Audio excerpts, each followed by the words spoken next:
issue of guilt or not guilt that's in front of the jury, then they are squarely extraneous offenses. The defense's concern is that the jury has heard a series of events that seem to show or seem to demonstrate that there were drugs found at what appears to be the house, and then in that same sequence were introduced photos of Mr. White at police headquarters where he was being photographed. I think it's a reasonable inference that the jurors could say, if you're at police headquarters being photographed, you're either being placed under arrest or being investigated for an arrest. And the connection that they could reasonably make is that the guns and the drugs are what caused him to be at police headquarters to be photographed. And therefore, I think that logically lays the chain of, we heard evidence of drugs, of a drug house, of weapons, and then what appears to be an arrest or a potential arrest. So this is a criminal, and let's convict him on this other issue of murder or capital murder because he's a criminal. And we saw evidence of all of these other criminal activities. And so we believe that is an impression that's left with the jury right now, which puts us in a very difficult position because we either have to rebut that and open the door to it, to explain that doesn't have anything to do with this, that none of the guns found at that house are connected to this murder, that and continue to go down this line of, issues related to extraneous offenses and character and conformity and 404B. I want you to plan it and tell me what it is that you're asking the court to do. Okay. I understand what your reasoning is. Now I want you to tell me what you want the court to do with that. Okay. So what we're asking the court to do is to declare a mistrial in this case, to ensure that Mr. White has the opportunity to have a fair trial, where he is, if found guilty or not guilty, that is on the basis of the charges that are pending before this jury. If there are extraneous offenses, then perhaps there's a punishment case that the state could put on. That would be our first request at this time. We have alternative requests that I can make in a moment. Thank you. All right. I think my recollection of the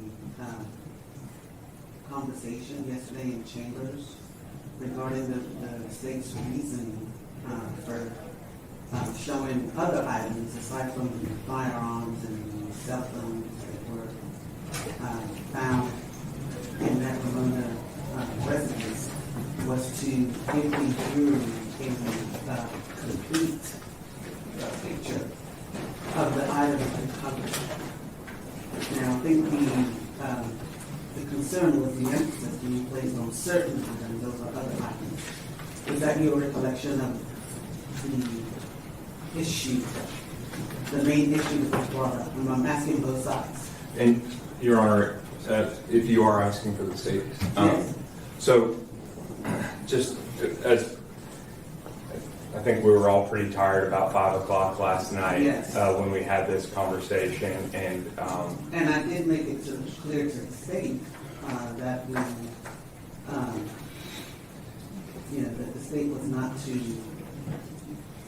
as a result of this search, and especially pursuant to the defendant's motion to suppress, the state was not to put forward evidence that had nothing to do with this murder case. The state assured the court that through witnesses and other testimony that there would be connections made between these items. Is that correct? Yes, Your Honor. And go ahead, respond to the defendant's complaint. Yes, Your Honor. Just to first follow up on what the court brought up regarding the thoroughness of the investigation. In prior witnesses, I believe it was Actually, it was this, in fact, this witness. This witness was passed after there was discussion of the search of the victim's car at Vilbig. And defense, we passed the witness after direct on the Vilbig, the victim's vehicle at Vilbig. And during cross-examination at that point, regarding the search of the car, defense went in very heavy on the thoroughness of the search, almost bringing into question, and then brought up the fact that there was a firearm later found, insinuating that this witness who's currently on the stand did not do a thorough job in investigating that vehicle since he missed a firearm. The special agent with the ATF who found that firearm was going to testify this morning. However, on cross-examination, defense did question this specific witness who searched this house, the Ramona house, as to his thoroughness in that vehicle, and brought up, well, and you didn't find a firearm, and you know now that a firearm was later found. And also in cross-examination of Justin O'Donnell, also his search of the vehicle, questioning his thoroughness of searching that vehicle, and that a firearm wasn't found, and what was he looking for. And I think the fact that they're bringing the credibility of the witnesses and their thoroughness to do their job and do it correctly is important for this jury to understand that there was a thorough search actually done. We haven't put in all of the photos from every witness, and I do want to make sure the record is clear. Once the court had us approach yesterday, we did not spend any more time on those issues that the court had brought up. Also, I think it's important for the court to know that Detective Barnes, even in an opening statement, I talked about Detective Barnes' interview will be played with the defendant from DPD headquarters. I called Justin O'Donnell, crime scene supervisor O'Donnell, out of order because he had a part of the investigation from the 11th, but he also did photograph the defendant on December 9th. And so instead of having to recall him just for those photos, for judicial economy, for the court's time and this jury's time, I did want to get those photos in then, which then later Barnes will testify to that. I think it is, I think everybody here in this courtroom, if asked under oath, would agree that the individual depicted in November of 2020 or December of 2020, Kewon White, that was arrested, looks much different now than he did then. And I think those photos are important to us proving up elements such as ID. And the reason that I put those in then was for efficiency and judicial economy and not to waste anybody's time. Additionally, Your Honor, we do believe that there will be a witness who's currently in federal custody that will testify on Monday. He is an individual who has gone to these houses, and he's going to speak about that house in particular, that it is a known location for them, meaning him and other people associated with this case to hang out. It's kind of a known spot, but it is a trap house that they all kind of hang out at. It's a hangout. He calls it, when we interviewed him, me and Ms. Biggins interviewed him, he called it, it's the spot that we hang out at. But it is a known trap house, but that's where they hang out at. Additionally, Your Honor, there's going to be evidence that comes in today that comes in from the examiners that did the DVR to show the defendant at that house the night before the murder and returning after the murder with what appears to be the firearm used, as well as the vehicle used that comes from surveillance video. Further, Your Honor, prior to the defendant leaving and fleeing town to Mount Pleasant, he is at the Ramona house. He fills up a backpack with other co-defendants there at the spot that they all hang out at, and he leaves town. And when he's leaving town, he is then arrested in Mount Pleasant. And at that point, he has a large amount of currency as well as narcotics coming from that house, and provides a jail call that will be part of our evidence towards remuneration, a jail phone call, as well as the money that's on him. But that, when he leaves that known trap house, that's when he gets arrested out in Mount Pleasant. And so, Your Honor, again, this is a weird and unique trial since there's so many moving parts and pieces. And that we are going to get there. It's just going to take a little bit of time. And I do believe that once all of the evidence has been heard, the court will be satisfied with the presentation and the totality of the evidence that's been presented. And that if there is any left issues that need to be brought forward, I think those are things that can be addressed potentially with a limiting instruction. And so that would be our position, Your Honor. May I respond very briefly, Your Honor? Yes. I just to make sure that the record is complete. The concern that the defense has is that the jury has already heard that information. And it's not Information about what, the narcotics? Yes. Okay. And the narcotics don't have anything to do with the allegation of murder. This is not a drug murder. It doesn't have anything to do with it.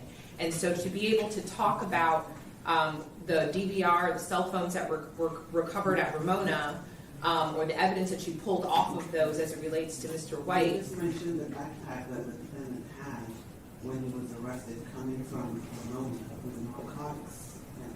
I mean, But what does that have to do with the allegation of murder? That may be something that's punishment worthy. I understand, but these are things that the state intends to bring before this jury to lay whatever timeline or foundation that they need. I can't tell them how to present their case. So you've made your objection, okay? And anything else? Yes, Your Honor. I just had a couple. Who is addressing me on this issue? Well, that's what I Or- know. That's what I tried to tell the court. That there's a part of this that Myra researched. Okay, are you done with your? We just had a couple more arguments. Go ahead. No, go ahead. Your Honor, just to be clear, on July 10, 2026, at 10:30 a.m., along with Mr. Adams and about 7 other people, 2 federal people, and the defense attorney of Cedric Bradley indicated to the prosecutors that Kewon White did live at 3915 Ramona Street and during this time, and Jerry Johnson would let him stay there. In lieu of not granting the motion, Your Honor, for mistrial, we ask for, in the alternative, that you strike all evidence and testimony related to the drugs. What's the state's response to that? Your Honor, again, even if I think the important part here is that Jerry Johnson would let him stay there. That was Jerry Johnson's trap house. He is indicted for capital murder on this case as a co-conspirator. As a party co-conspirator, he is indicted for capital murder. That was his house, Your Honor. It was his trap house, and he would let people stay in his trap house, just like trap houses. They let people who work in the trap house stay there. That doesn't mean that's their residence. I have the picture, and I'm not asking both sides to lay out the Okay. entire case. Sure. That haven't even heard it.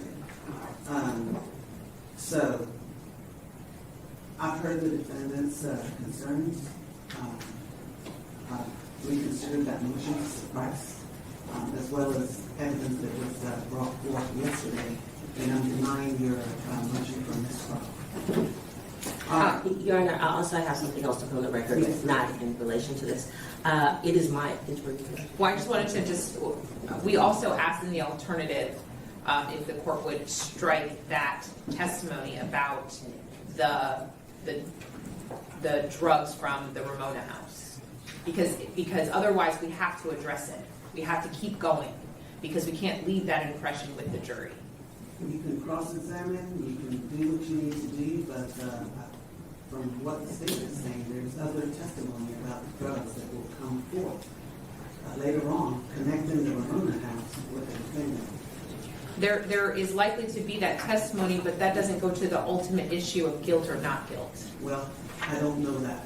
The state is telling me that they're going to connect the dots. I think that.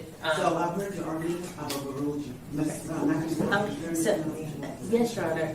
It's my understanding that at some point during this trial, the state plans to call someone from Mr. Kewon White's bonding company with the last name Alvarado. Mr. Kewon White was on bond for 2 offenses, which the state has put in their motion of extraneous. that we asked for unlawful possession of a firearm and an unauthorized use of a motor vehicle. We believe that they're calling this witness to show three things: that he had a large sum of cash with him, he paid the monthly bond amount early, like 10 days early, and he paid $600. We're saying that this is highly prejudiced because Mr. White was not arrested for murder at that time, so to indicate or give any kind of information to the jury that he was on bond is very prejudicial. Mr. White had 2 pending charges that he was on bond for, which I just described to the court, and none of these cases are attributable facts to the murder case or the murder charge which he now stands for, and unless the state can form some kind of connection to the money of the $600 that they're trying to say he paid by serial numbers from Markies Conway's bank or something, we believe that that's highly prejudicial to put information before this jury that he was on bond for 2 additional cases, or even to put information before this jury that he was checking into a bonding company for a murder case that he wasn't even arrested for yet. So we're going to ask that her testimony, or whoever they plan to call from the bonding company, be excluded. And that's an oral motion to exclude the witness, Your Honor. Thank you. What's the state's response? Yes, Your Honor. During Detective Barnes' investigation, Kewon White had become a suspect, and Did you say Cedric Barnes or Cedric Brown? Detective Barnes, Okay.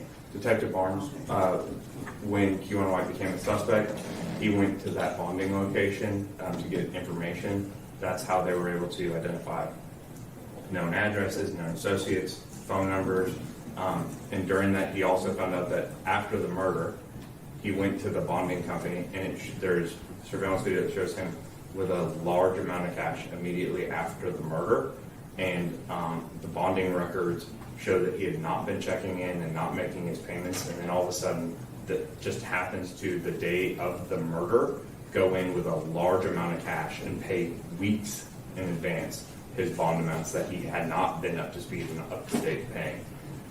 Your Honor, we believe that is, while I don't disagree that it could be prejudicial in nature, the probative value to prove that this individual is coming into money all of a sudden when he had previously not had it goes to show the fact that he is being paid for this capital murder, which is an essential element in this case that we must prove beyond a reasonable doubt. And so it's not to talk about the charges that he had or the types of cases. It's to show that he all of a sudden had the financial ability. Not only did he have just the financial ability, he had a lot more money on him. And at the bond, the witness from the bond company will talk about how unordinary and unusual this was. And I think that all goes, and it's all circumstantial evidence and direct evidence to some extent, the money that he has on him, and all of a sudden coming into the financial position to pay to prove capital murder. And while I do agree that it could be probative or prejudicial, I believe the probative value substantially outweighs any prejudicial nature of this evidence. Yeah, just to be clear, we're talking about $600 he paid the bonding company.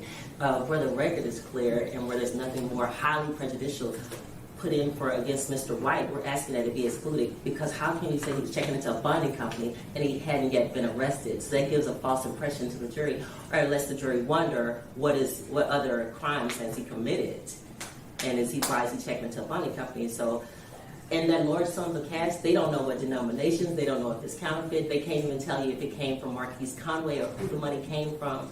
I believe Your Honor, When you this say is. large amount of cash, you're talking about $600. I'm talking about wads of cash like this in his pocket. But- Wads. But they're saying Rolls it was of cash in his pocket. not rolls, Your Honor. They're saying that he was paid thousands of dollars for this Well, murder, that's- and it's not thousands of dollars on that It seems video. like that's part of the state's theory, but I am wondering if there's, the state can still present that fact of having a lot of cash without necessarily saying that it was to pay a bond. One And they proposal. can, Your Honor, because the That next he- day, I'm sorry, I'm still speaking. I'm sorry, Your Honor. You know, he owed the bonding company. You don't have to state that it was a bonding company. Correct, and that would be one proposal we'd have, Your Honor, is that I can, based on if the court orders me to do so, I could, number one, I can redact the records to remove anything regarding a bond. and what company she works for. It can just be that a debt was owed to this company, whatever that debt was for, and then the fact that he had not been coming in and making his payments to this company that he owed a debt to, is what we would ask that be the remedy, and to fix any type of prejudicial nature of that evidence. And I'm happy to have the court review it after I redact it, to make sure the court is sufficiently happy with it not referencing bonds or on bond or cases. Right, you show it to the defense and make sure the defense is okay with the redaction, and then you can present that to me if you have any disagreements. Otherwise, that would be the way to go. Your Honor, they also plan on introducing a video of him at the bonding company and the other people at the bonding company that's in this video, starting out cash. I think this is still Does it show that it's a bonding company on the video? I mean, we also run into the issue of jurors may recognize people on that video. I just think it's highly prejudicial, and there's no way to safeguard. Jurors, Jurors- on the video? Jurors, Your Honor, it is a bonding. No, but seriously, it is a bonding company, Your Honor. It serves the public. There are could be different victims people in of, there. they could have recognized people on the highway that were out there at the highway as well. But, Your Honor, So long as there's nothing in that video. There are- That it's a bonding company? there is one angle, Your Honor, that shows the door. What So, exactly are you trying to show on the video? It- You brought out a large. and you can actually hear the conversation about how much money it is. I'll verify what the exact content of the conversation, that there's no bond talk or charge talk. But this angle, we would only offer this angle of the video then, and the still shots from this angle of the video, where you don't see what type of company it is or what the nature of the debt is for. And I will also review the language that you hear of the conversation about how much he owes and how much he's paying. I will double check all that and then re-present it to defense with redactions. Okay. All right, anything else? And then, Your Honor, we would ask for permission from the court to supplement the record with a case from the Court of Appeals that supports the argument that we made about our mistrial request. And it would just be Jackson v. State. It's the Court of Appeals, decided August 2010, 320 Southwest 3rd, 873. It was a published opinion, and so we would be asking the court for permission to supplement the record with. And what does Jackson v. State say? Jackson v. State says that during the course of a capital murder trial, there was an evidence of another crime that was presented to the jury. The jury heard that evidence. There was no connection between that crime and the charged crime. It was the same offense, but it was at different times. And so they were about a month apart. And so it didn't have a connection back to what that person was on trial for. Okay, this was a different offense that they were charged with, and the state introduced that. The state introduced it during the case in chief. The case in chief. That's correct. Thank you. And the Court of Appeals reversed that as being prejudicial to the defendant. All right, thank you. But can I print it and put it into the record? No, you just do the citation. You don't have to submit that into the record. I mean, a paper copy.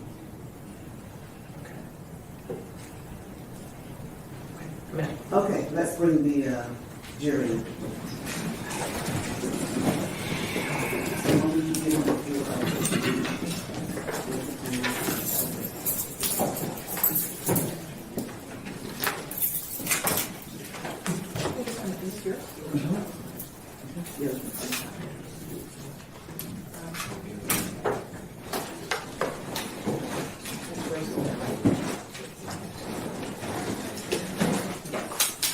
Yes.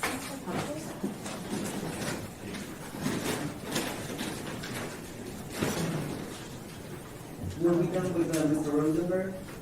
No, he was on, they just passed it. Okay, where is he? Okay, right here. And just so that I'm clear,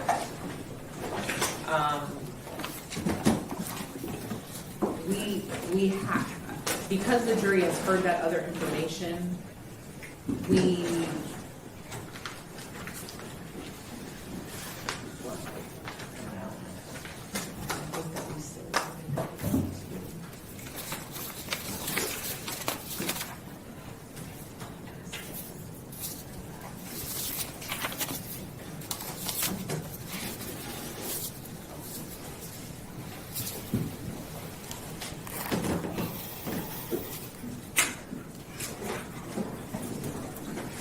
All rise.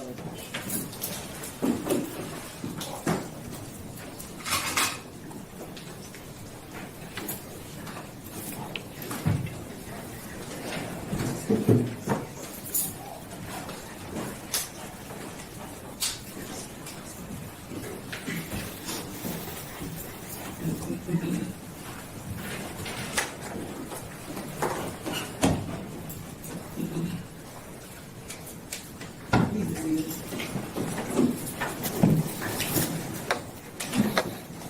We're back on the record.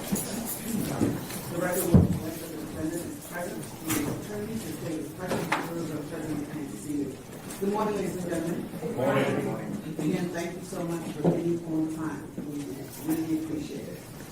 Yesterday, the state had finished their examination in chief of the detective, Yes, ma'am. Rosenberg, and had passed him to the defense. Is the defense right? Yes, Your Honor. Go ahead. Good morning, Detective Rosenberg. Good morning. We meet again, huh? Yes, we do. Okay. I wanted to kind of go back to, we had talked about the car, the Honda Accord that Melvin Noble was driving that day, right? That you introduced in, the state got pictures in for you? No, ma'am. Oh, yeah, the first one, yes. Okay. Yes, ma'am, I'm sorry. I got 3 different vehicles, I'm sorry. All right. So, and you did the search on that car, right? On the Yes, second ma'am. search, correct? Yes, ma'am. Okay, can you kind of, and I know we kind of heard it before, but is there a process or a method that is used by every crime scene analyst or technician to search a car? Yes, ma'am. And what is that process? You take photos of the vehicle first, and when you take photos, you then go under the seats, and you go on the seats, center console seats, try to pull stuff away from you, the items. Maybe something's loose, you can get something put underneath, like the cup holders. You can pull the cup holders out and see in there. But everybody has their own style to search. Okay, but it's fair to say that you are filling on floors, you're looking through the cup holders, you're looking through like what's in the middle Center compartment. console, yes, ma'am. The console, you are looking in the back seat, the trunk, everywhere, correct? Yes, ma'am. Okay, and why are you doing that? Find something that detectives are looking for. Okay, and at this point in time, you were sent back to look for ballistics and firearms, correct?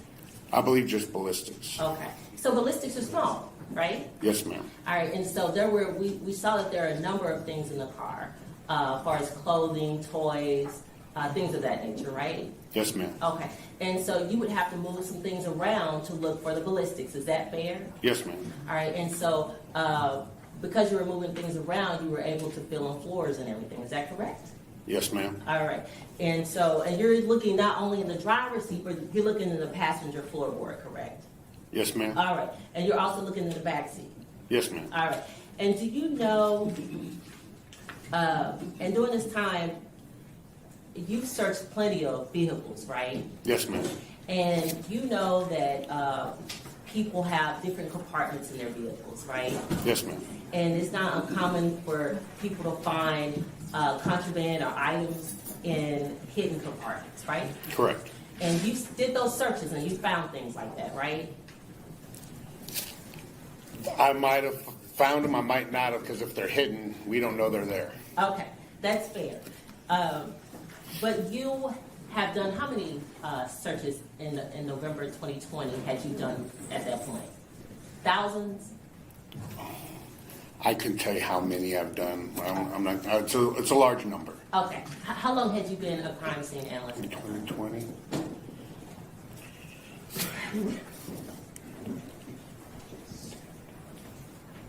About 10 years. 10 years. And how many, and you've worked more than just murder cases as a crime scene analyst, right? Yes, ma'am. What kind of cases have you worked? Basically every case you can think of.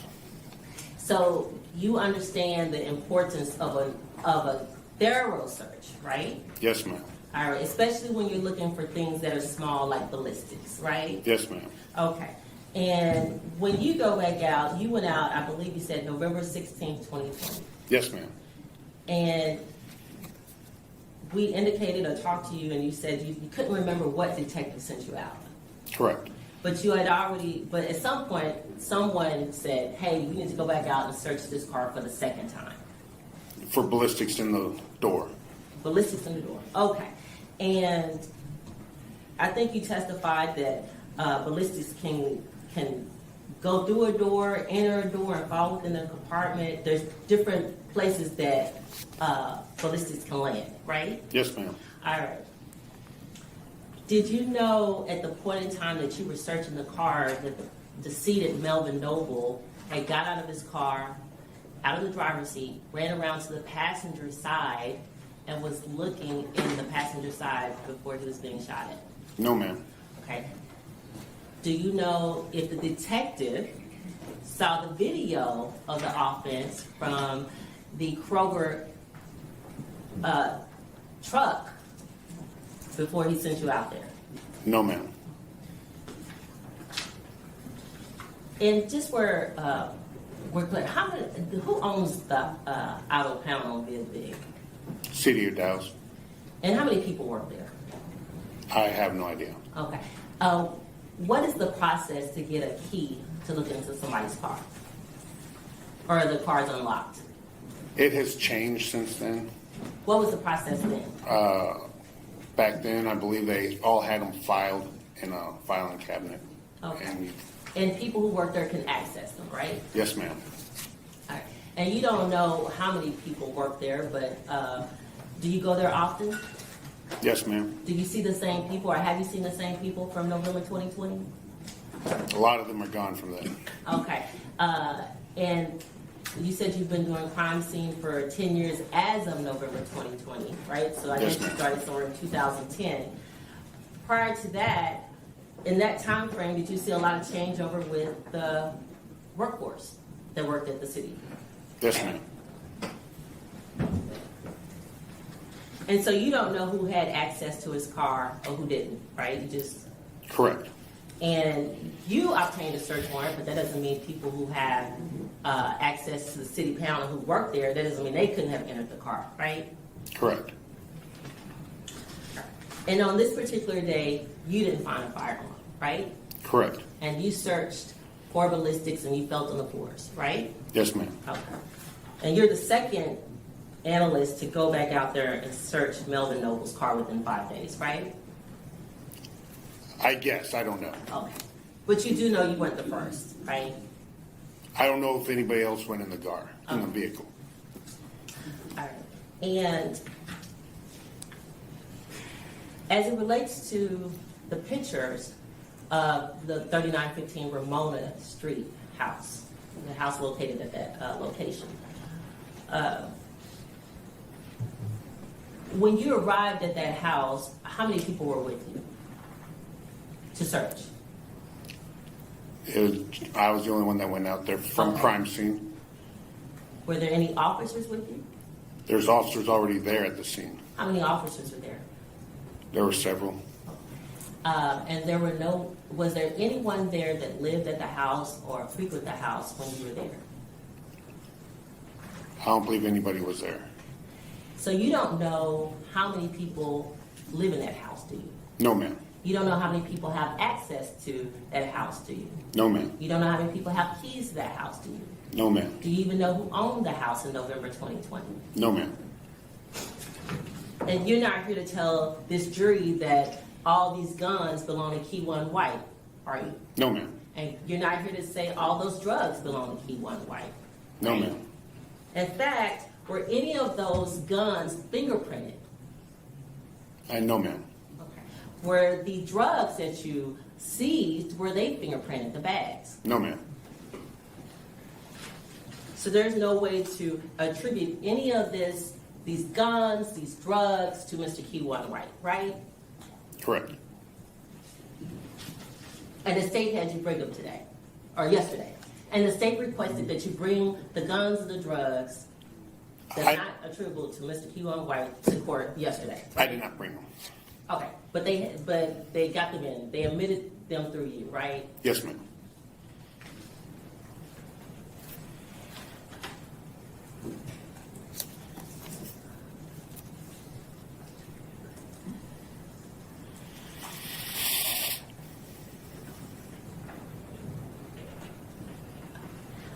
And being a crime scene analyst for 10 years in November 2020, there were large amounts of drugs in the house. Is that fair to say? Yes, ma'am. Okay, do you know how much, could you put a dollar amount on the drugs that was in that house? No, ma'am.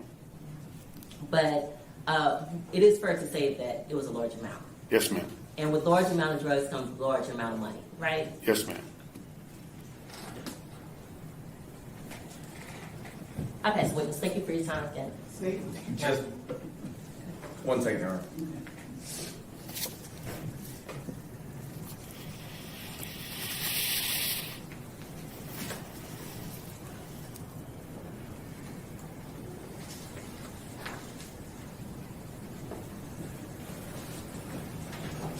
Sorry, Your Honor, just briefly. Johnny. Detective Rosenberg, just based off of what you know or what you did, you have no idea whether those drugs are or not belong or are attributed to Kewon White. Is that correct? Correct. You don't know the entirety of the investigation. Is that fair to say? Correct. You were just there just to photograph what was at the house at that time. Correct. Thank you, Your Honor. I'll pass the witness. Defense. Nothing further, Your Honor. Okay. May this witness be released? No objection from the state. Defense. No objection, Your Honor. Thank you, Detective. Thank you, Your Honor.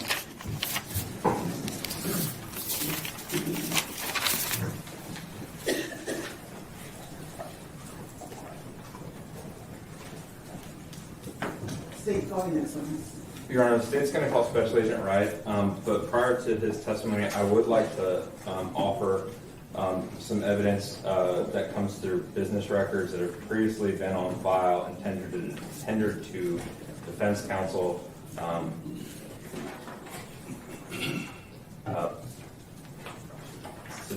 significantly longer than 10 months ago, or 10 days ago. But I do want to put these in at this point. And there's quite a bit, so can I go through them for the record and then?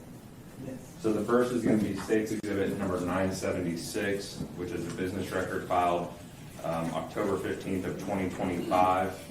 It is for cell phone records regarding two numbers in this case that will be testified to later on by the FBI as well as Detective Barnes.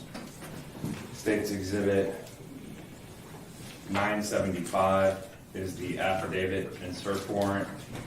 Both 975 and 976 would be for record purposes only. 977 would be for all purposes, and that is the associated cell phone records for both of those numbers contained on this disc. Those are, for the record, those are T-Mobile tracking number 3509603. The next set is going to be for T-Mobile tracking number 3492915. The first exhibit is 972, which is an affidavit for a search warrant. That would be for record purposes. It's the affidavit and search warrant, for the records contained within this tracking number.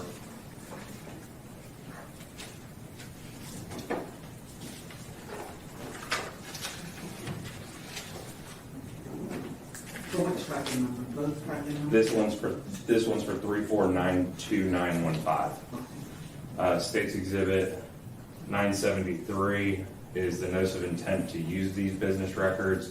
That was provided to the defense and e-filed on August 19th of 2025, and that's for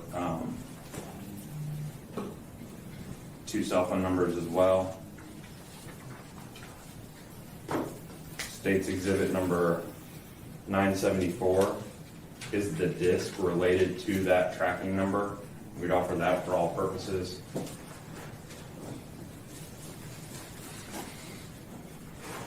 The next is in regards to T-Mobile tracking number 2983899. State's Exhibit 990 is the affidavit and search warrant for that tracking number, or associated with that tracking number.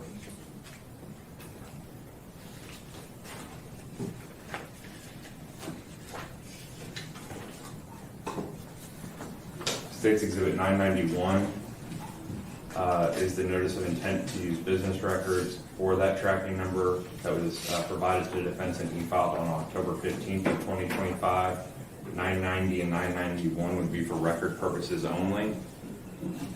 Number 992 is the disc of those records, and that would be for all purposes.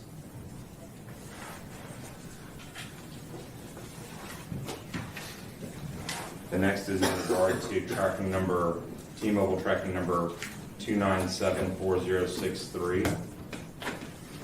First exhibit is 978, which is a affidavit and search warrant for the records. That would be for record purposes.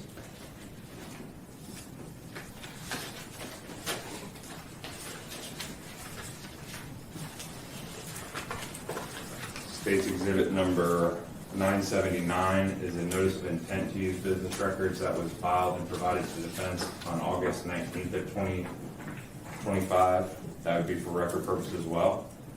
State's exhibit number 980 is the actual records from that tracking number that's associated with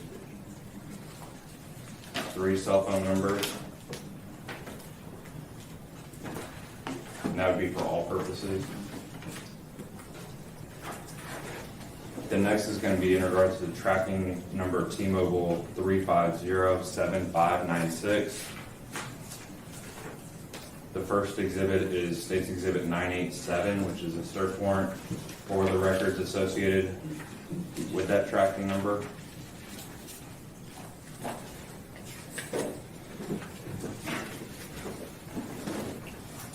The next one is 988, which is the notice of intent to use those business records that was filed and provided to defense on October 15th of 2025.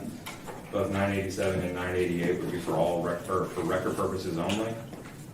State's Exhibit 989 is the records associated with that tracking number, and that would be for all purposes.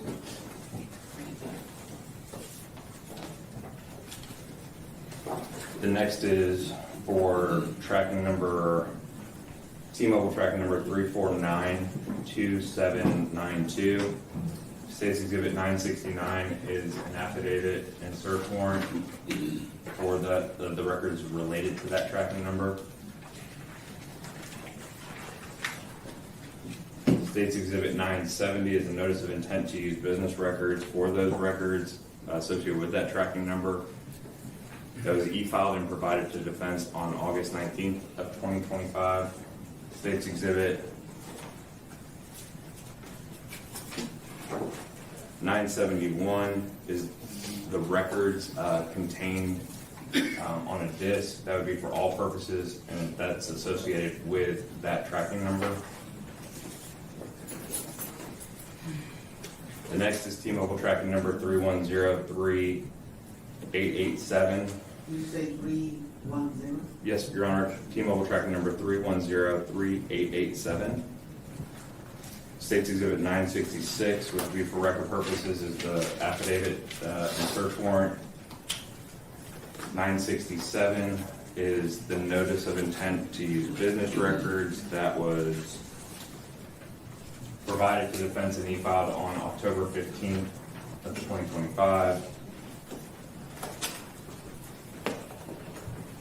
State's Exhibit 968 is the records contained therein. We'd offer those for all purposes. The next is Verizon tracking number 203-14617. State's Exhibit 993 is the search warrant. We'd offer that for record purposes. State's Exhibit 994 is the notice of intent to use business records that was e-filed and provided to defense on October 15th of 2025. That states 994. 995 would be for all purposes. It is the disk containing all of the records from that associated tracking number.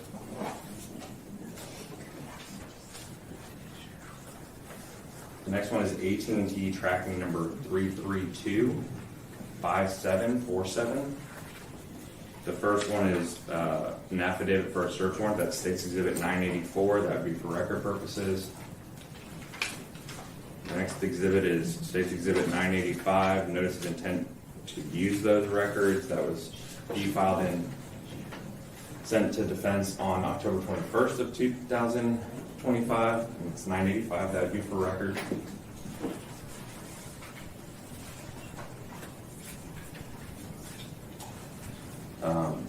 State's Exhibit 986 would be for all purposes, and that's the records associated with that tracking number.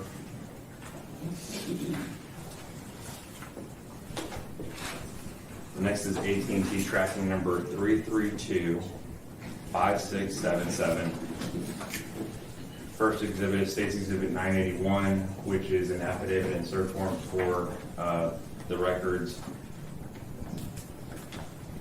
State's Exhibit 982 is the notice of intent to use those business records, which was e-filed and provided to defense on August 19th of 2025, and that would be for record purposes.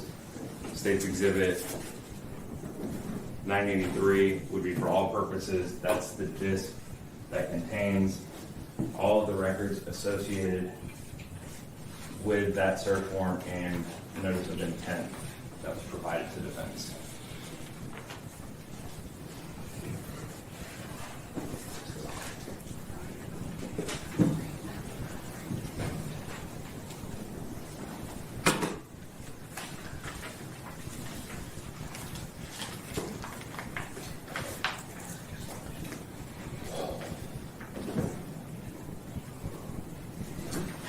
Your Honor, at this time, the defense would just re-urge its motion that we filed for the metadata related to all of the digital evidence. We've not received any additional information from the state related to the metadata, so we would re-urge that. And based on that, Your Honor, we would object. Thank you. All right, defendant's objection is overruled. State's Exhibits 976, 975, 972, 973, 990, 991, 978, 979, 987, 988, 969, 970, 966, 967, 993, 994, 984, 985, 981, and 982 are admitted for record purposes. State's Exhibits 977, 974, 992, 980, 989, 971, 968, 995, 986, and 983 are admitted for all purposes.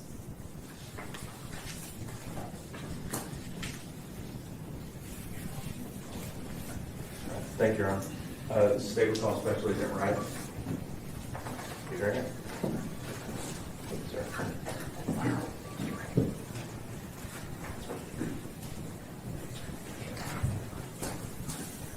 Your Honor, I believe this firearm was checked yesterday by the bailiffs and declared clear. Is that correct? Yes, ma'am. Do you swear that the testimony you're about to give will be the truth, the whole truth, and nothing but the truth, and all be done? Yes, Your Honor. Thank you.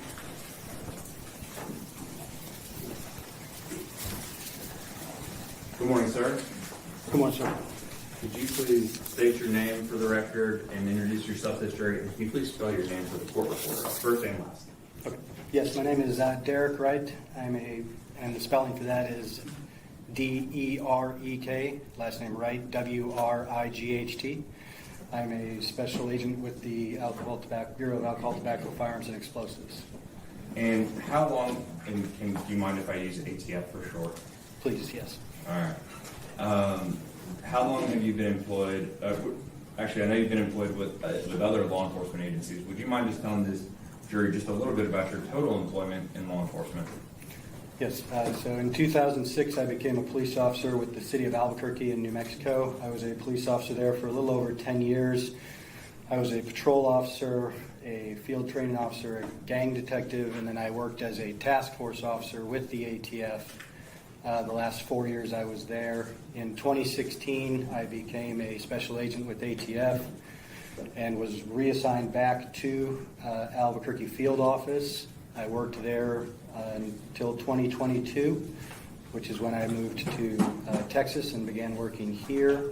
Part of the duties I took while in New Mexico still was I became a special agent canine handler, which is a separate designation within the ATF. And while I was doing that in New Mexico, I continued to do that here in Texas until last year, beginning of 2025. And at the beginning of 2025, what did you start doing? I became a group supervisor for one of the criminal enforcement groups here in DFW. And so you're no longer a canine handler? That's correct, I am not. So as far as your involvement in this case, what was your role as far as getting involved, or how did you get notified about this case? So I was working with another canine handler at the time, and we received a request to head to the Dallas PD impound lot, or pound lot they call it, and to conduct a search on a vehicle that was in the lot. And do you remember the date of that search? If I can look at my report, October, I'm sorry.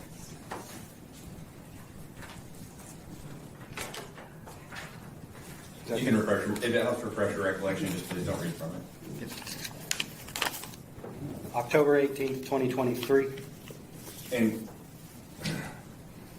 before we go into all that, can you just explain to this jury a little bit about the process of, one, you becoming a canine handler with the ATF, and then also the process of the training that goes into the canine and how that works as well? Okay, so the process to become a canine handler with ATF is you're initially interviewed by the personnel that are in the National Canine Division, which sits in Front Royal, Virginia, and that's where the training is conducted. When you complete the interview, they'll let you know if you were selected, and then you get a class date. You head to Front Royal, Virginia, where you attend a 12-week course. It's a living academy. It's 7 days a week with the canine. The first week is spent classroom, introduction to explosives and handling of explosives and transportation. Then you have some interaction with the dogs that they have pre-selected in the program. And on the weekend of the first week, you receive this canine. That canine then lives with you in the hotel every day since then or after that. And you begin just basic trainings with the dog. You're learning the dog is learning you. You're learning how to, very simple things at the very beginning of how to hold a leash and how to present an area for the dog to search, how to walk with the dog, and some, and with some of the tasks you do. The training continues for those 12 weeks where you will conduct searches of open areas, buildings being, schools, classrooms, movie theaters. You'll do all types of different buildings. You'll go on to do vehicle searches at multiple different locations. You spend a lot of time going to this large lot, place called Odessa. You'll do searches on the location where the training is held at. They have separate vehicle pads there. You'll do... And I want to stop right there just for a second, because I'm sure we've all seen movies where there's like cadaver dogs or a dog that sniffs to go find, the kid that's been kidnapped. Are there different types of dogs, or is there different types of training for different types of dogs? Yes, there's different types of detection canines and police working dogs. My dog, her name was Chubarka. She is specifically an explosives detection canine. She does not do any dual purpose work. All she does is explosives. She's not going to do narcotics, cadavers. There's no apprehension. She's a Labrador retriever. Just explosives. And so, like during this time that you're doing the field searches, the open lots, the movie theaters, how, first of all, how old, and it's Chewbarka, Chewbarka, is that correct? That's correct. Like Chewbacca? But Barker, yes. Did you name her? I did not. Okay. At what age does a canine typically come to a handler? Generally, it'll be about a year, just a little bit over a year. Chewy was a little, I call her Chewy, it's Chewbarka. She was a little older because this was during COVID, so she had extra time before we could all get down to the class to take the training. And so when you start to take the training, how was Chewbarka or Chewy, how was she trained for because her official title, she's retired now, correct? Correct. And they said was, but she's still alive and well. She's still alive, yes. Thank you for bringing her last time you were here, but her official title is Explosive Detection Canine, Search Enhanced Evidence Canine. Correct. How does she get that designation? So she's an explosive detection canine as she's imprinted on explosive odors, which is prior to my arrival at the training academy. And the search enhanced evidence canine is called SEEK, is where the dog has the additional training to where and capability where it will work off leash at a distance. And the handlers that are assigned these dogs are all ATF Special Agent Canine handlers. And the dogs will command or follow commands of whistles. The dog wears a collar that vibrates and beeps, and so you can give the dog different commands. If you want to send it to the right, you'll give a hand signal, send it to the left, back and forth, and tone it if it needs to stop. And for as it relates to explosives, but I know generally we hear the word explosive and we think bomb. Yes. But when we use the term explosive, could that also mean firearms? Yes, so explosives are inherent in firearms, as the cartridge case within the firearm has propellant powder, smokeless powder, or black powder if it was a black powder firearm. And when the primer strikes, it sets off an explosives within that firearm, and shoots a projectile out the front of the firearm. And when, and if I wasn't paying attention to the exact date, I apologize. When, I know it was during the pandemic, when did you and Chewbarka start working together? So June of 2020, and then we left the academy September 2020, and then we went in service in New Mexico. And then at the time of this murder case, you were not involved in November of 2020. You weren't even in Texas. Is that fair? That's correct. But you do keep your dog after you promote and she retires. Yes, correct. I know a lot of people wanted to know when I met with you. You kept the dog. Yep, she's at home on the couch. All right. So you were an officer in Arizona prior to this. New Mexico. New Mexico, sorry, Reno. Right? Where? Reno? Albuquerque? Albuquerque. It's been a long week. Sorry. But you worked alongside the ATF. You did gang disruption. You did a lot of different things. Have there ever been occasions prior to you becoming a canine handler that you were involved in searching a vehicle or a place and might not have found something that was later found with the use of a canine? We didn't have explosive detection canines that looked for firearms in Albuquerque, Sure. so I didn't personally have that. And since you've come to Dallas, Fort Worth and working here, have there been occasions where a search that was done by law enforcement prior to your search had maybe that resulted in, not finding anything, but then Chewbacca or ATF, Special Agent Costi, who used to be working with you, Yep. that y'all come in with your canine and then find evidence. Yes, that's happened. And so in October 18th of 2023, you were asked to search a vehicle, is that correct? That's correct. And who brought you that request? Detective Task Force Officer Barnes. Your Honor, may I approach? Yes, you may. Permission to move about freely throughout. Special Agent Group Supervisor Wright. Yes, sir. I'm showing what's 957. Is that a copy of your curriculum vitae Yes, sir. that you provided for your testimony today? Yes, sir. I'd offer State's Exhibit 957, previously tendered to defense counsel for all purposes.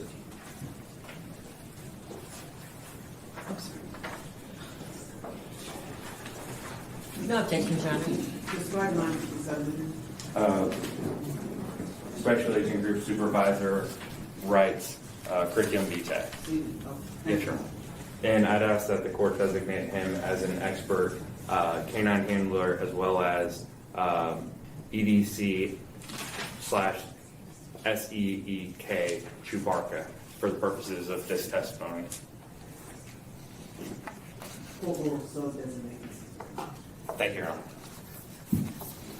I'm now showing what's been marked as State's Exhibit 824, 825, 826, 827, 828.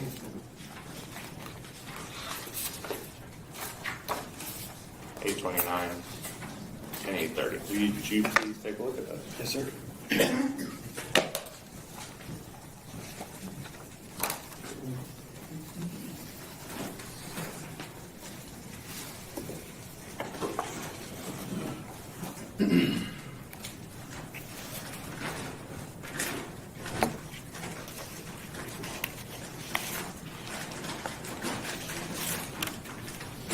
Do you recognize those exhibits? Yes, sir.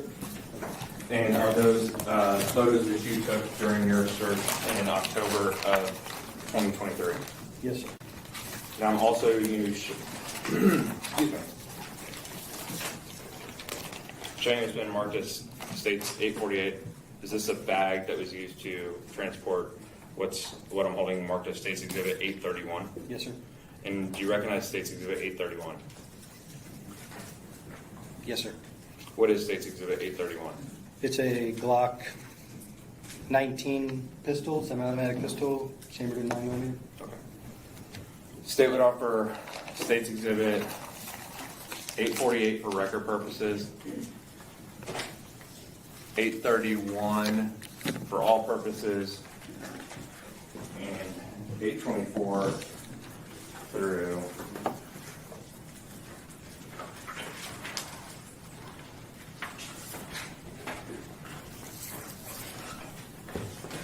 824 through 830 for all purposes. All right, let me get this straight, Mr. Adams. Yes, Your Honor. 841 is the bag containing 831. 848? 848 Yes, Your Honor. contains 831. Yes, Your Honor. It's outside the bag right now. Okay. And, okay, 848 are tendered at for record purposes and 831 for all purposes. Is that right? Yes, Your Honor.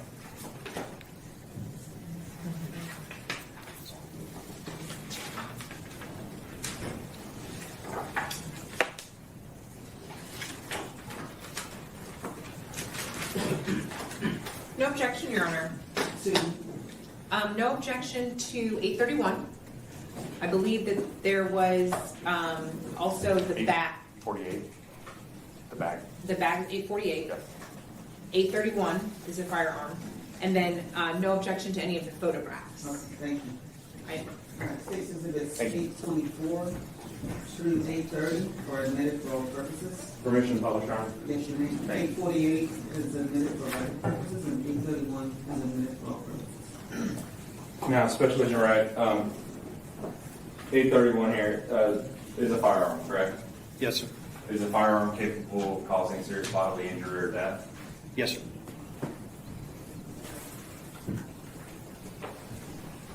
Now, do you remember the location that you went to perform this search? The Dallas PD impound lot, vibing. Really? Is that right? VILBIG? Yes. And again, who was it, whose request was that? Detective Barnes. Okay, and he's a task force officer with the ATF? That's correct. Okay. State's Exhibit 824, what do we see here? That's the rear of the vehicle that the search was conducted on. What are the purposes of the photo? You're not a like a crime scene analyst, right, or crime scene tech or anything like that, correct? No, sir. Does the ATF have people that do crime scene? No. If y'all have a crime scene to process, who typically would process it? Ourselves. Okay. As far as photographs, what is the purpose of these photographs? To memorialize where I was at and what I was doing, just to document that I was there. 825, we see another photo, is that correct? Yes. Of that same vehicle? Yes. Now, did you have, as you were requested, what was the nature of the request for the search? It was in reference to a homicide investigation. Okay. And were you looking, what specifically were you searching for? We look for firearms and firearms-related evidence, cartridge cases, projectiles, things of that nature. And did you have any knowledge of where anything may or may not be inside the vehicle? No, sir. State's Exhibit 826, what do we have here? That's Chewbacca in the front passenger seat of the vehicle. Okay. And is that her official badge right there that she's wearing on her collar? Yes, sir. Walk me through, you get to this vehicle, explain to this jury, because they've probably never heard it from an actual canine handler with the ATF. You get to this vehicle with Chewbacca, what do y'all do? So we'll arrive at the scene. The detectives will let us know what they want done. We will, in a vehicle search, you'll start from the exterior of the vehicles and you work to the interior of the vehicle in a busy and cramped lot, like on the previous photo where the other car was right next to it. You're not going to go in between it, and so I had Chewbacca on a leash on this one, and we started, and we'll work in a counterclockwise around the vehicle, working counterclockwise, and then we'll go into the vehicle, door open on the front passenger side. Went into the vehicle, Chewbacca enters.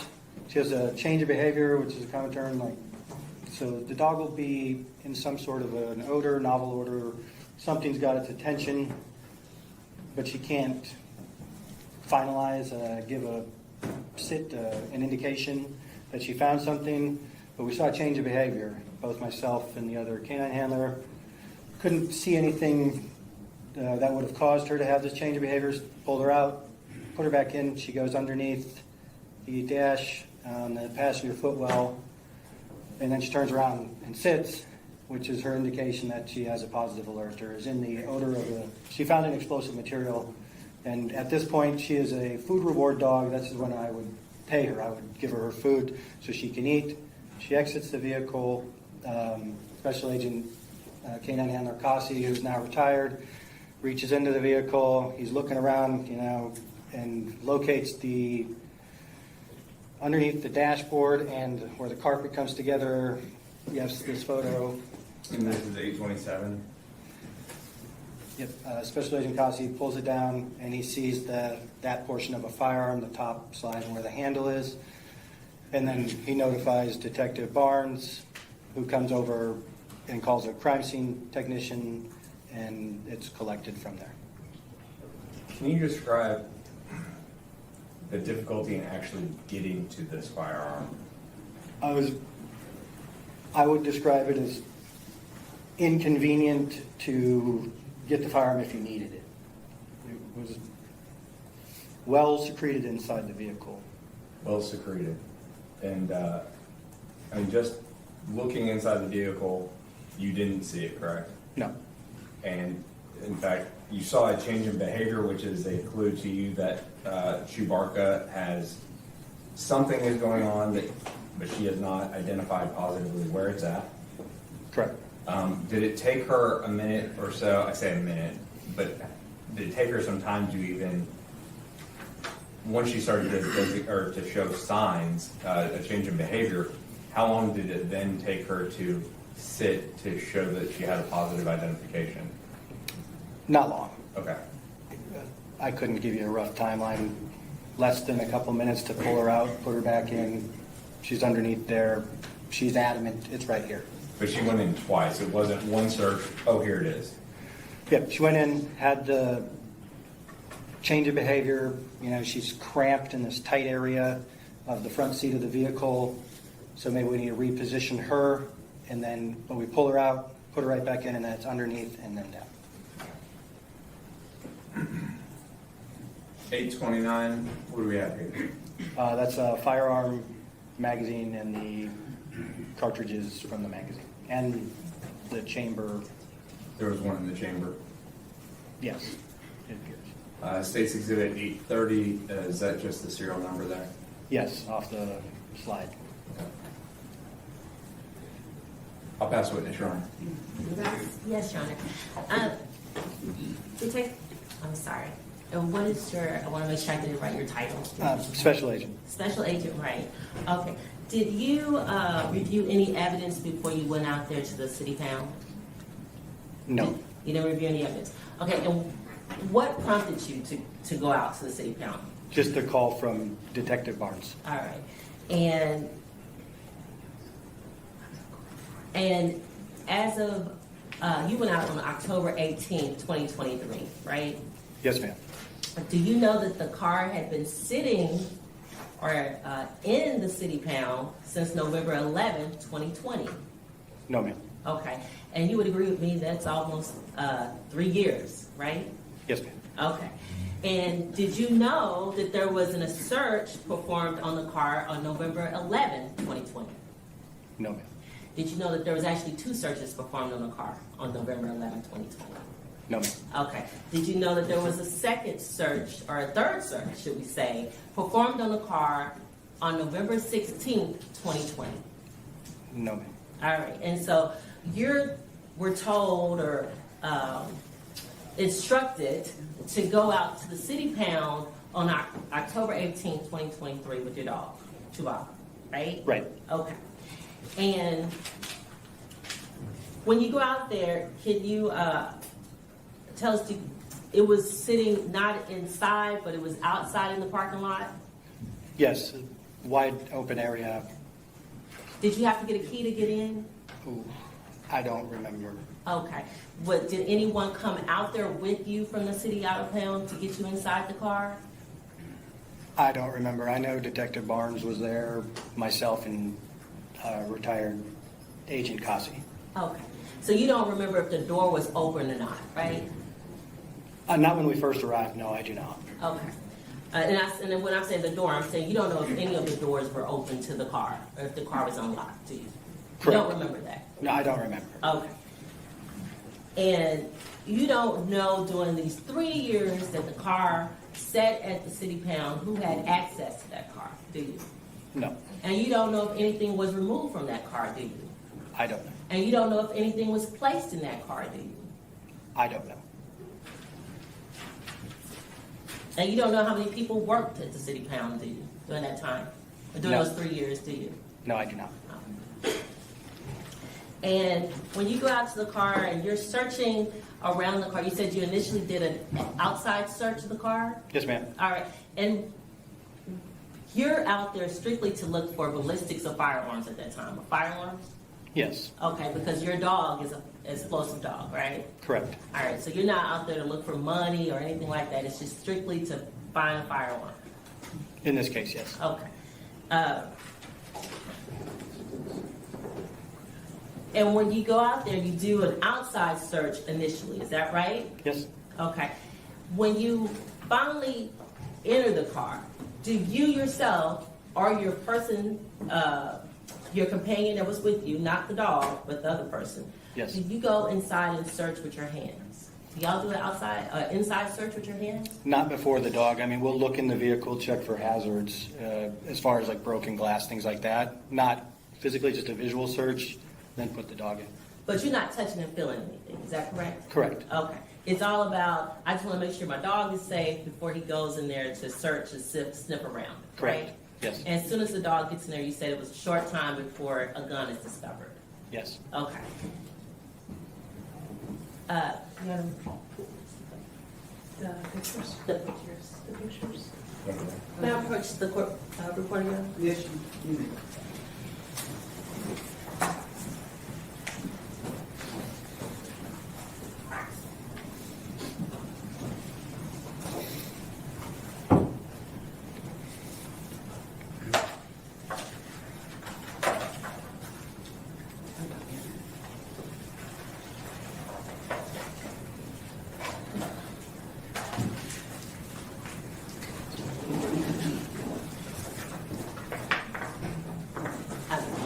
Okay. And I'm showing you State's Exhibit 826. Okay. All right, is it fair to say where the dog located, Chewbacca, located the gun was up in this area right here? That's correct. Is that fair to say? Okay. And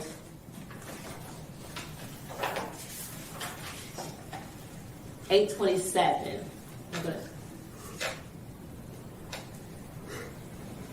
Was the 827 is showing where the gun was actually located, right? Yes. Okay. Do you remember if the carpet was sealed off? Did you have to tear the carpet to get to it? No, and Dan Cossey, the retired agent, is the one who reached in there and he pulled the carpet down. Okay. And he saw. But it's not like you had to use any scissors or to open the carpet up, right? Correct. You didn't have to use the box cutter or anything like that. Is that right? Correct, yeah. Nothing. All right. What he was able to do is go in there with his bare hands and pull the carpet down, correct? Yes. Okay. And you're going to approach again. You may.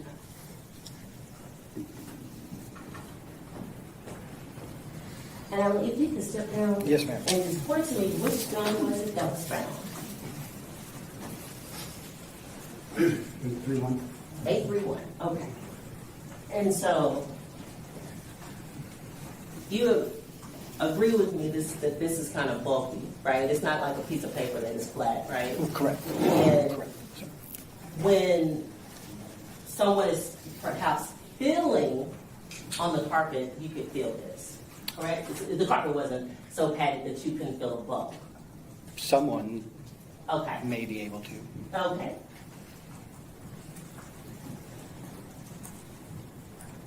Because it's not like the gun doesn't have some kind of mass to it where it's bulky, where you can't, where it's not going to show some kind of indentation in the carpet. Is that right?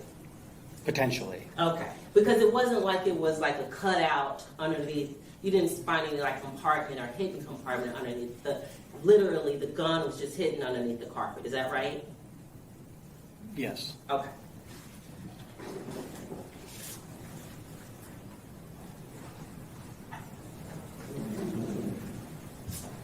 And Special Agent Wright, you can't say if the gun was placed there after the fact, do you? You can't say that, can you? I could not know.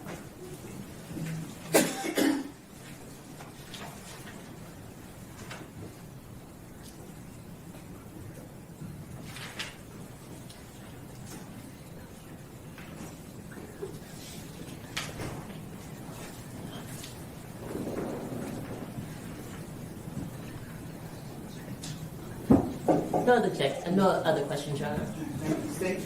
Another brother from the state, Your Honor. All right, may this witness be released? No objection from the state. No objections from the defense, Your Honor. Thank you, State.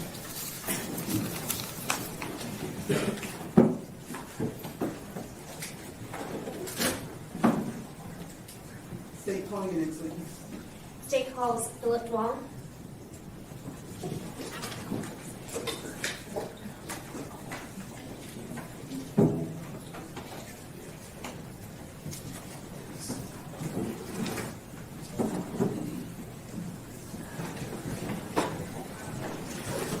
Good morning. You swear that the testimony you're about to give will be the truth, the whole truth, and nothing but the truth, so help you God. I do.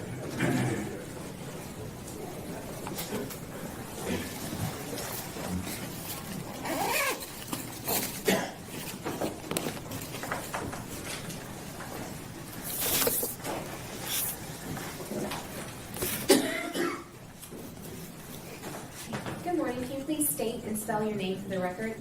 My name is Philip Duong, PhilipDuong. How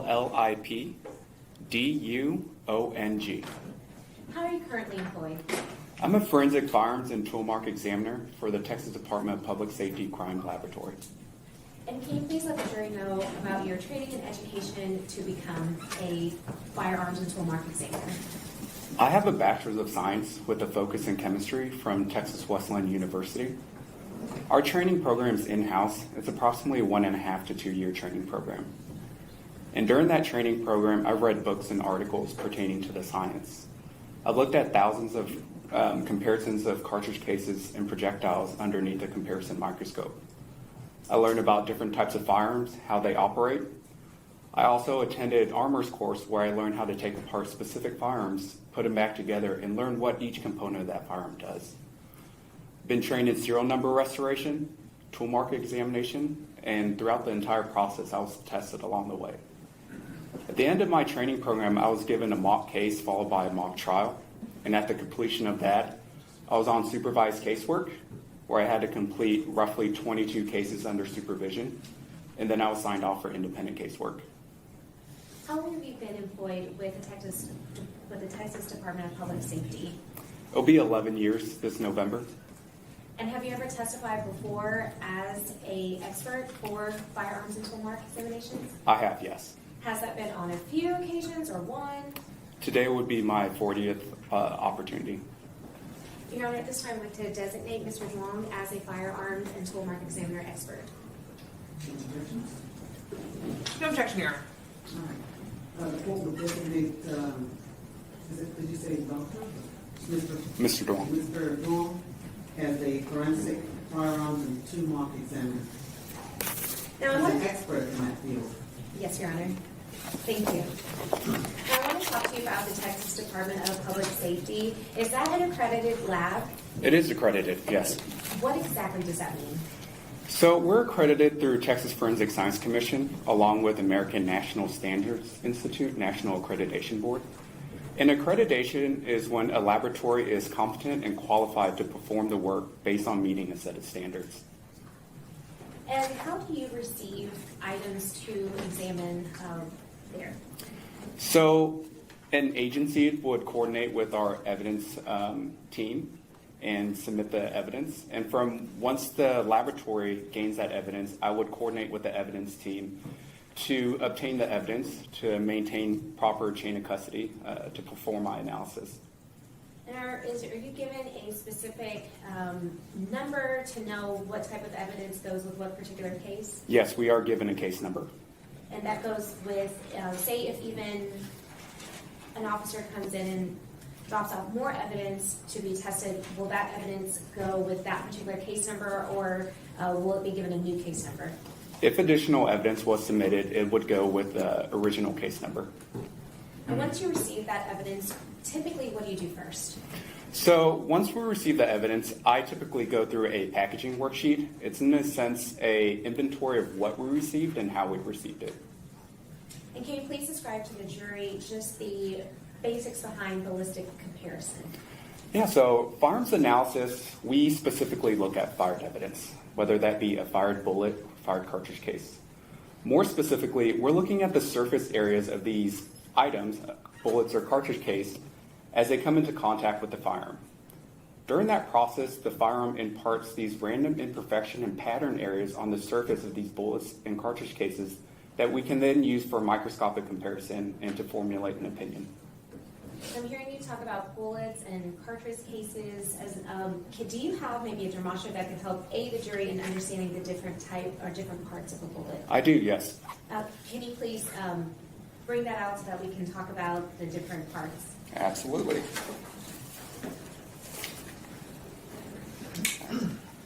So what are we seeing here? So everything together, this is an unfired cartridge, unfired ammunition component. It's comprised of 4 parts. There's a primer, a cartridge case, a projectile, and inside of that there's going to be propellants, these powders, gunpowders. Okay. And can you please explain to the jury how you conduct comparisons? Yeah. Like I mentioned, we're looking at the surface areas of these bullets in these cartridge cases. We're using a comparison microscope that has two separate stages that allow us to view two items at the same time. And with that, we are looking at these characteristics on these cartridge cases and projectiles to see if they're either in agreement or disagreement with one another to formulate an opinion. You talked about characteristics. Can you please explain what a class characteristic is? Class characteristics are measurable features that indicate a restricted group source. These are determined prior to the manufacturing process, so they include caliber, direction of twist, the number of lands and grooves, the shape of the firing impression. These are examples of what class characteristics are. Can you please explain what an individual characteristic is? Individual characteristics are marks produced during the manufacturing process. These are random in nature. They can be, like I mentioned, produced during the manufacturing process or through use, corrosion, or damage of the tool surface. And they are very specific to individual tool. Now, when you and I met, you kind of gave me a really good real-world example of how to explain individual and class characteristics. Do you remember that example? Yes, I do have an analogy. Do you think that would help in aiding the jury in understanding what class and individual characteristics are? Absolutely. Can you talk about that example? So my analogy, I like to reference vehicles. I drive a white Toyota 4Runner. It is a SUV. So the analogy is if I was to park in a crowded parking lot going inside a grocery store. When I walk out, I forgot where I parked. So I'm going to scan the entire parking lot looking for a white vehicle. So white is a class characteristic that exists throughout multiple manufacturers, if not tens, hundreds of thousands of vehicles. Then I'm going to start focusing on an SUV. That's another class characteristic. And then I'm going to continue to dwindle it down so that now there's only 4 white 4Runners in that parking lot that I'm observing. From there, I start looking at those dings on the door, the nicks in the windshield, certain areas that's very unique to that specific vehicle. And that's where it's geared towards individual. Now, after you conduct testing, do you ever consult with other scientists at DPS at the laboratory? So for every one of our cases, they go through 100% verification. And what that means is another examiner, another competent examiner, would reanalyze my work to see if they would come to the same conclusion as I did. And at the completion of a verification analysis, they're going to write verification on my notes to state that they agree with my opinion. And are all findings at DPS laboratory peer-reviewed? For firearms. For firearms. Yes. And at the end of your analysis, how are you memorializing your findings? So at the end, we're going to issue a report that is then sent to the local DA's office along with the submitting agency. And were you asked to do an examination for this particular case that we're here for today? Yes. Your Honor, may I approach? Yes, you may.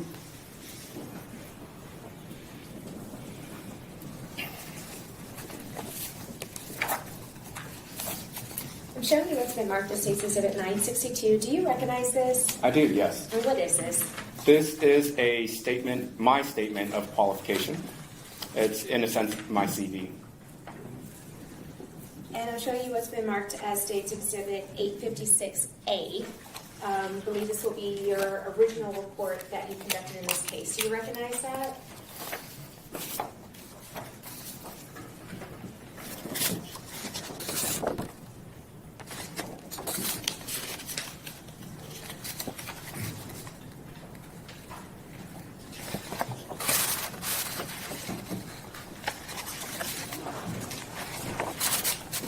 I do, yes.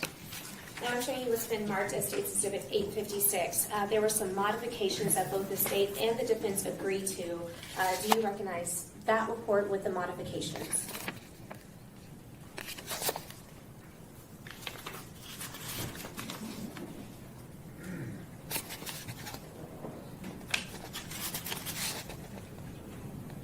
I do, yes. It's a copy of my report with modifications. And do you think that this report will help aid the jury in understanding the type of examinations that you did with the evidence that was submitted? Yes. Your Honor, at this time, State offers State's Exhibit 856 and 962 for all purposes. and 856A for record purposes.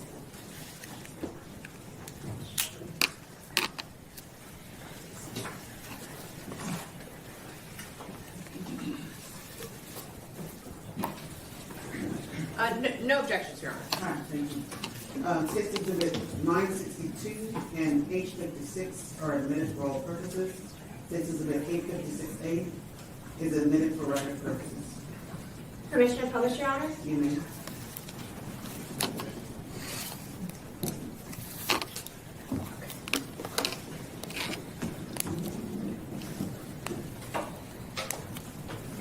I'm showing you what's been marked as State's Exhibit 856. Is this a copy of your modified report? Yes, this is the modified version. And we see that it's here, Texas Department of Public Safety at the top, and where your lab is located. Is that correct? That's correct.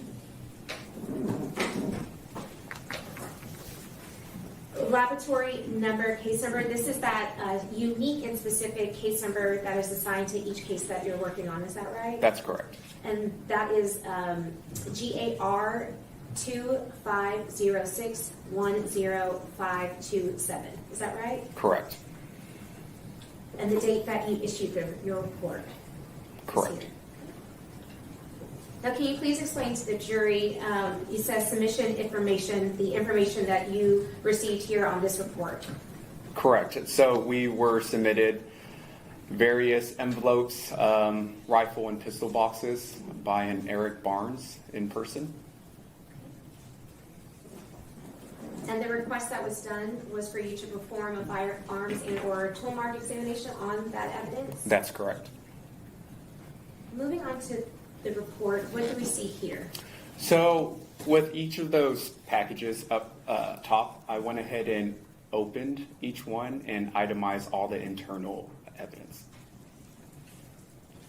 And do you, that unique case number that we see here, do you also mark that with the evidence that you received? Yes, so I marked the packaging along with, if it's able to, I'll mark the evidence as well. And why do you do that? Just to ensure that this is in fact the evidence that I examined in this case. For example, I worked this case a year ago. So when testimony, I can recognize it for the court. Information to approach, Your Honor? You may. Will information move freely? Yes. Okay. So the first thing that we see is that in item 301, it is a 7.62-39 caliber Romanian model rifle. Can you explain what type of firearm that would be?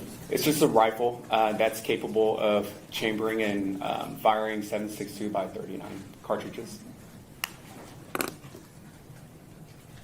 I'm showing you what's been marked as State's Exhibit 508.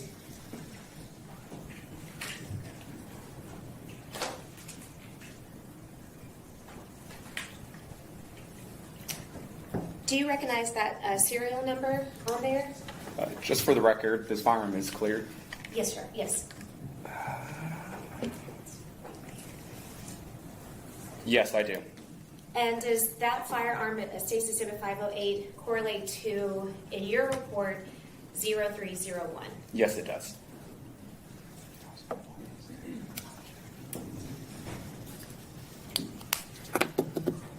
I'm showing you what's marked as State's Exhibit 509. Do you recognize this as, for your report, 04-01? I do, yes. And can you please explain what type of firearm this is? It's another rifle that is capable of chambering and firing a 7.62 by 39 cartridge.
Showing you what's been marked as State's Exhibit 510.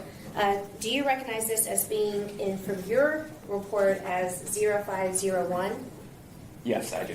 Okay, and you, when you receive evidence, you make your own marking in order to identify which evidence would go for your report. Is that correct? I do, yes. Now, there's additional markings on here, maybe from the agency. Is that correct? That's correct. So typically what the agency may mark as evidence, you mark it as something different. That's correct.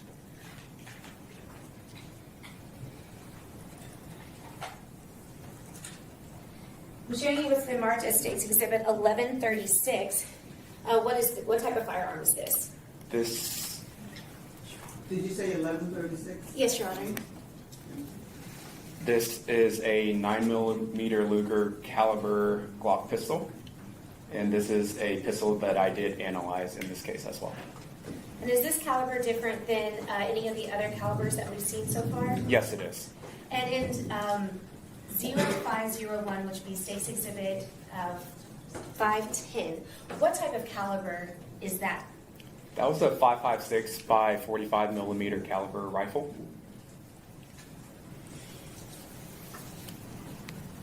And what's the 1136 referenced as in his report? It is referenced as 0601. Thank you.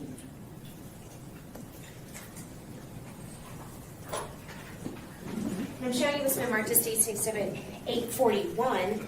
Do you recognize this firearm as being 0701 for your report? I do, yes. And what type of caliber would go with this particular firearm? This is a 5.56 by 45mm caliber. And what type of firearm is this? It's a rifle. So safe to say, not State's Exhibit 831, but these were the firearms that are listed in your report. Is that correct? That's correct.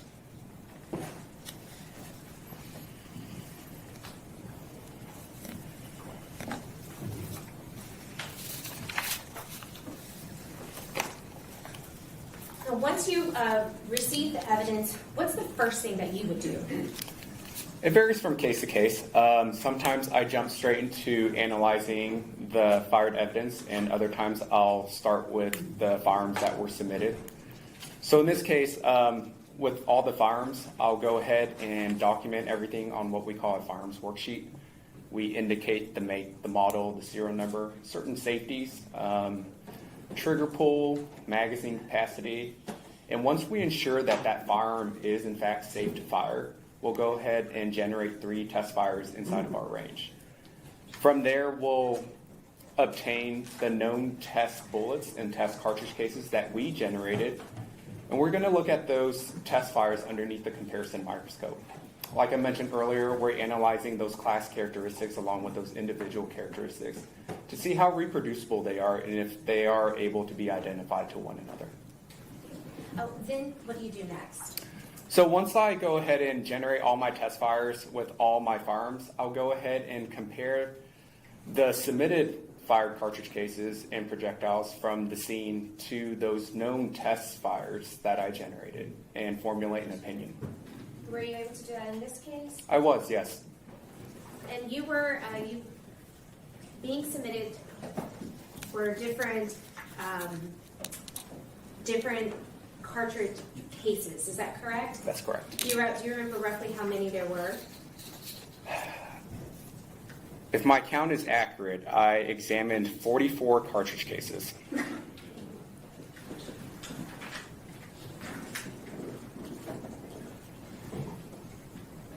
And those cartridge cases, they were submitted to you. Do you also label using your own identifying on the evidence that you submit and examine? I do, yes. And do you put that on every single individual bag that you get? Every individual bag, along with I scribe each individual evidence as well.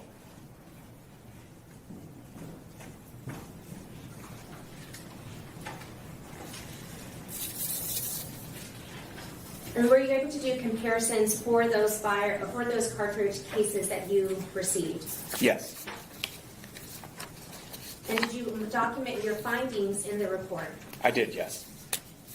So moving through your report, you see here, you were talking about that you do that, a testing to check the gun to see, or the firearm to make sure that it is operable, is that Correct. correct? Okay. And so item 0301, was that functional? It was operational. There was a malfunction that occurred during testing. And moving on to the next firearm of 0302. 0302 is actually a magazine that was used during testing with 0301 rifle. Okay. And then in the 0401, were you able to determine if that firearm was functional? Yeah, so with the remaining firearms that I tested, they were all functional. There was no malfunctions detected during testing. Now, at this point, were you able to? I apologize, I misspoke. The pistol that I did analyze, it was operational, but a malfunction was detected. The remaining firearms were functional. And moving for your findings, we see that items 0801, 0823, 0827AA, and so on. Can you please explain to the jury what this finding means? So those are actually, in fact, related to the submitted bullets. Okay. Did you want me to talk about the opinion regarding those bullets? Yes, please. Okay, And there's a screen right next to you. I appreciate it.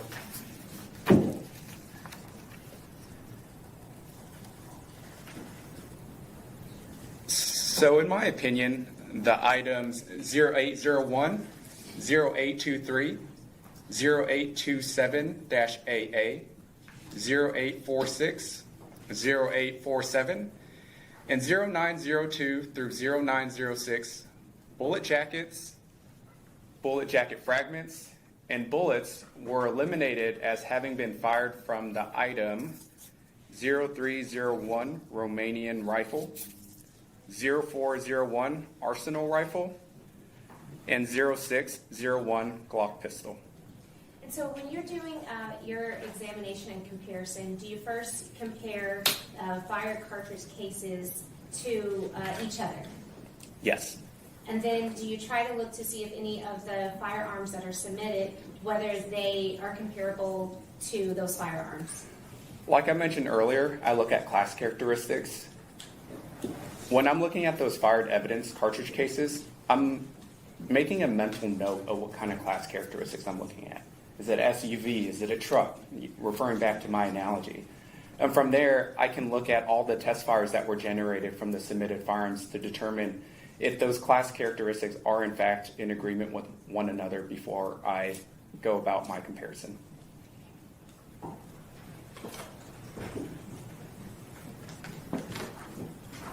And so for these,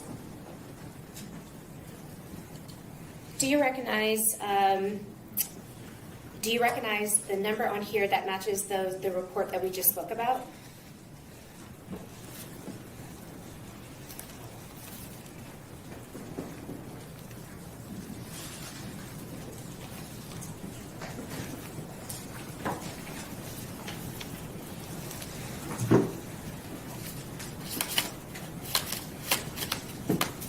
I do, yes.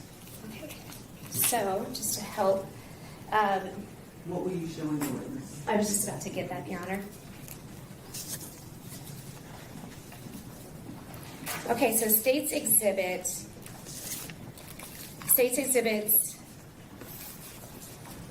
259, 281, 285, 307, and 308, as well as State's Exhibit 38, 39, 40, 41, and 42.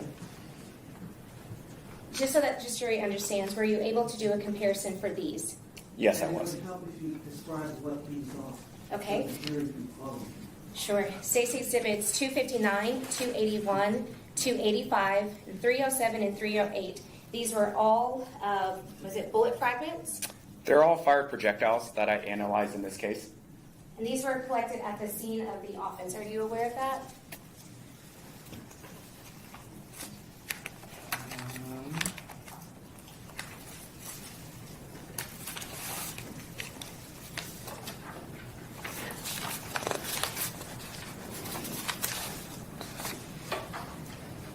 Yes, based on the submission form, it just said scene. And State's Exhibits 38 through 42 had previously been admitted as the projectiles located from the autopsy. So with these projectiles and bullet jackets, were you able to make a comparison on whether they came from any of these firearms? Based on those projectiles, I was able to eliminate it to 3 of the firearms based on the modified report. And 2 of the firearms, it was inconclusive. And so the ones that you were able to eliminate was 0301, is that correct? That's correct. And that would be State's Exhibit 508. You were also able to eliminate it from 0401, and that would be State's Exhibit 509, as well as 0601, which would have been the Glock pistol of 850. Is that correct? That is correct.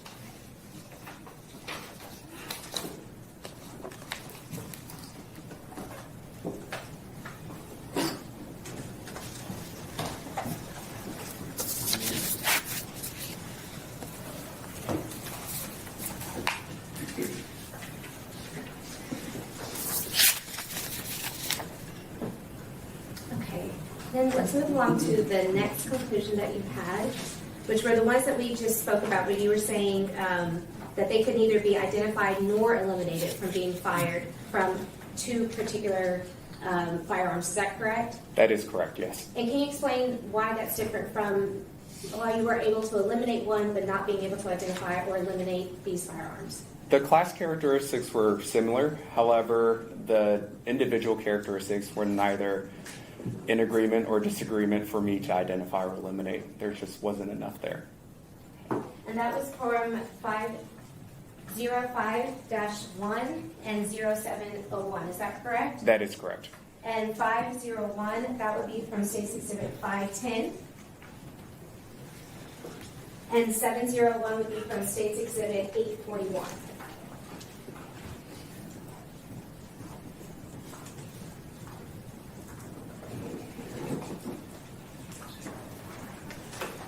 And can you please talk about their next findings? So the next finding,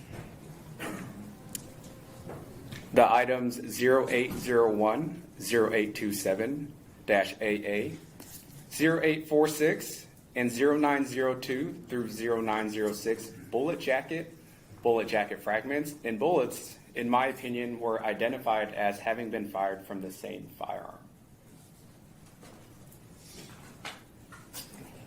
And that was ones that we just talked about. Is that correct? That is correct. Okay, so these would be the same.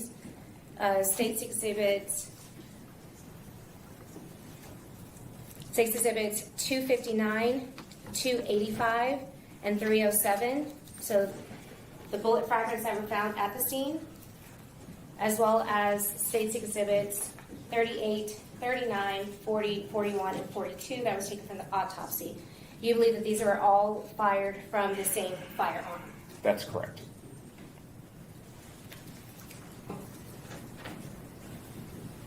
Can you please talk about your next findings?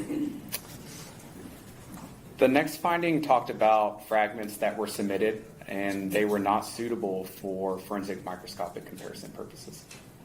And why could that be? Based on the bullet design impact, there's various causes that the bullet would be unsuitable. The rifling marks, the characteristics weren't on the projectile. It could be a piece of fragment that separated.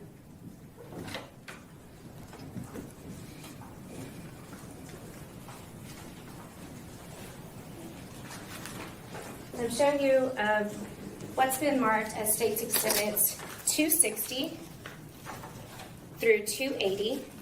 Do you recognize these?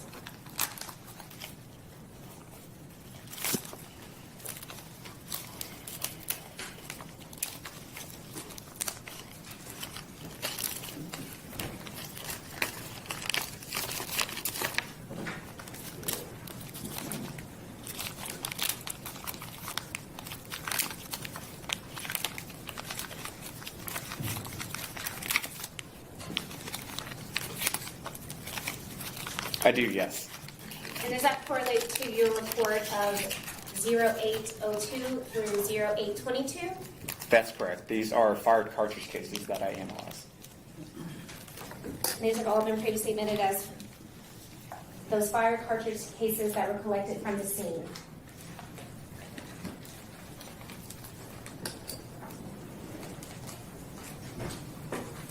I'm showing you what's been marked as States Exhibit 282, 283, and 284. Do you recognize these? I do, yes. Again, these are fired cartridge cases that I analyze in this case. And does that correlate to 0824 through 0826 from your report? Yes, it does. Again, these were the fired cartridge cases that were collected from the scene.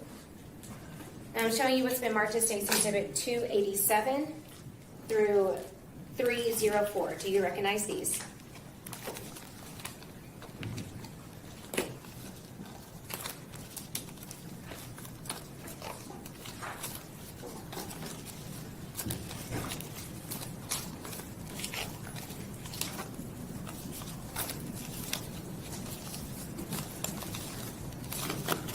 Yes, I do. Again, these are fired cartridge cases that I analyze in this case. And that would be, that this would correlate to your report of 0828 through 0845. That's correct. These are all cartridge cases that were collected at the scene. And then lastly, I'm showing you what's been marked as States Exhibit 307 and 308. Do you recognize these? I do, yes. Again, fired cartridge cases that I analyze. And that correlates with 0848 or 48 and as well as 0849. Is that correct? That is correct. Were you able to make a determination as far as these cartridge cases that were collected at the scene to the firearms that were submitted for testing? Yes, I was. What was that? In my opinion, all the submitted fired cartridge cases were eliminated as having been fired from any of the submitted firearms. Okay. Were you able to make a comparison for the fired cartridge cases themselves? Yes. What was that? In my opinion, all the submitted cartridge cases were identified as having been fired from the same unknown firearm capable of chambering and firing a 5.56 by 45 millimeter cartridge. And that's what you document right here? That is correct.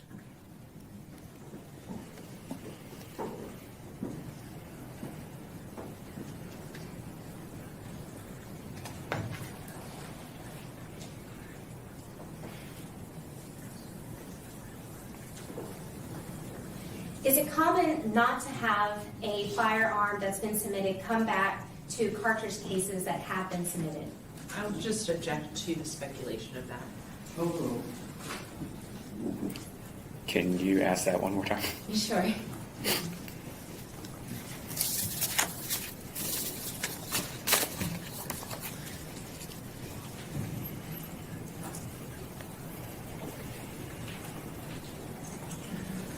There are several times where fire cartridge cases are submitted, but you don't have the firearm that those fire cartridge cases were fired from. Yes, all the time.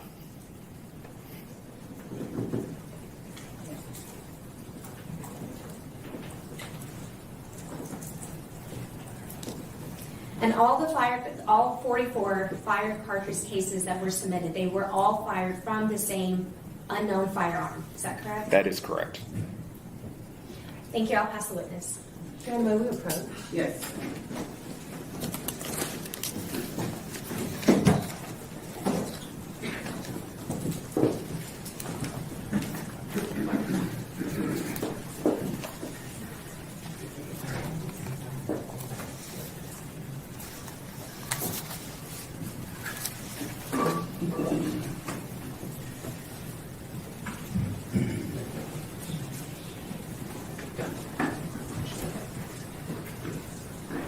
All right, ladies and gentlemen, let's take our mid-morning break, 15 minutes, and be back at, let's be back at 11:05. All right.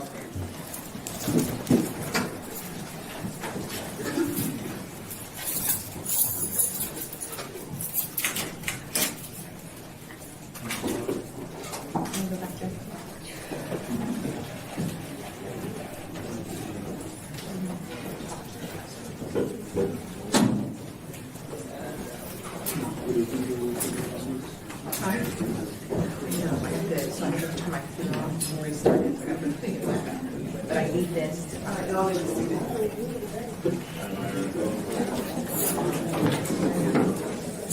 But you take, yeah, take that. Mario. Thank you.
All rise.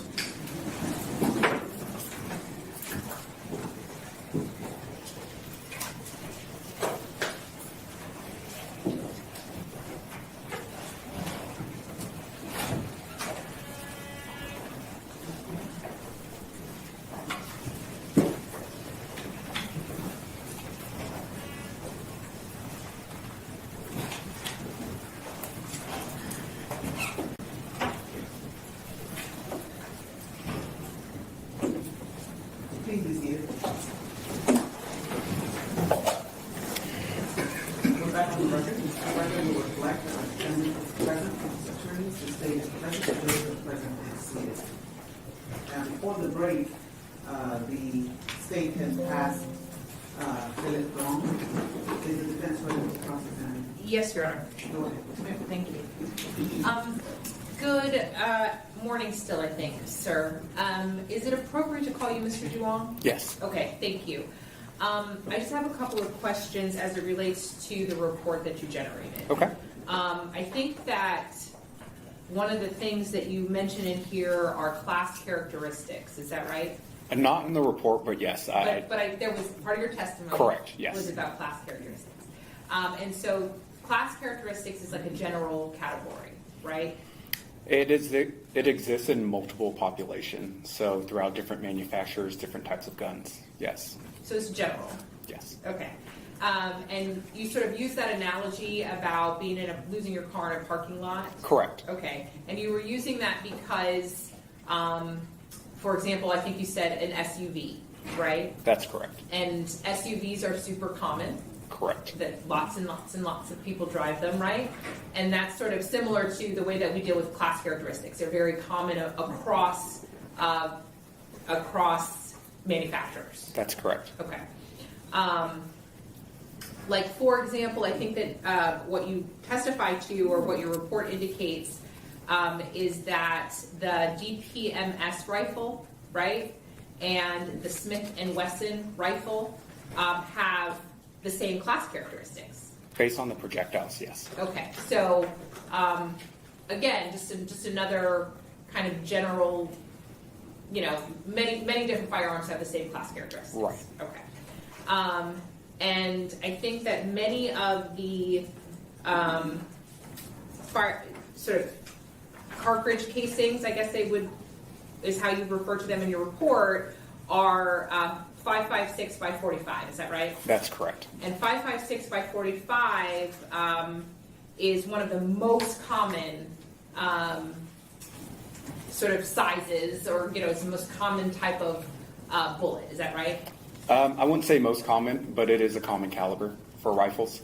And how many rifles, for example, could fire a 5.56 by 45? I couldn't tell you the answer to that. Multiple? Numerous. Okay. So it's not unique to any of the firearms that were here. So they fire them, other firearms fire them, is that right? That's correct. Okay.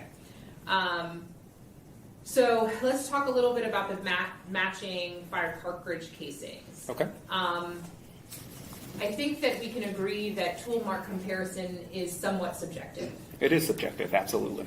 And so you sort of test fire things and you form an opinion that's based on whatever you can see and some of your sort of own internal analysis. Is that right? Based on training and experience, yes. And then you don't just make that decision by yourself. You then have a supervisor or whatever, somebody else that reviews your work. Is that right? Another competent firearms examiner will then verify my work. Okay, so, and you said that happened here. That's correct. Okay. And so, may I approach? Yes, you may. Okay. So, you as a competent firearms expert, right? Yes. And your colleague who reviewed your work, That's correct. also competent. Yes. Okay. Made the determination that whatever it is that you received to test didn't match this. Correct.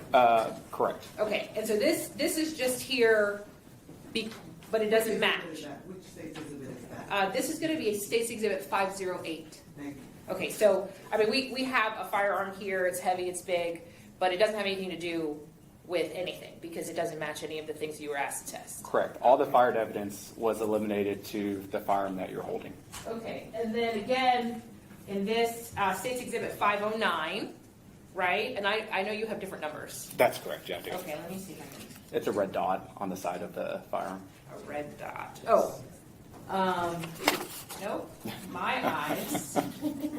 I cannot see that, I'm sorry. Do you want to look at it and see if you can? If you don't mind. This is item 0401. Okay, which is what? It is a 7.62 by 39 rifle. Okay, so this didn't match what you and Correct. your colleague determined. So this is just here. I mean, the state just brought this here, but it didn't match anything. It doesn't have anything to do with this. Correct. Everything was eliminated to that firearm. Okay. And then this one is State's Exhibit 510. 0501. Okay, because I'm.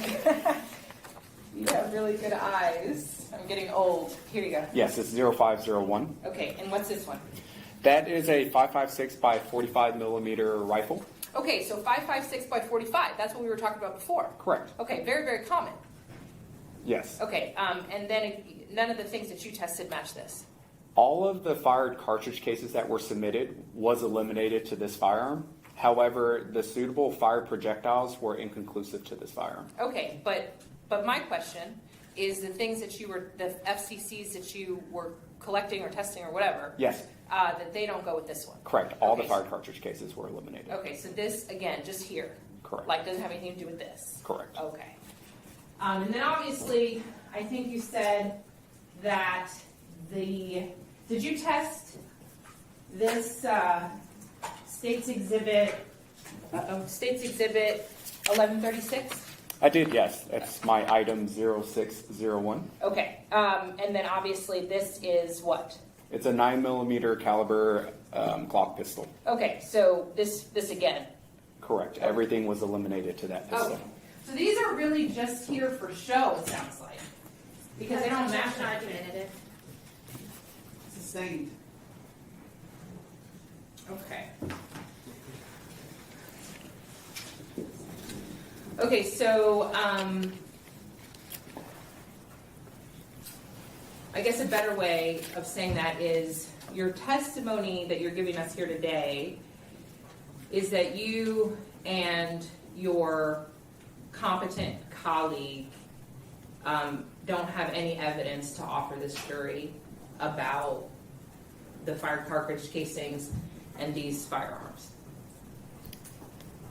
My opinion is that I'm so sorry, I just want to make sure that you're able to be responsive to the question that I'm asking. And if I didn't ask it in a good way, I'm happy to rephrase it.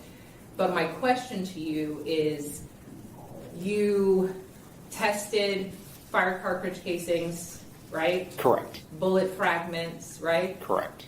Other pieces of bullets, is that right? Other fragments and bullets, that's correct. Okay. And your determination is that all of the firearms that the state is bringing up here, they don't match what you found, what you tested. I was unable to link it to any of the firearms submitted.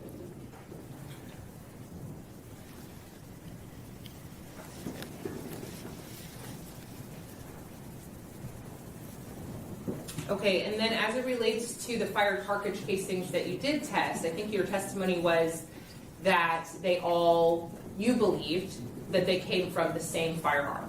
Is that In my right? opinion, they were identified as Okay. having been fired from one gun. And that's in your opinion, and that's together with your with your colleague. That's because I want to describe them correctly. The way that you described your sort of supervising person colleague is that they're also sort of a competent firearms person. That's correct. Okay. Yes.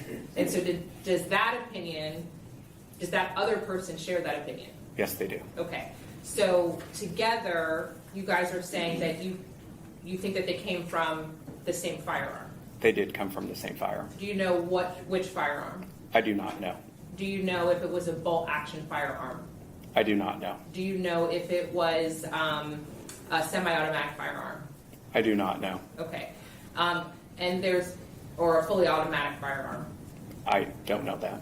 And that's based on sort of and those were 5.56 by 45s, right? That's correct, yes. Which is super, super common. It's a common caliber. And the characteristics are somewhat subjective as it relates to being able to make that determination. You have to use some amount of sort of opinion to sort of complete your picture. It is a subjective science, yes.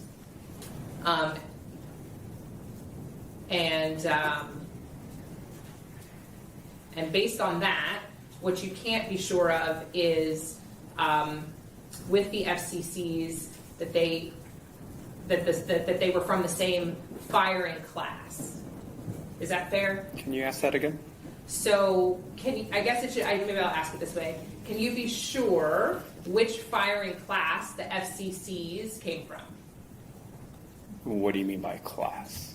So, and maybe I should say, as it relates to the subjectiveness of your determination, as it relates to the fire cartridge casings that were that were produced to you, you can't say what brand they were. Correct. The class characteristics are not unique enough to determine a make and model. Thank you, sir. I'm going to pass the witness this time. Thank you. Thank you, Your Honor. When you do your report, you form your own opinion. Is that correct? That's correct, yes. And then it is peer reviewed to make sure that your findings are correct. That is correct, yes. And in order to eliminate any sort of firearm, you have to do a microscopic examination in order to eliminate any firearm. Is that correct? We're comparing based on the class characteristics among other characteristics as well. And so what evidence that may be collected, we won't know if it's relevant or not until you are able to do that testing. That is correct.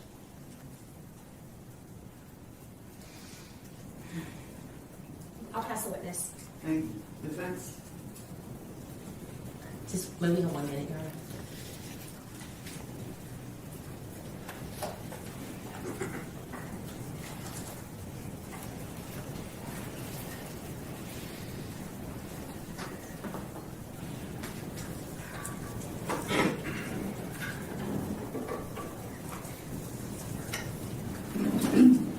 No further questions at this time, Your Honor. Thank you. May this witness be released? No objection from the state? No objection. Thank you, sir. Thank you, Your Honor.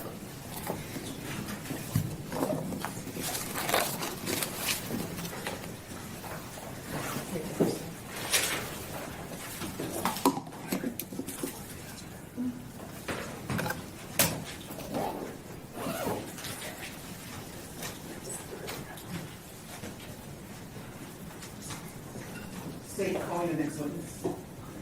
State call Scott Morris.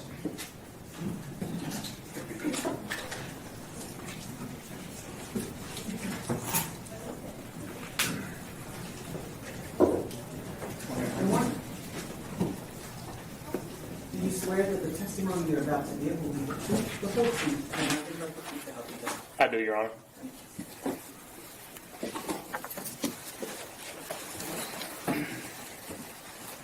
Good morning, sir. Good morning. Could you please introduce yourself to the jury and please spell both your first and last name for our court reporter? My name is Scott Morris, SCOTTMORRIS. And how are you currently employed? I'm currently employed by the FBI. And so when I address you, how would you like me to address you? Just Mr. Morris is fine. I'm not an agent. Now, Mr. Morris, I kind of want to hop right into things. What is your title with the FBI? With the FBI, I'm the Deputy Lab Director. I'm also a Master Digital Forensic Examiner. And can you please tell us, jury, a little bit about your background as it relates to law enforcement prior to the FBI and then now with the FBI? I was employed by the City of Grand Prairie for 21 years. I was a detective for 10 years. In 2015, I was assigned to the North Texas Regional Computer Forensics Laboratory, otherwise known as the NTRCFL. There, I was trained to do digital forensics, and I was doing digital forensics from 2015 to now. When I retired in 2021, I was hired by the FBI at the same laboratory. And what type of training does one have to be an examiner with the FBI? It starts out with when I went through, about 15 to 18 months of hands-on classes, going to Quantico, Virginia, going on searches in the field, where you're taught the basic file systems, operating systems. Your initial training really covers how to image hard drives, image and deal with laptops and mobile devices. After the initial training, you can go and get additional certifications or authorizations to do Macintosh computers, to do audio and video exams, and a multitude of other things. And so that training continues. Once you've been certified, you continue doing yearly training to keep your training update. And so since 2016, I've had an additional 12 to 1,300 hours of training. And do you maintain and keep up all that training as part of your current position? The training, yes, sir.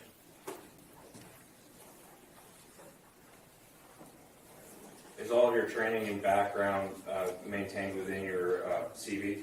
Correct.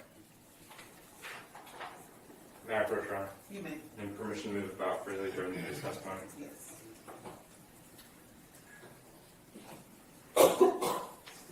Now, Mr. Morse, I'm showing it's been 963. Is this a recent copy of your CV?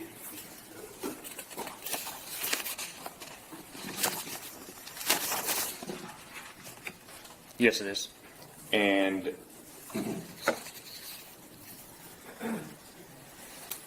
contains your law enforcement experience, your experience with the FBI, of course, all of your relevant experiences as it relates to your testimony here today. Yes, sir. State would offer State's Exhibit 963 for all purposes. Previously exhibited to the defense counsel.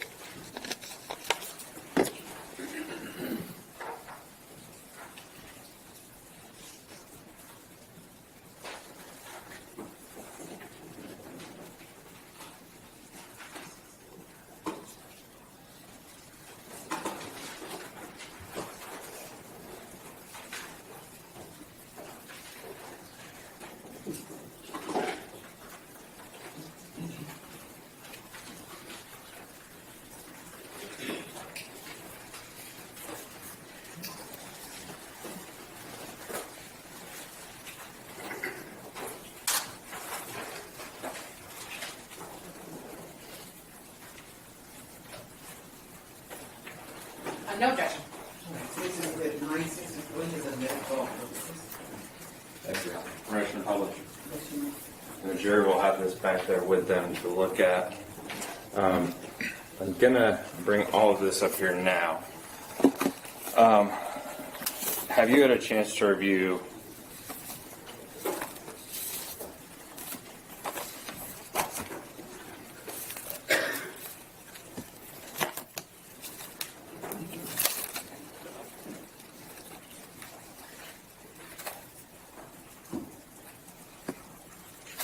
I want to make sure I don't get too out of order with all of this.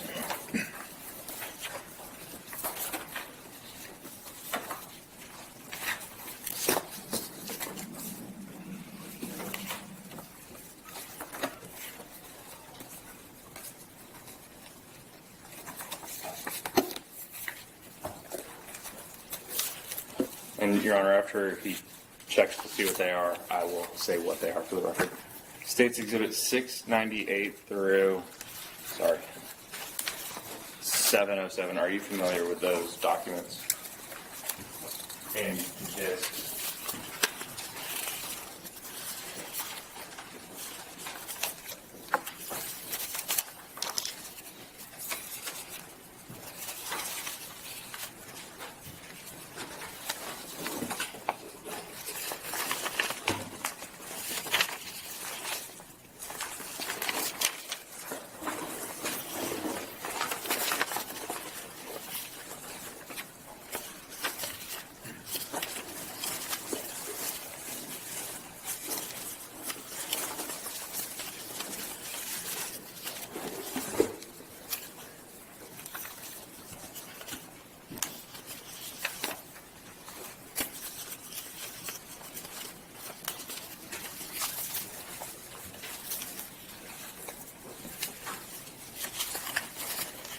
Yes, I've seen, these are reports and search warrants that I've already reviewed, and then my report of examination, which I created, as well as the hard drives I created.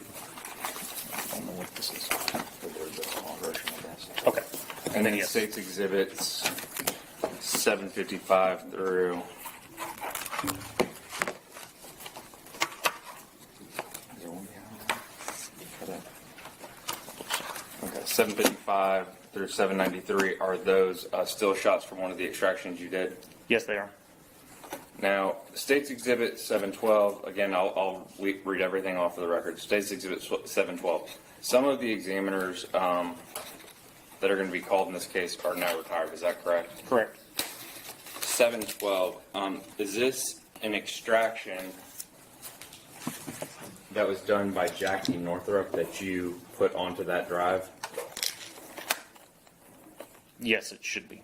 on 712? On 712, yes. Okay, and then 699 is your extraction, correct? Correct.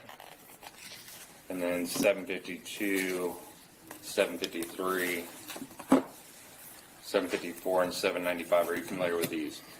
Yes, these are videos these are discs that was created by the district attorney's office that came from my hard drives. Just, I can't remember how big, a terabyte, 2 terabytes, 3 terabytes? The data, I think, is only about 1 terabyte. 1 terabyte. The condensed version of selected videos from your hard drive. Correct. Okay. The cell phone extractions you did were from phones 501, 503, 505, 504, and 506. We just double check those real quick to make sure those are the phones. And those have been admitted already for all purposes. Can you just verify that those are the phones, though?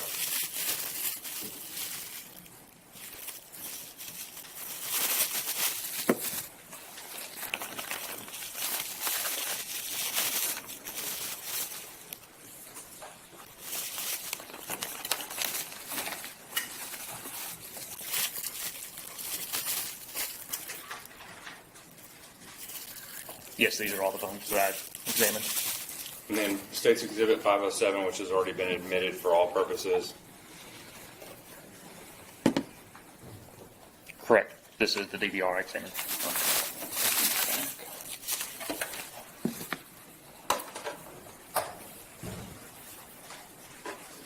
And as it relates to Ms. Northrup's examination, she's the best person to testify to her actual examination. But since she's retired, you placed the contents on this for the purposes of this trial. Correct. Your Honor, I'm going to offer State's Exhibit 712 for record purposes now, which will then be testified later by the examiner who actually did that examination.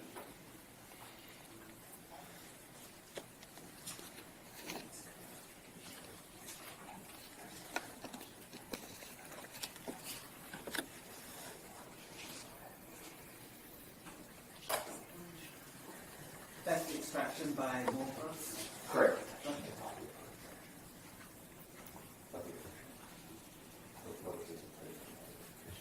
Is there an objection to that being? I was trying to for record ask- purposes? I was trying to ask the state if I understood that this witness is going to be here to testify later, so I was just asking that question. Correct. So, I mean, we would just object just because she'll be here later, but. 370 to 375. And she can authenticate, or she can identify her own work product. Thank you.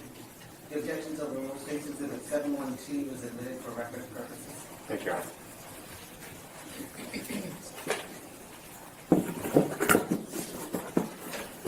Okay. So I'm going to kind of go through these now, so that way we can make a clean record of all these things we've just discussed. 70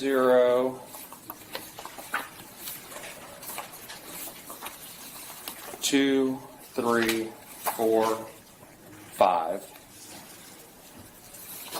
and 698. Those are all search warrants, correct? Yes, sir. Those are all what? Search warrants Okay. for the different pieces of evidence that you did examinations on. Correct. State's Officer, State's Exhibit 698, which is a search warrant for the Night Owl DVR system, for record purposes only. State's Exhibit 702, which is a search warrant for a black Apple iPhone pursuant to a search warrant for record purposes only. 703, which is a search warrant, again for record purposes only, for an Apple iPhone. 704, another search warrant for record purposes only, a Samsung phone. 705, a white and silver iPhone search warrant, and we offer these just for record purposes. These are all items that were Did you say 695 as well? Yeah, 698, and those are all items that were seized from the 3915 Ramona House, Your Honor.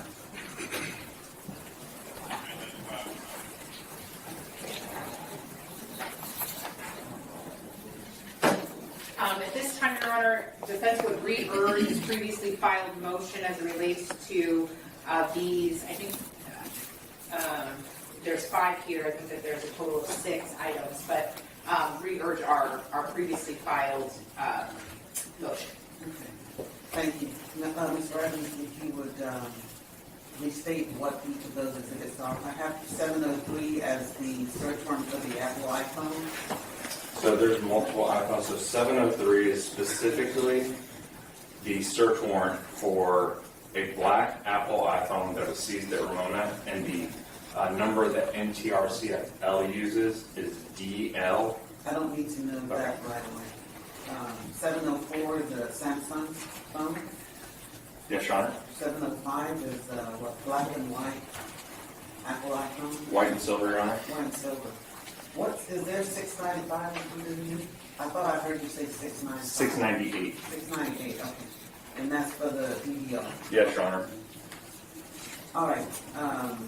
The defendant's objections overruled. State's Exhibit 703, 704, 705, and 698 are admitted for record purposes. And 702, Your Honor, was another search warrant. Also was a black iPhone. I'm assuming the same objection by the defense. Is that right? Yes, it is correct. Okay. State's Exhibit 702 is admitted for record purposes.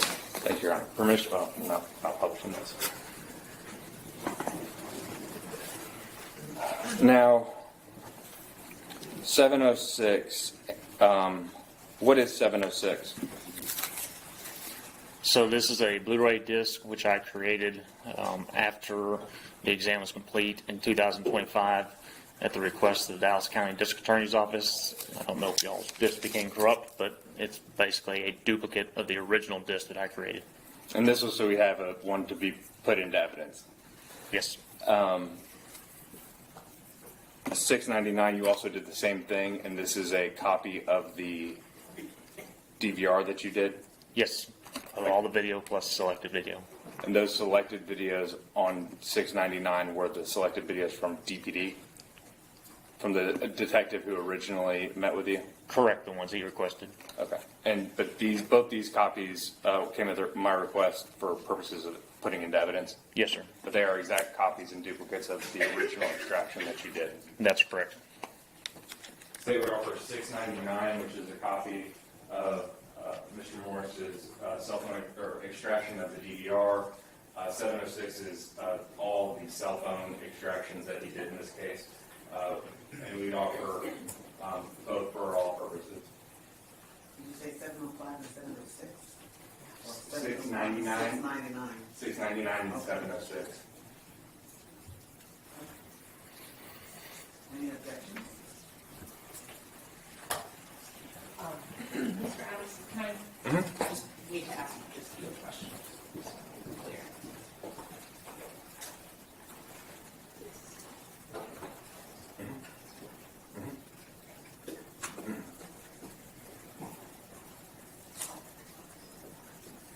No objection. All right, State's Exhibit 706 and 699 are admitted for all purposes. Rest of the public? You may. We'll leave here for now. Okay.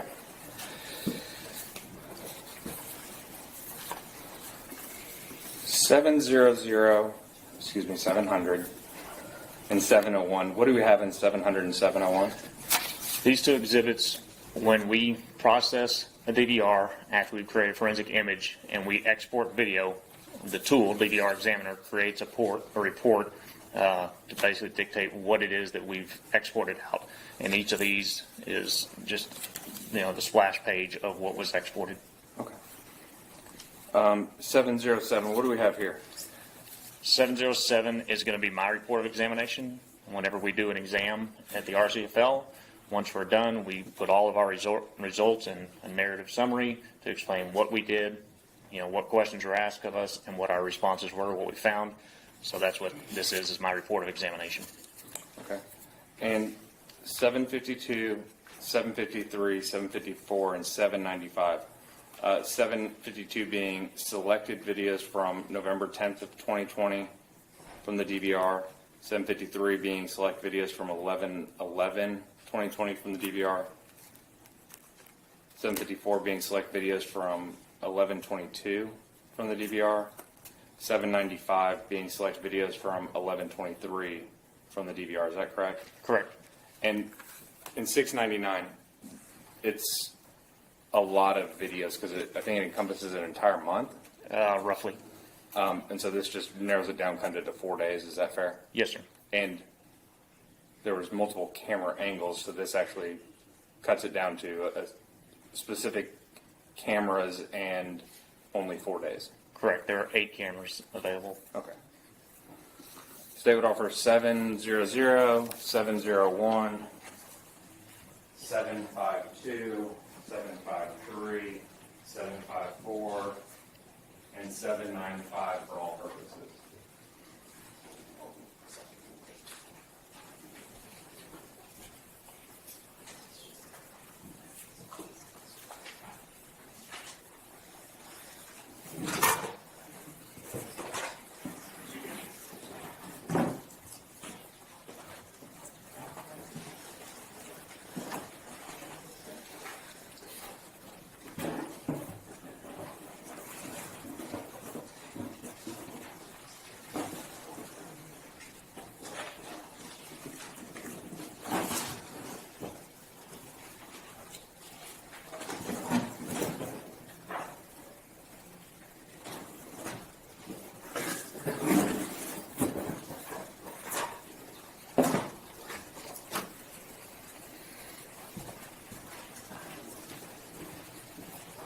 May I just ask Mr. Adams one question, please?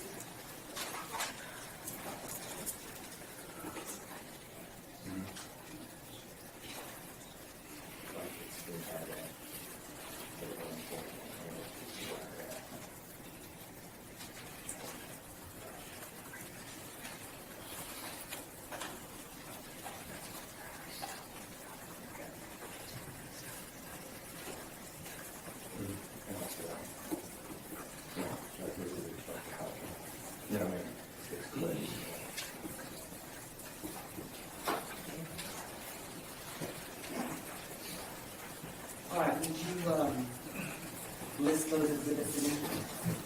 752, 753, 754, and 795. And Your Honor, may I briefly take this witness on board iron?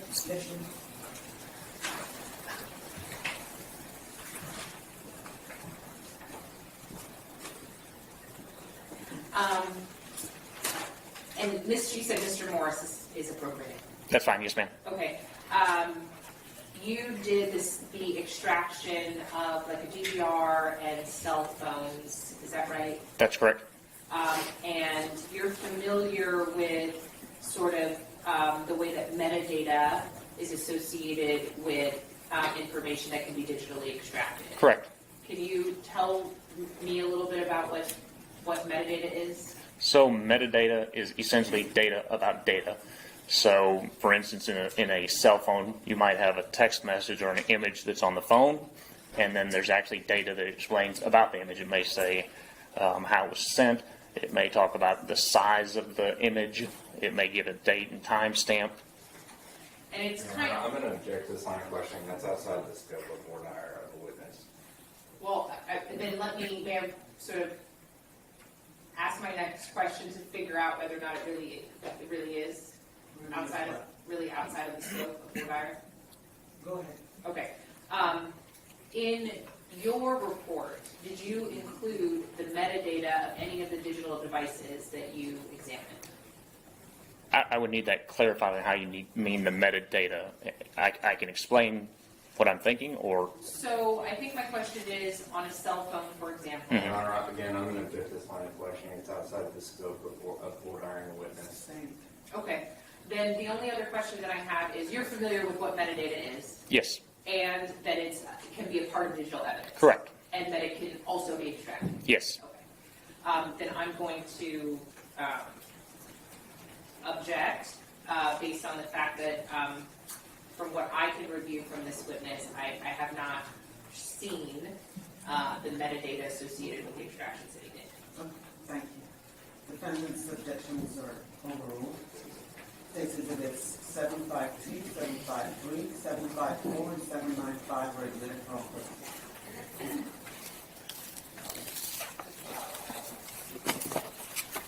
Have you had an opportunity, did I ask you about these? Yes. Okay. And 755 through 793 are all Still shots of just, again, a smaller portion of this terabyte of videos. Is that fair? Correct. I was able to go through and review each of the images he presented to me and locate them within the video. State Record 755 through 793 for all purposes. Previously tendered to defense counsel.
No objection.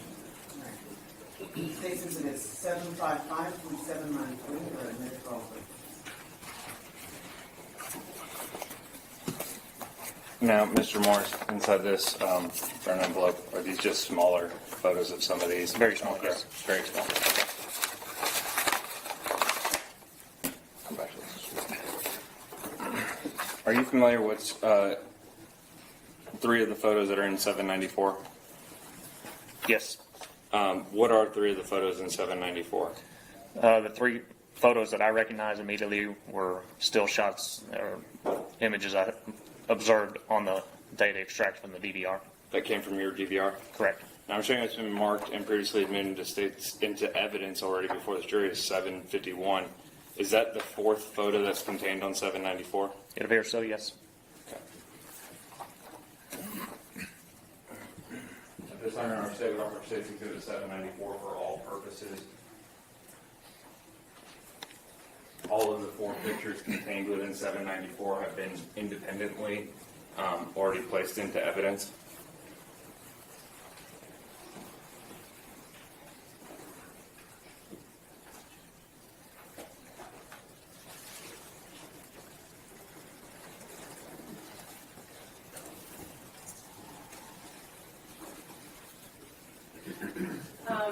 We're going to object to 794 as just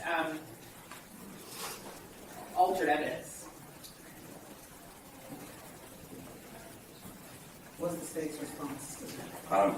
Your Honor, it is, if the court would like to review, it is not altered. It is the photos that have already been in. It is just four of them put together and just smaller portions of them. Thank you. Defense objection is overruled. State's exhibit 794 and 751 are admitted for all purposes. Permission to publish. Issued. And the state would offer 794A for demonstrative purposes only for this jury. Describe 794. It is the exact same as 794, just larger. Any objection? Oh, yes, that same objection, Your Honor. Thank you. That's a rule. 794A is admitted for demonstrative purposes. Now, Mr. Morris, 794A that we have here, the three photos that came from your extraction are the first two and the fourth one, is that correct? That's correct. And 751, which was previously admitted, the jury will recall the testimony of the freeway and the Kroger truck, but that's the photo that's then placed on here. Okay. And this location here came from the search warrant at 3915 Ramona Avenue in Dallas, correct? Correct.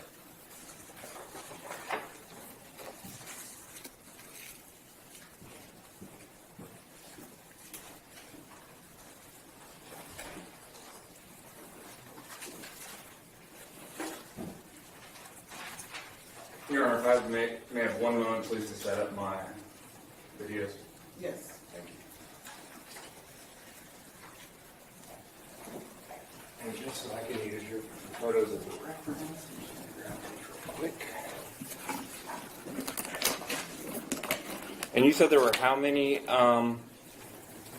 cameras on this DVR system itself? It had 8 camera views available.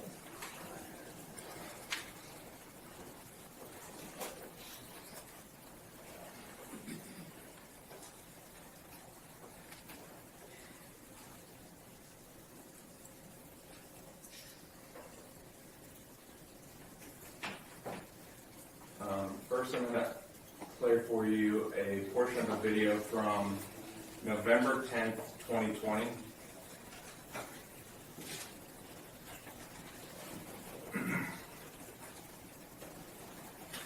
The extraction process itself, before we kind of get into this, I'm going to...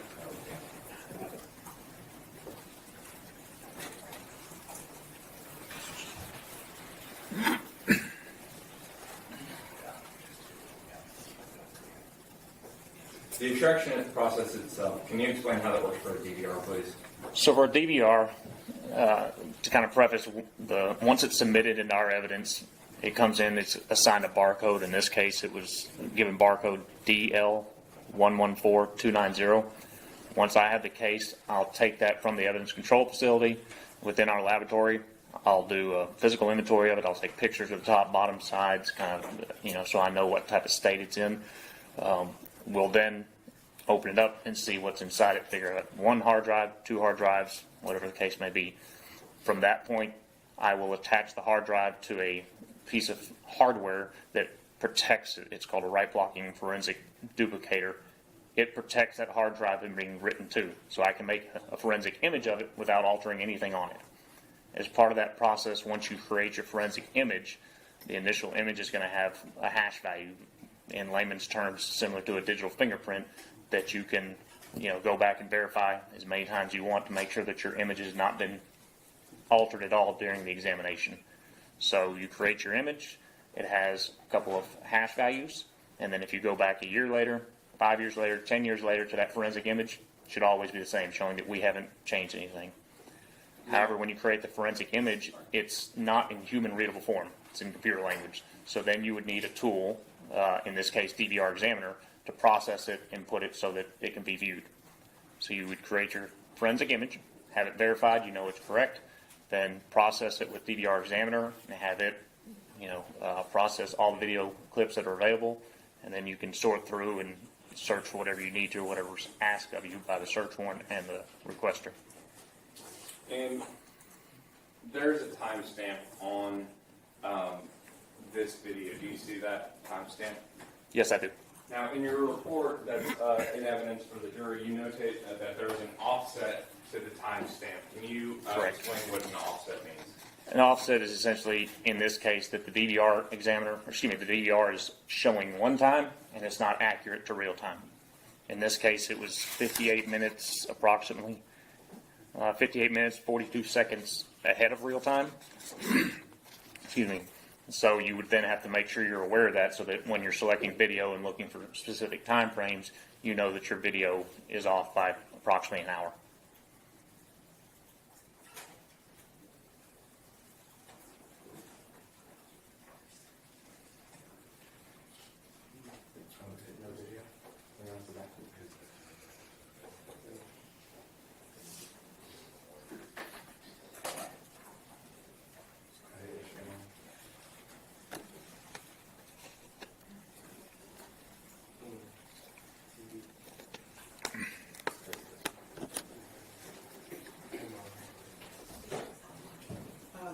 Deputy Wheeler, would you go over there and assist? We don't want the, sir, look at this.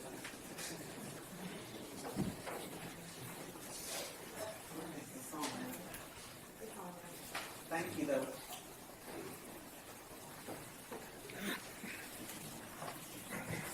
So regarding the offset of time, can you talk about that just briefly? So here, like if you look in the top right-hand corner, you'll see the date, November 10th, 2020. You'll see that it reads 13:09:33, so 1:09 p.m. 33 seconds. That's actually 58 minutes 42 seconds approximately ahead of real time.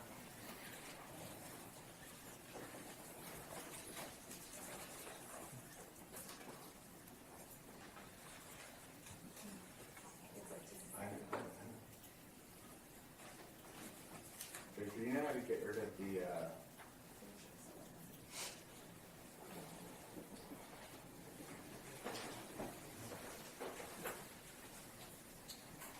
So it was 1 hour ahead, Approximately. and I think in your report you said it was 58 seconds, is that correct? 58 minutes and Sorry, 58 minutes. roughly. There we go. Alright, I'm going to move forward to 13:09:36 seconds. So this would have been really roughly 12, 11, and 36 seconds-ish Roughly, correct. on November 10th. That's correct.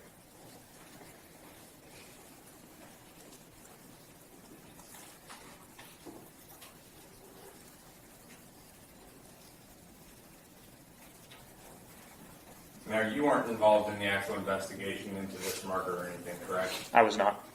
So as far as individuals that we see in this video, not really anything that you're familiar with as far as that. No, sir.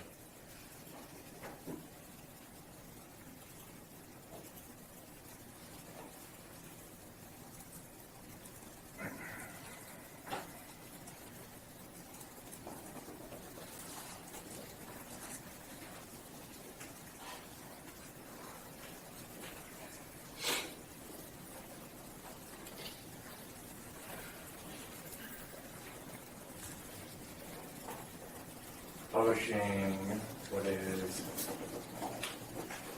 still the 10th at 17.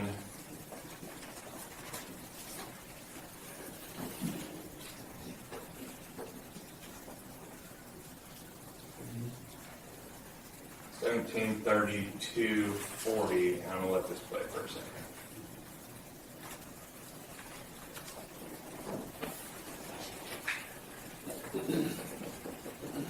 And that's when I say 17:32:55 seconds. That's the video time, but actually real time being 16:32. Correct. So 4:30 Dallas time. Correct. The time in the upper right-hand corner is the DVR's time.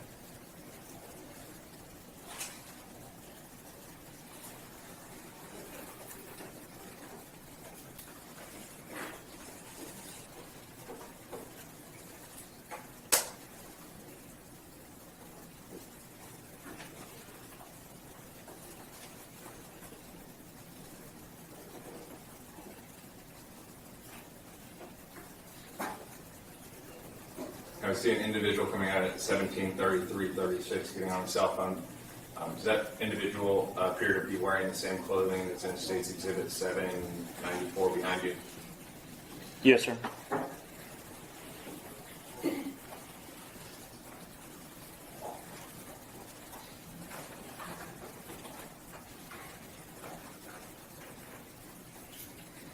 you'd like to.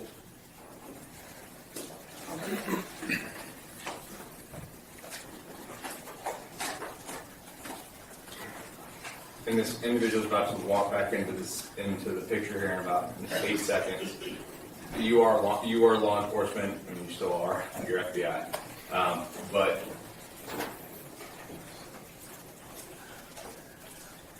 that individual walked out of the picture with a phone in one hand. Do you see him walk back into the picture at 17:34:26? Yes, And do you see something in his other hand? I do. And what does that appear to be to you, based off your training and experience as law enforcement? That appears to be a firearm.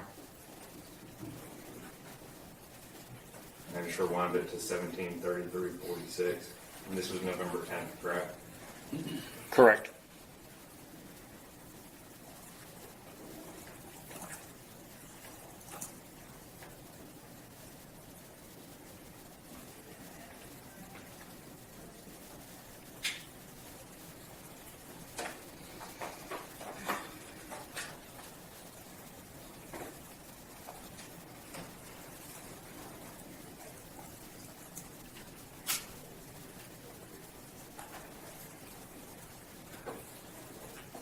And at 17:34:23, we see him walk in.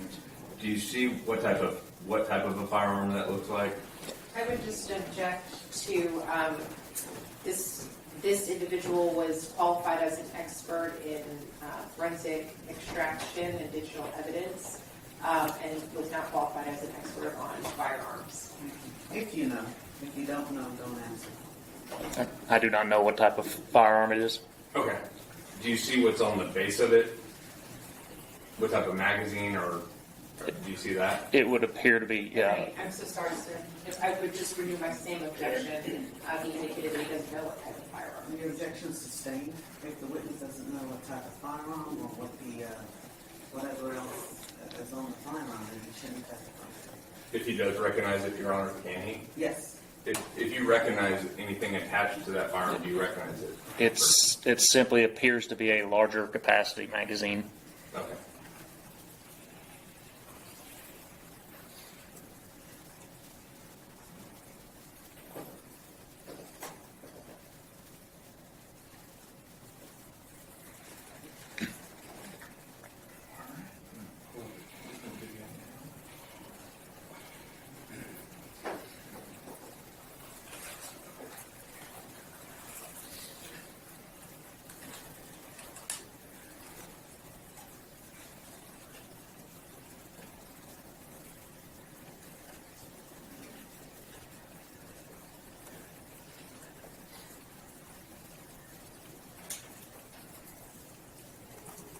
I'm going to go over to camera 7 at roughly 18:02. Do you see a vehicle in that that portion of the video? I do.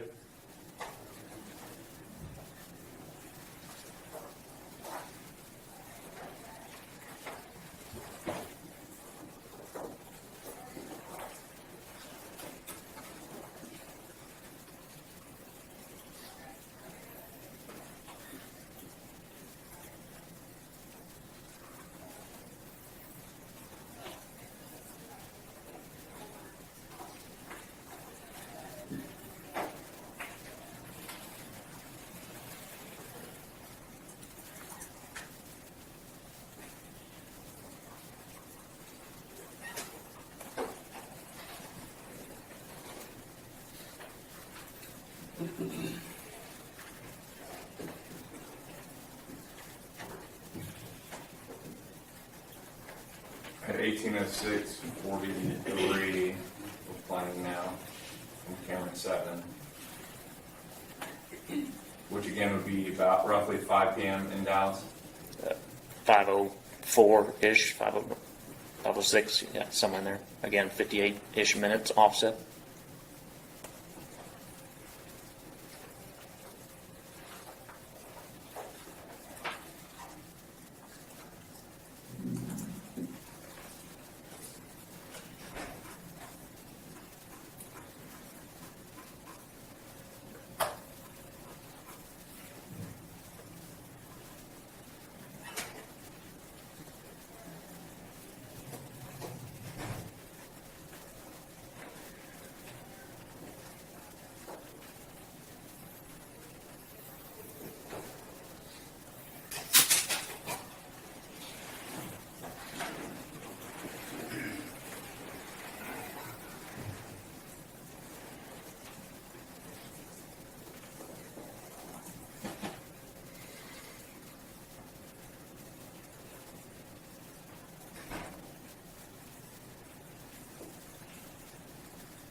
1809, we see that car begin to move, correct? Correct. And you drive out of view of the camera set.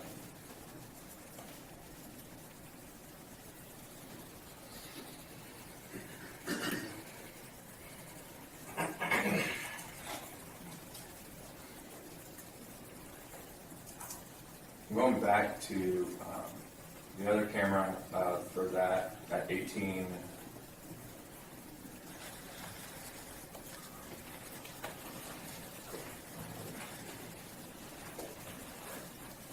Do you see that individual again in 754? Correct.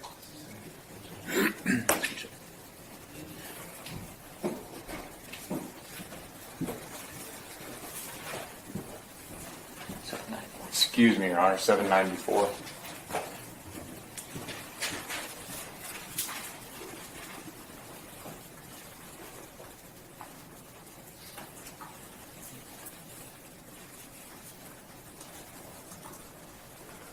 I'm just going to let this play for a moment. Do you see this person, the same person exiting the house at 180646? Yes, sir. And do you see what appears to be under his arm? Appears to be the same firearm.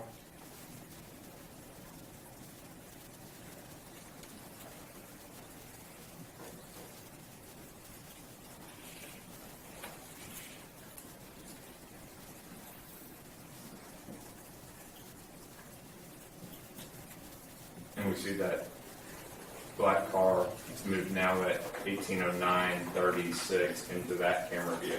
Correct.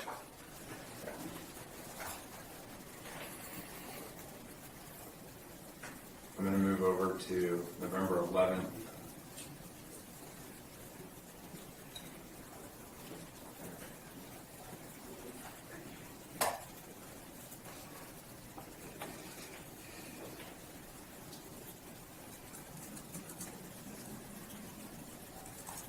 November 11th, camera 3.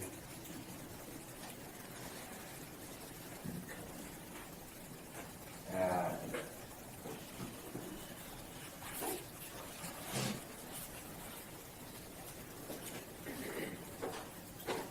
1348.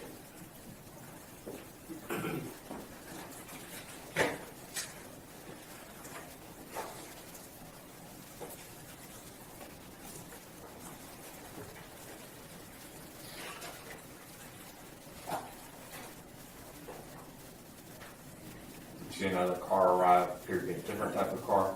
Yes, sir. And this is November 11th at approximately 12:48 p.m. Correct. Are you aware of what time the murder in this case took place at? No, sir. Do you see the individual entering the house at 13:48:45 with a backpack Yes. on? Yes, sir. And do you see his pants and his underwear?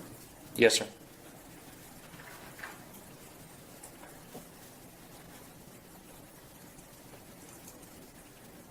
And he's there with another individual. Correct.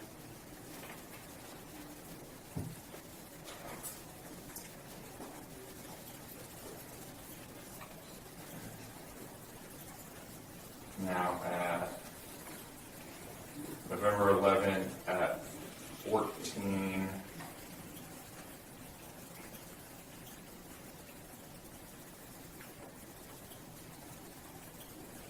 Oh, 18 is when I start playing. Again, this would be approximately 1 o'clock, 1:10. Yep. Correct. Approximately. See that individual walk out carrying something. Yes, sir.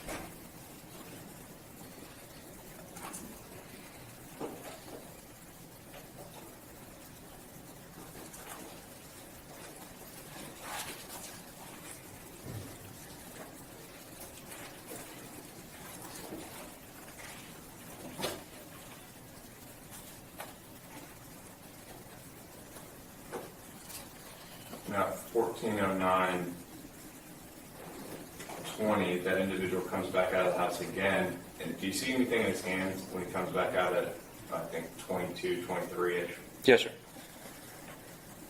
Do you recognize what that was in his hands? I would only speculate. Okay, well, don't do that. Okay. But you saw something in his hands? Correct. That was at 1409:26. We'll go over to camera 7 at approximately the same time. That's you.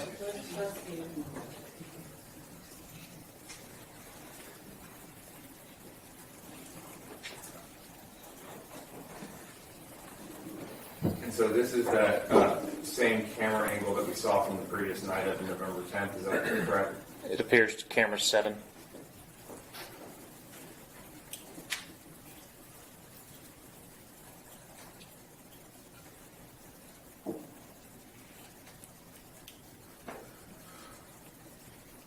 I'll start playing at 1402:27.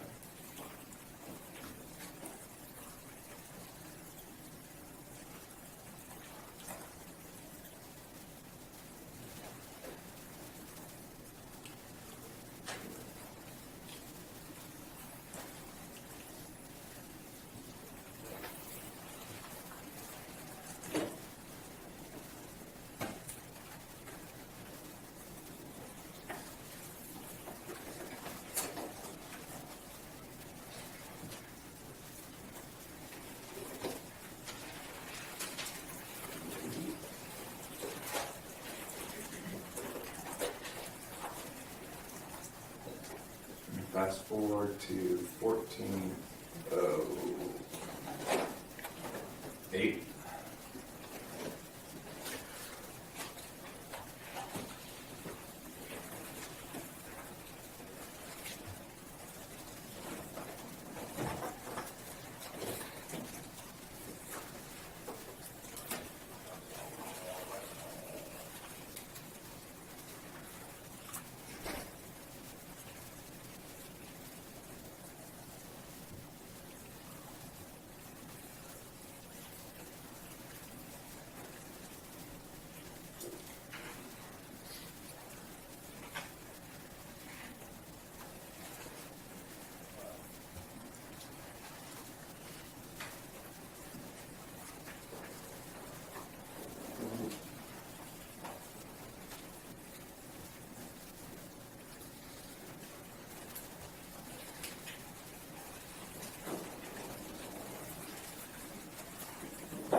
And at 14:10:12, what do you see going on in the video?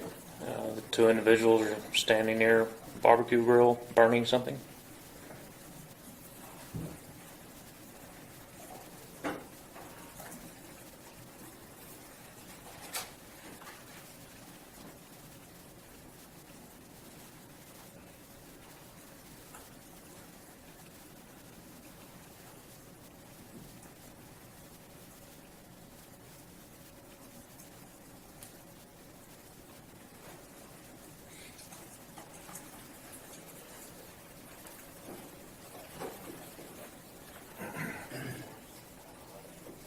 Now, just going through some of these slides,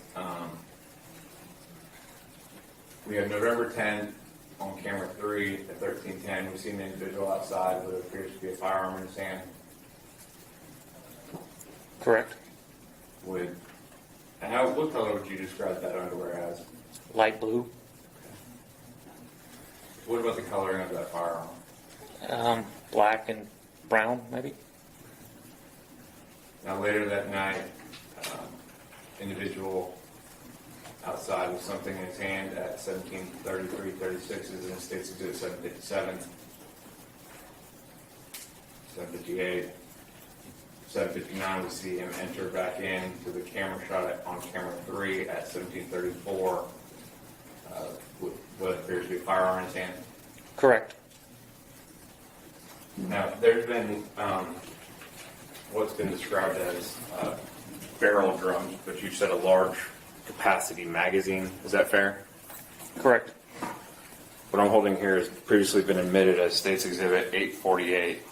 When you talk about a large capacity magazine, is State's Exhibit 844 a large capacity magazine? I would say so. Okay. And is the kind of a street term for one of these a drum? Sure. Okay. Yes.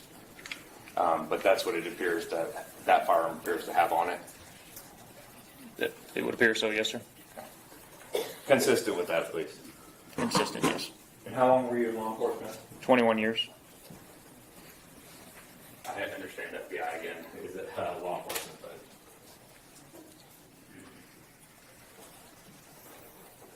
seven. Sorry, 750 or 760. 761 is the Camaro. 762 we have the individual leaving the house. 764, you can see he has something in his mouth, but carrying something in his arms. Is that fair? Correct. 765, getting into that same black Camaro.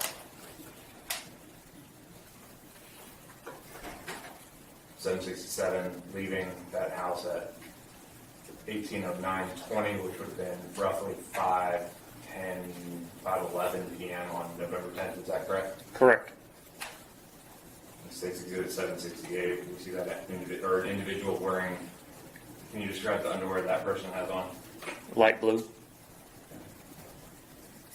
And that's at roughly 13:48:42, which is roughly 12:50 p.m. Correct. on November 11th. In State's Exhibit 770, we see that individual walking out of the house at roughly 1:10 p.m. with something in his hand. Correct.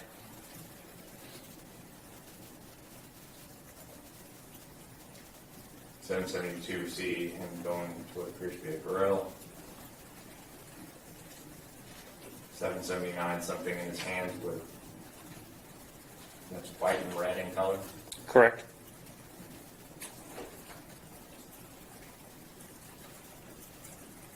776, the two individuals at the grill. 778, pouring something into the grill. 779, we see something beginning to burn. Is that fair? Fair. Correct. 780, something burning as well. Correct. Now there's other still shots from later in the evening.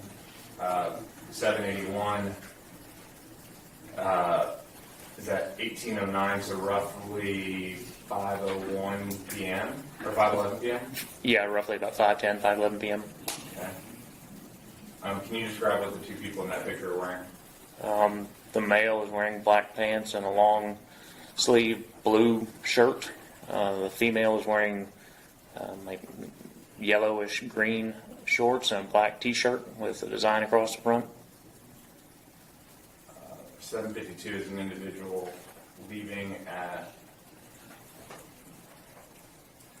9:13. About 9:06, 9:07 Okay. Okay, sorry. ish. Math's off. Now, jumping ahead and I think 783. This is 11/22 at 16:37. But these are all the photos that have already been admitted through you. Correct. See an individual getting into a silver car, State's Exhibit 786 at approximately 4 p.m. Yes.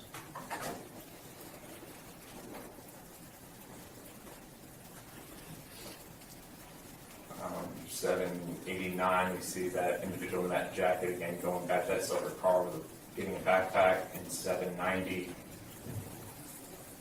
791 going back to that car, Correct. 792 talking to somebody, Correct. 793 is just taillights on a vehicle. Is that fair? Fair. Yes.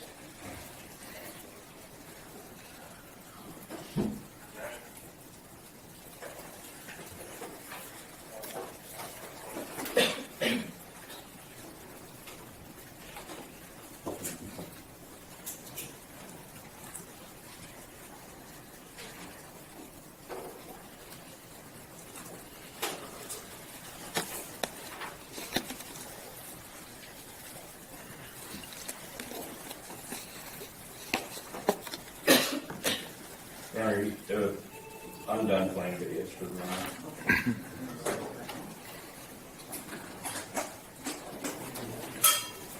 It's about 12:21. Do you have much more with this I one? do, Your Honor. All right. Ladies and gentlemen, let's take a 1-hour lunch break and be back here at 1:30. All right.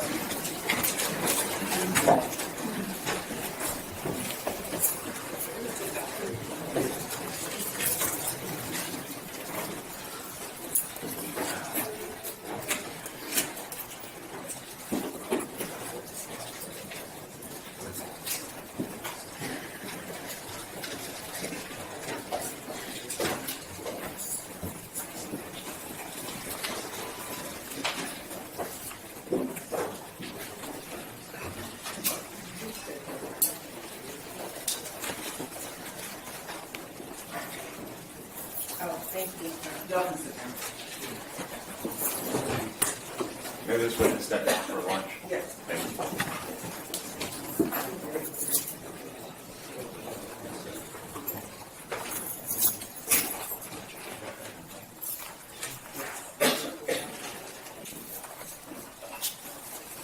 Since this was from yesterday, would you get back in?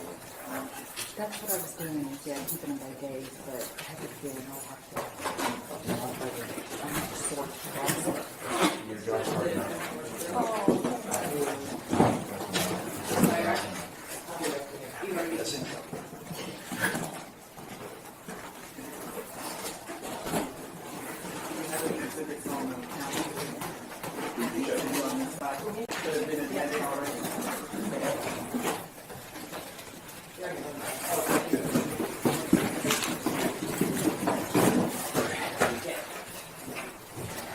We're good. I was just trying to help her out. Oh, yeah, I appreciate that. Yes, ma'am. I would just leave on since he's still in the stand. Is it okay to leave here? Get them to Okay. Yes, ma'am. And this, you're gonna want this back. Yeah. Yes, ma'am. Thank you. Do you need us to do anything with anything? No. Okay. Thank you, Judge. People lock the courtroom. Everybody.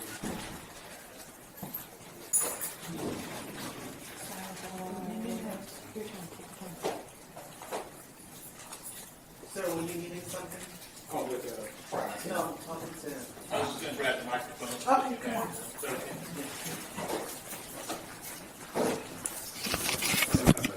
Firearms in here. It's like, can't have those just sitting out.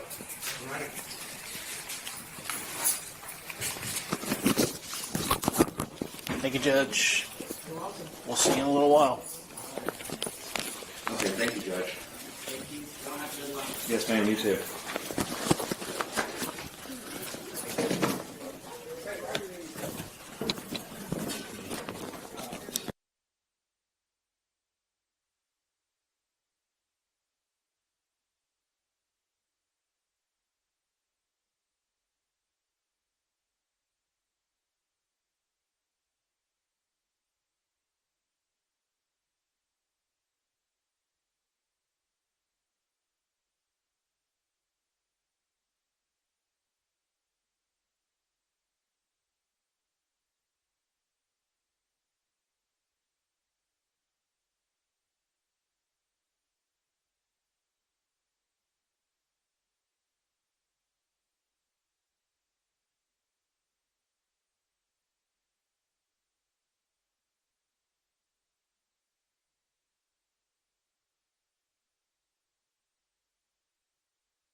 And we'll figure it out over the weekend. That way you guys can be done.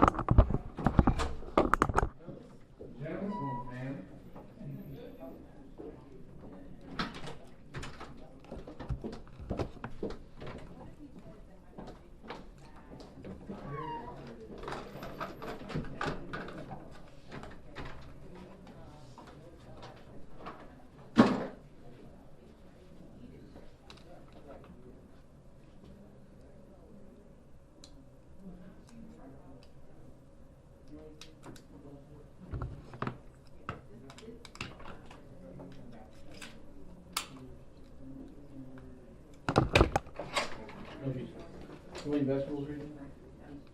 Less. That's it. That's it. Yep. Okay. Thank you. Mayo, mustard. Sure. Okay. Cool. Stop asking me.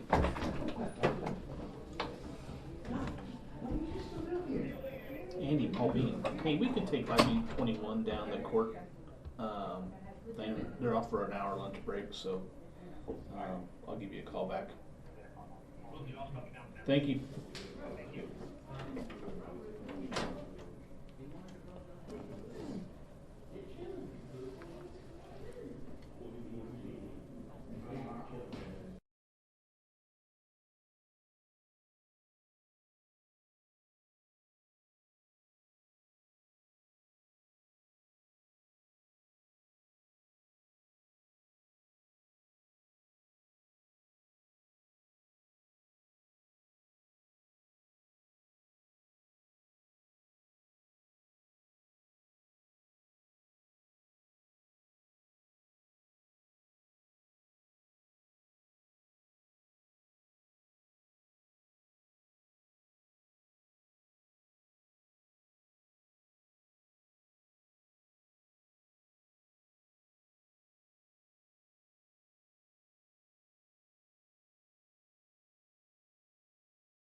Want to bring in our streaming audience. If you have been watching this trial all morning, it started to get interesting at the very end before they broke for lunch. I'm Stephen Dial in Fox 4's digital studio.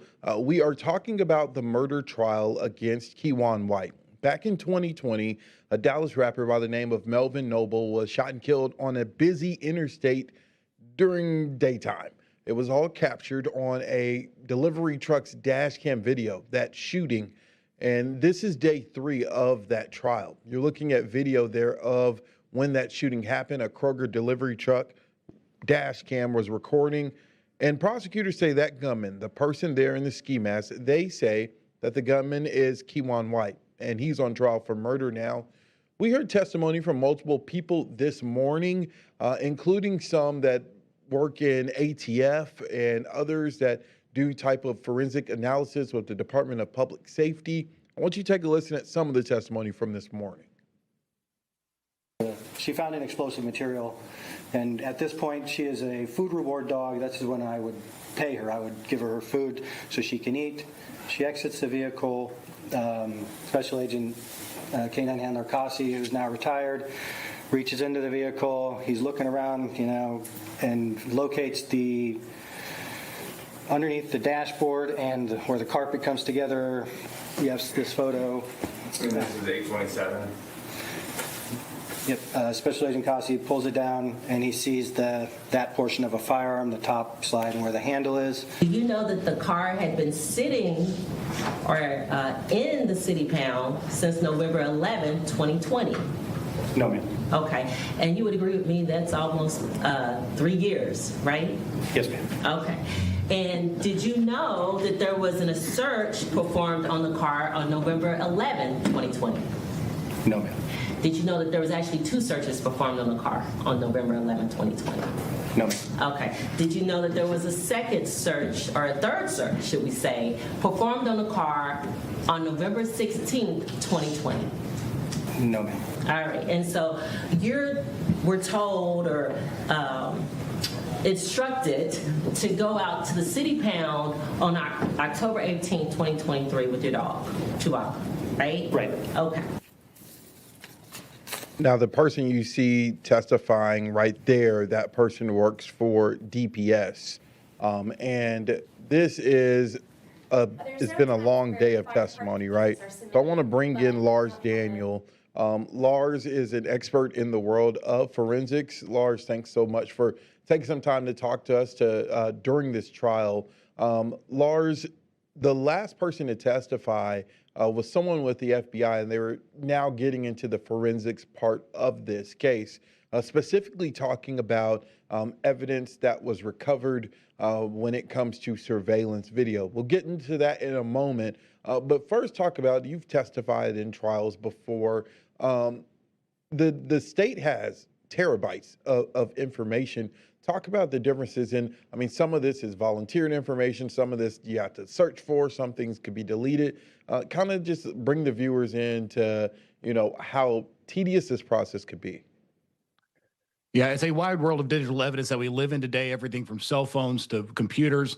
You have both consumer devices like those, and you have data that's coming from surveillance systems, as we hear today in this particular case. So all of this type of evidence has to be collected and analyzed using the forensic principles as it relates to digital forensics. So this isn't something that can happen immediately. Not only does it need to be analyzed in the sense of you extract the data in a forensically sound method from these different sources. After that happens, you then have to process all the data, which sometimes, depending on the evidence source, even a single phone can take days if there's a lot of information that has a large storage capacity. And after that, it takes the time to actually look at all that information as you develop your investigation or your case.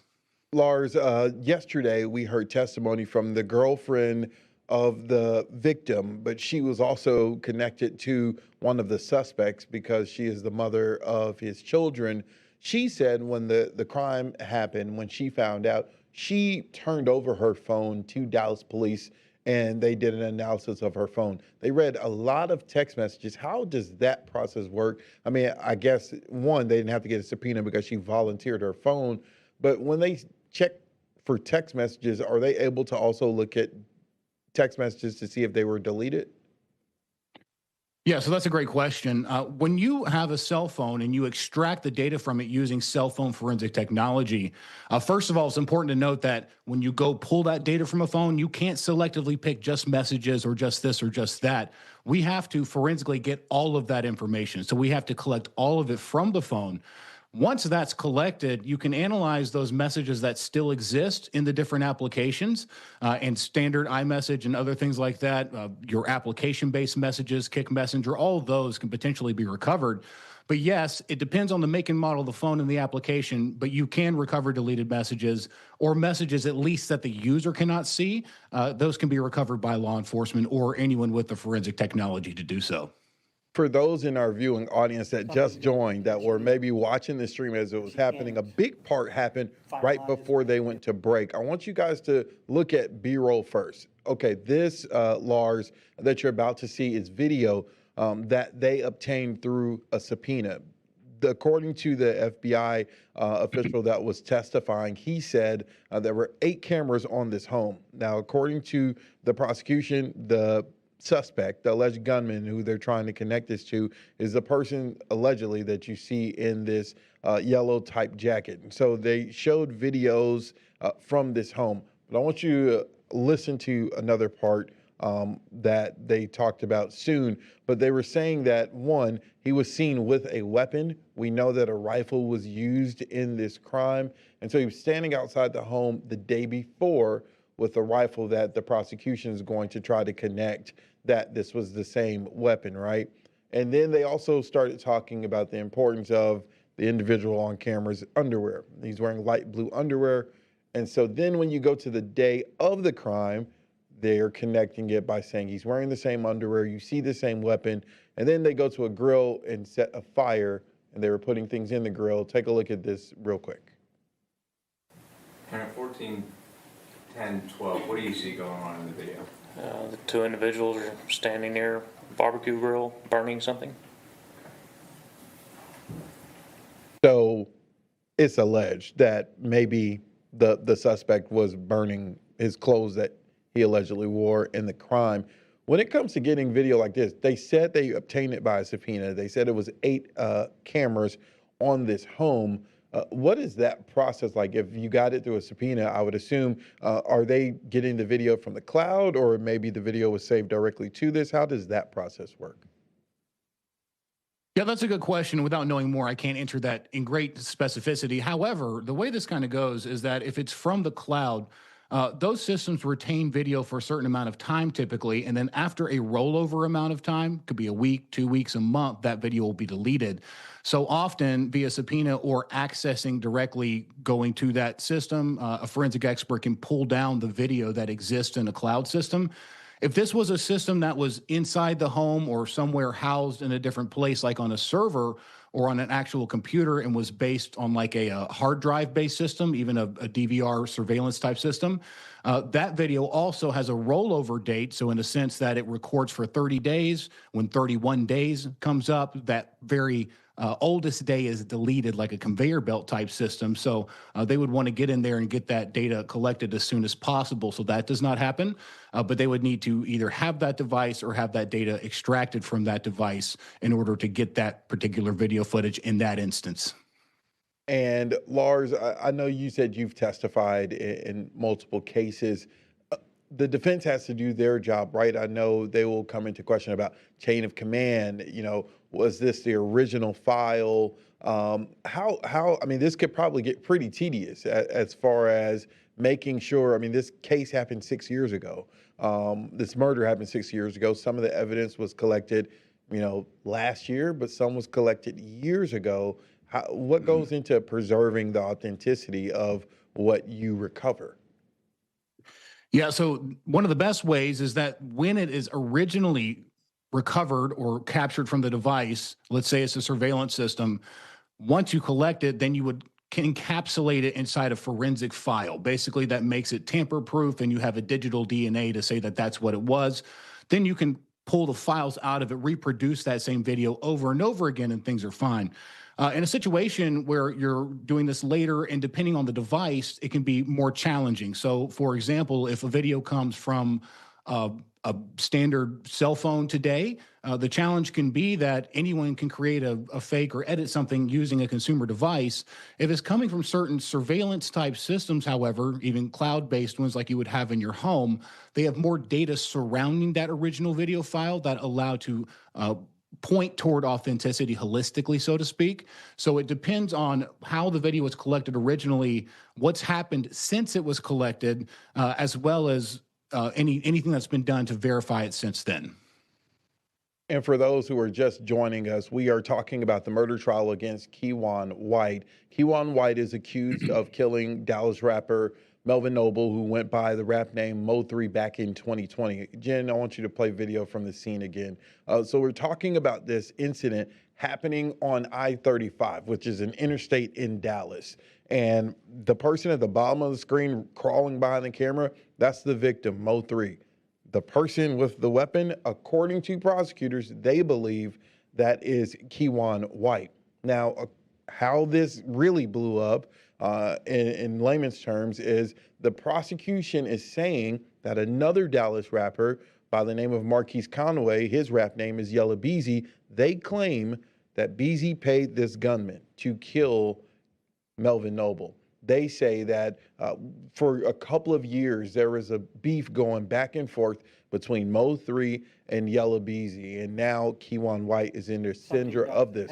So the first trial that's happening right now is against Kewon White, who's charged with murder, but saying that he was paid. And so the prosecution now, 3 days in, has been building this case, trying to, one, tie the gunman to being Kewon White. And so before the lunch break, they broke for lunch about 30 minutes ago or so. They're supposed to return at 1:30. They're trying to say that the person that you're looking at, Kewon White, is the guy in these surveillance videos that we just showed. So I want to show that surveillance video again. A FBI official was testifying, saying that they got a subpoena on a home that Kewon White had frequented. We don't know if he lived there, but had frequented. And they believe that this individual walking out of the door was seen the day before this murder with a rifle. We know from testimony and witnesses that Melvin Noble, Mo3, was killed, and he was shot with 13 rifle wounds. He had 13 rifle wounds is what the medical examiner testified. There's a rifle in the hand of this person. We do not, know who it is. And then the day of the murder, they say that the same person returned to this home with the same looking rifle. Now, talking about the underwear, because his pants were sagging, the underwear was the same color, them trying to tie this into being Kewon White, according to the prosecution. And then right before lunch, seeing him come out of the house multiple times with things in his hand, go to a grill. The prosecution basically trying to say he wasn't grilling meat, he was burning clothes.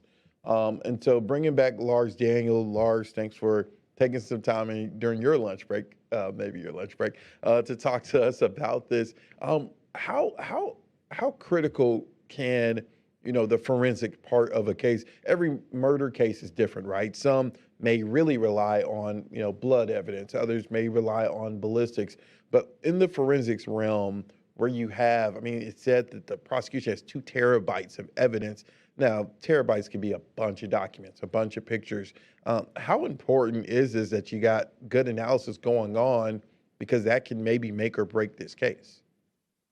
Yeah, it's extremely important. And it is important to note that just because it says 2 terabytes, that sounds like a tremendous amount of data, but think about your average cell phone today. You have ones that are a terabyte in and of themselves, so that could be 2 cell phones, right? Now, I don't think that's the extent of all the evidence in this case. It sounds like there's more variety than that, and given the age, you would expect that in particular.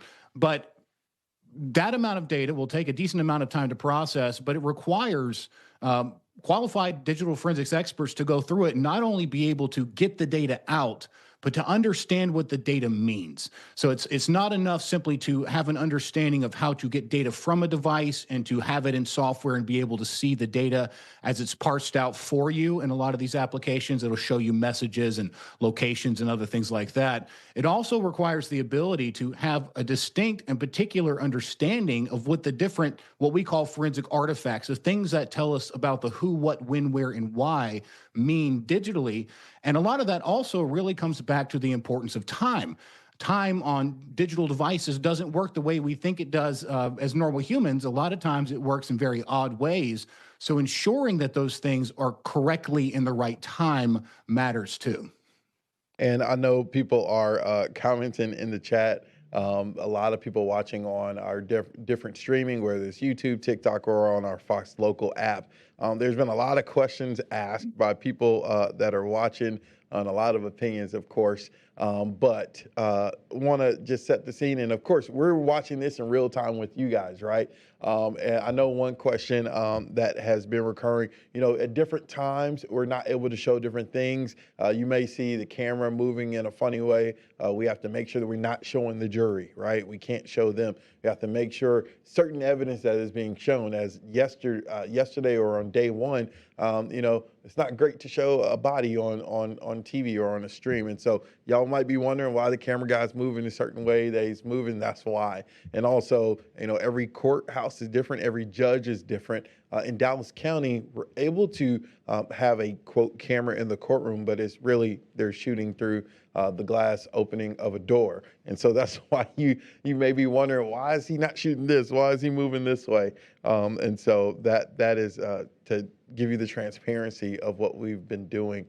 We are about 15 minutes or so from the jury returning in this case. Earlier today, at the start of this, Bree West, who's the defense attorney for Kewon White, she called for a mistrial. And I know you guys may hear that word on Law and Order or something like that. Everyone doesn't watch court every day.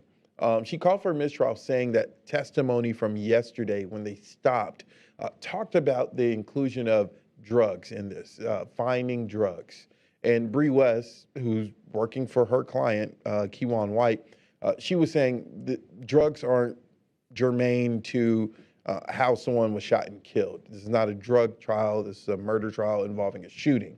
And the judge overruled that motion for a mistrial because the judge is saying this is what was found in during the course of a search warrant, and so that's why drugs came up. But Bree West trying to do everything she can to poke holes in this. Go back to that graphic real quick, unless that was a video. Let's talk about the players in this. So on the far left, you see Markies Conway. He is charged with basically murder for hire. We don't know when his trial is going to start. On the first day of jury selection, the judge wanted him to be and his team to be in the courtroom just in case something happened with the second guy, Kewon White. Some maybe thought that White would take a plea deal and maybe become a state's witness. So far, that has not happened. We're on day 3 of his trial. The next person that you see, Devin Brown. Brown is accused of being in the car with Kewon White when this alleged murder happened back in 2020. And then you see Melvin Noble, and he is the victim because he is the deceased.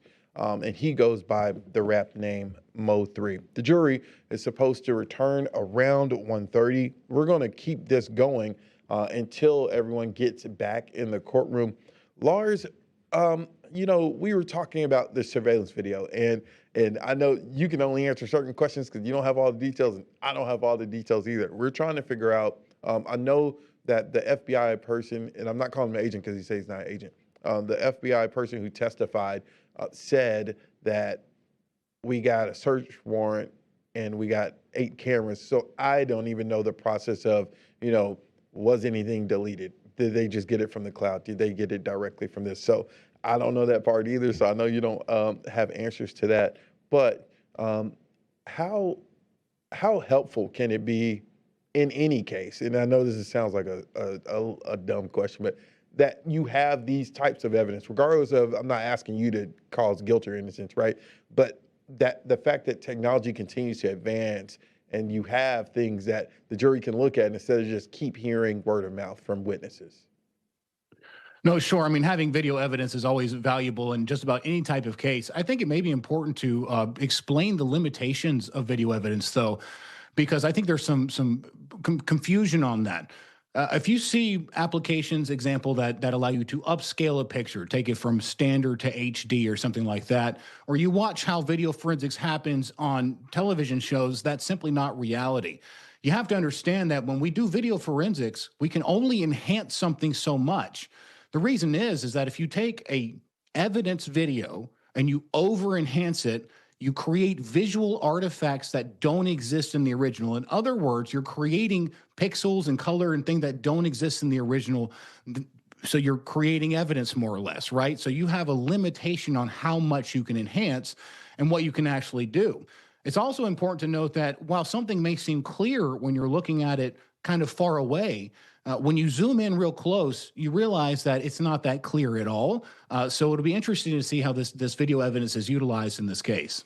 Yeah, for sure. And there's a lot of comments. I was trying to see if anyone had any questions. If y'all have any questions for Lars or myself about this, definitely put it in the chat. We'll see if we can get that answered. The jury will return at 1:30. They broke for lunch. Typically how they've been doing it, they've taken like 1 or 2 breaks in the morning part of the day, then take a lunch, and then 1 or 2 breaks in the afternoon part of the day. We're on day 3 of this trial. The prosecution believes that this trial will go 2 weeks. That doesn't mean it will, but they're expecting a 2-week trial against Kewon White, the accused gunman in this, that the prosecution saying that he killed Melvin Noble, who went by the rap name MO3. And so we're continuing to do this. We're on witness like number 18. And Lars, maybe you can answer this question as to, I guess everyone has their own different roles, right, when it comes to building a case and testifying in a case. We've heard from multiple forensic people. Yesterday, we heard from like 3 different members of Dallas Police Department who all were in the forensics world. Can you explain? And they said they were testifying separately because, I took pictures or analysis of this car. I did this. Why wouldn't just one forensics person be talking from a department? Why do you think there's multiple forensics people being put up? Yeah, there's a few reasons, but one of the primary reasons, and just to speak generally on that, is that it's really critical when you're an expert to stay in your lane. So if you're an expert in digital forensics, for example, if this was a distracted driving case and I was telling you if you were on the phone or not, I can say what the phone is doing. Did the screen orientation change? Did you route the audio from your headset to the Bluetooth speaker? Were you browsing an application? I can say that. I can't say how distracted you were. That takes a human factors expert, right? And then you may need a vehicle accident reconstruction expert as well. So you need multiple types of experts on every single case. And what concerns me the most in the expert world actually is the expert who says they can do everything. Even within digital forensics, when you think about that being an umbrella term, you have computer, cell phone, audio, video, photo, all these different disciplines, cell site location information. Each one of those requires a great deal of special knowledge. And the reality is, in particular with digital evidence, that evidence is moving as the ability to analyze it is catching up. So if you think about how a building collapses, the physics is the same 100 years ago as it is today. The technology may get better to analyze it, but the source evidence doesn't change. With digital, it's changing all the time. And in the world, you raise a good point. One, stay in your lane. So like, that's why, the prosecution told the jury that they have 250 witnesses. I hope for the sake of following this, that they don't call all 250, but in jury selection, they told them, we don't hope to call all 250, but they have 250 witnesses. Some of those are in the legal realm. Some of those are in the law enforcement realm. Some are eyewitnesses. But I want to ask you this, with AI being so prevalent now and a defense attorney trying to do their job of, poking holes in something that may incriminate their client, is there, in your past experience from you testifying in trials, with AI being more and more prevalent, is there like a screening process that happens before you even get to trial to prove that this was not doctored with? That's a great question. And that is such a moving target right now in the world of how AI is impacting the legal system. I write at Forbes as well, and I have a column, and I write on AI a lot because it is changing so much. And not only do we have issues, we have incredible issues of fake citations. We have people injecting prompts or other information like secretly in documents to try to get different opinions if an AI is analyzing it first to get like favorable views of it.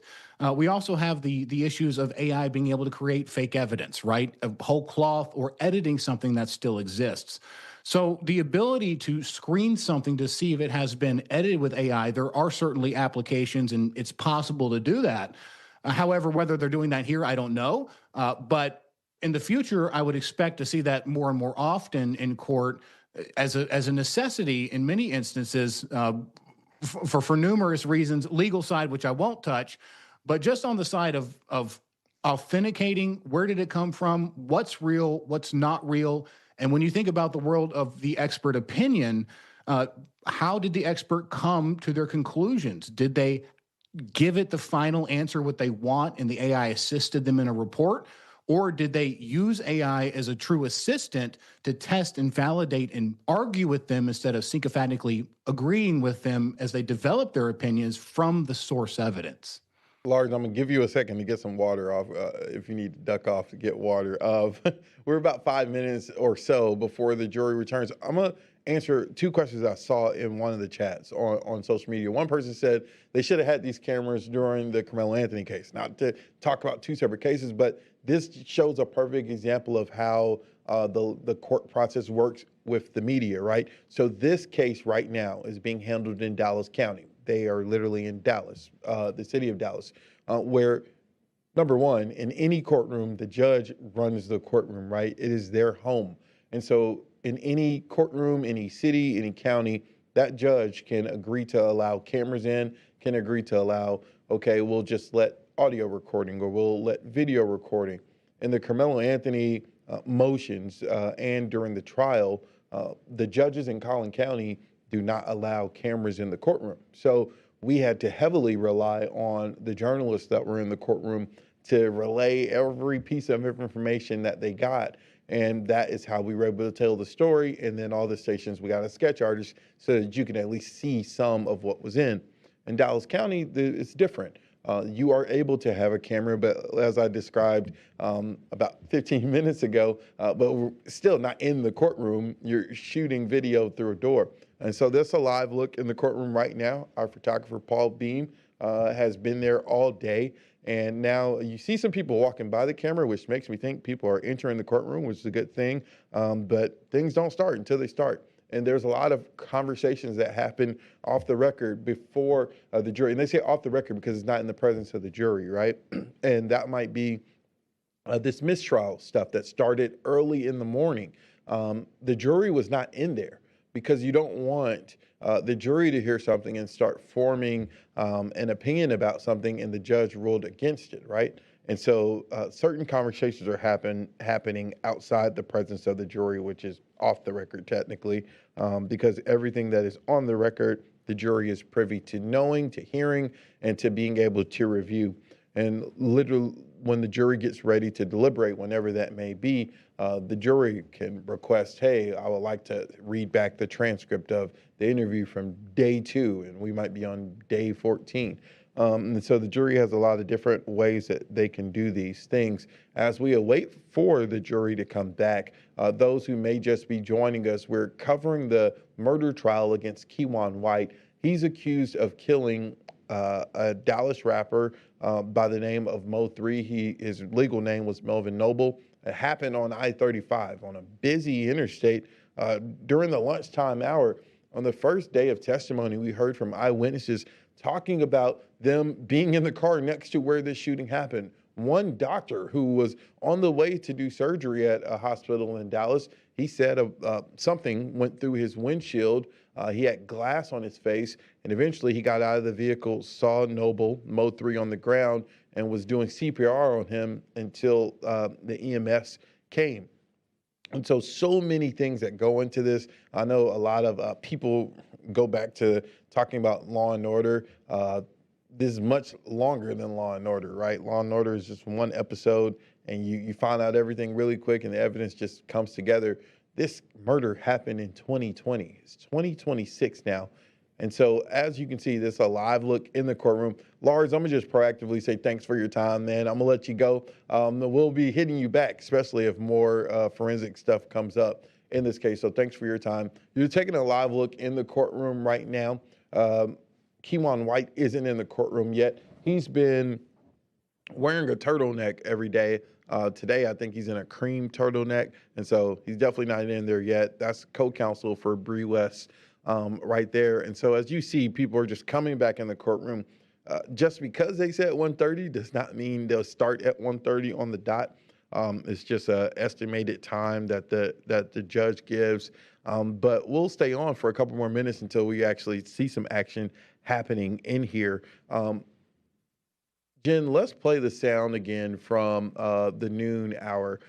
Sound from, you heard how they discovered, if you look at the video of the shooting, right, you saw the person in that gold car. That was Melvin Noble. He was going on around to the passenger side of the car to retrieve something possibly. And now we know that there was a gun on that side. But the weirdness of it is the gun was not found until almost 3 years after this murder. Take a listen. She found an explosive material, and at this point she is a food reward dog. That's when I would pay her. I would give her food so she can eat. She exits the vehicle. Special Agent Canine Handler Kasi, who's now retired, reaches into the vehicle. He's looking around, and locates the underneath the dashboard and where the carpet comes together. Yes, this photo. And this is 827. Yep. Special Agent Kasi pulls it down, and he sees that portion of a firearm, the top slide, and where the handle is. Do you know that the car had been sitting or in the city pound since November 11, 2020? No, ma'am. Okay. And you would agree with me that's almost 3 years, right? Yes, ma'am. Okay.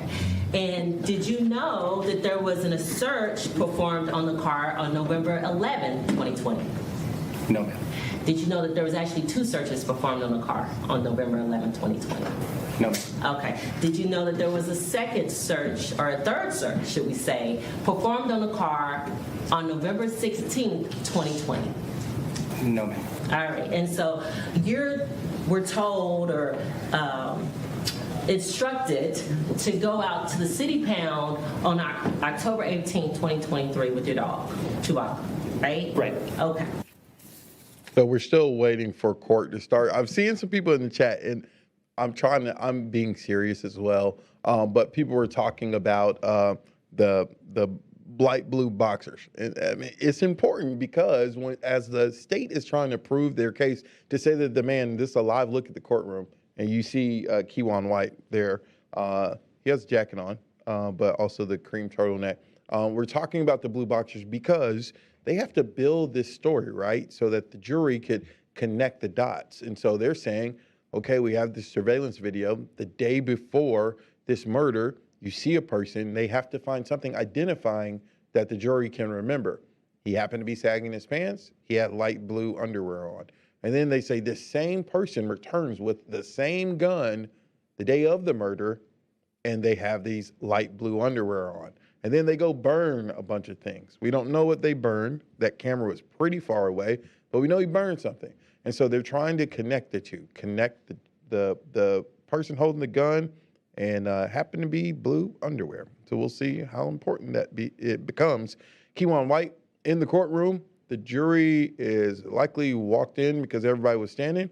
So I'm going to leave you guys. I'll have a full report for you when you join us on Fox 4 News at 4. But continue to watch on all of our streaming sites, YouTube, TikTok, and Fox Local. All right.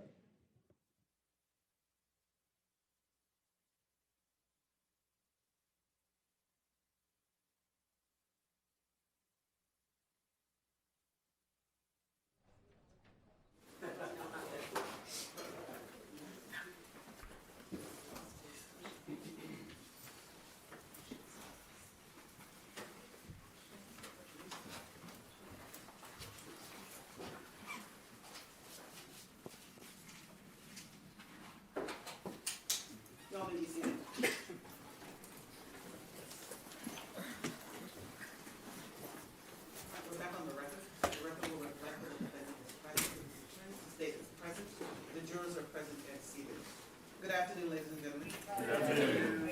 You all feel a little refreshed? Everybody got something to eat? All right. Are those guys ready to proceed? Stage ready, Your Honor. Defense is saying, Okay, state make your team. Permission to approach, Your Honor. Thank you. Now, Mr. Morris, you've already looked at the smaller exhibits. The smaller little playing cards, I guess, with Velcro of some of the still shots that are already in evidence, correct? Correct.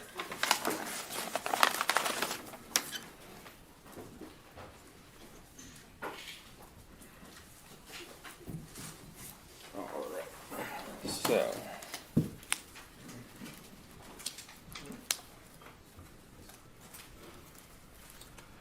So in 755, a still shot of two individuals outside that house and around 12-ish, 12:10ish. 12:10-ish, Give or on the take. 10th. Correct.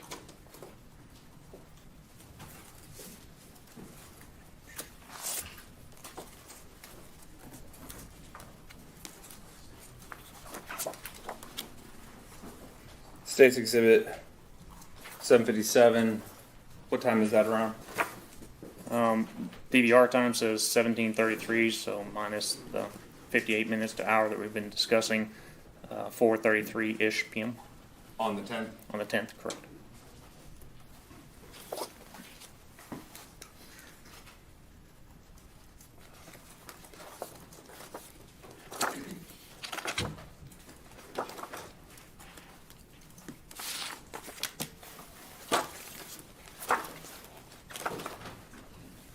State's Exhibit 767. What time is that and what day?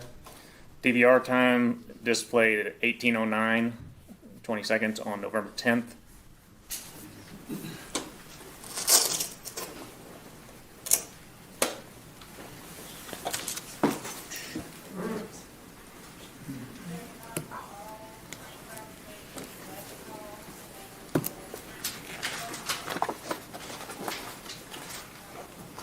State's Exhibit 769. What do we have there?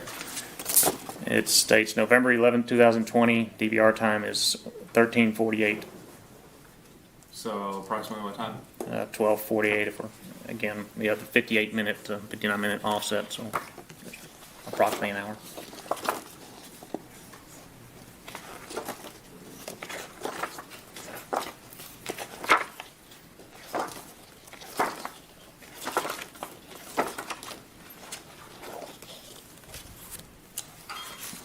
State's Exhibit 780.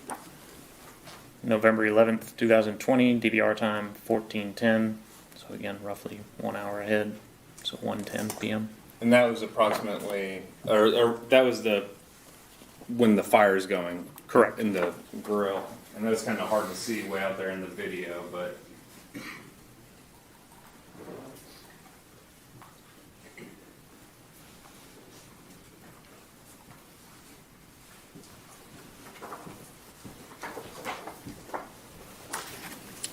$781. November 11th, 2020. DVR time is 18:09, 31 seconds. So 17:09 approximately. Okay.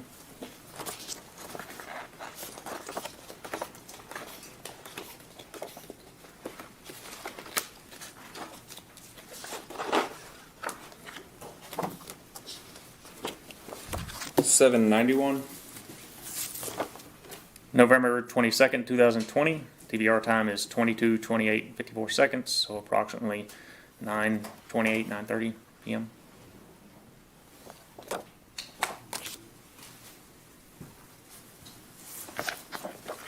$793. November 23rd, 2020. Looks like 01:20:53 DVR time, so approximately 12:20 a.m. Just before 1 a.m. on the 23rd. Correct.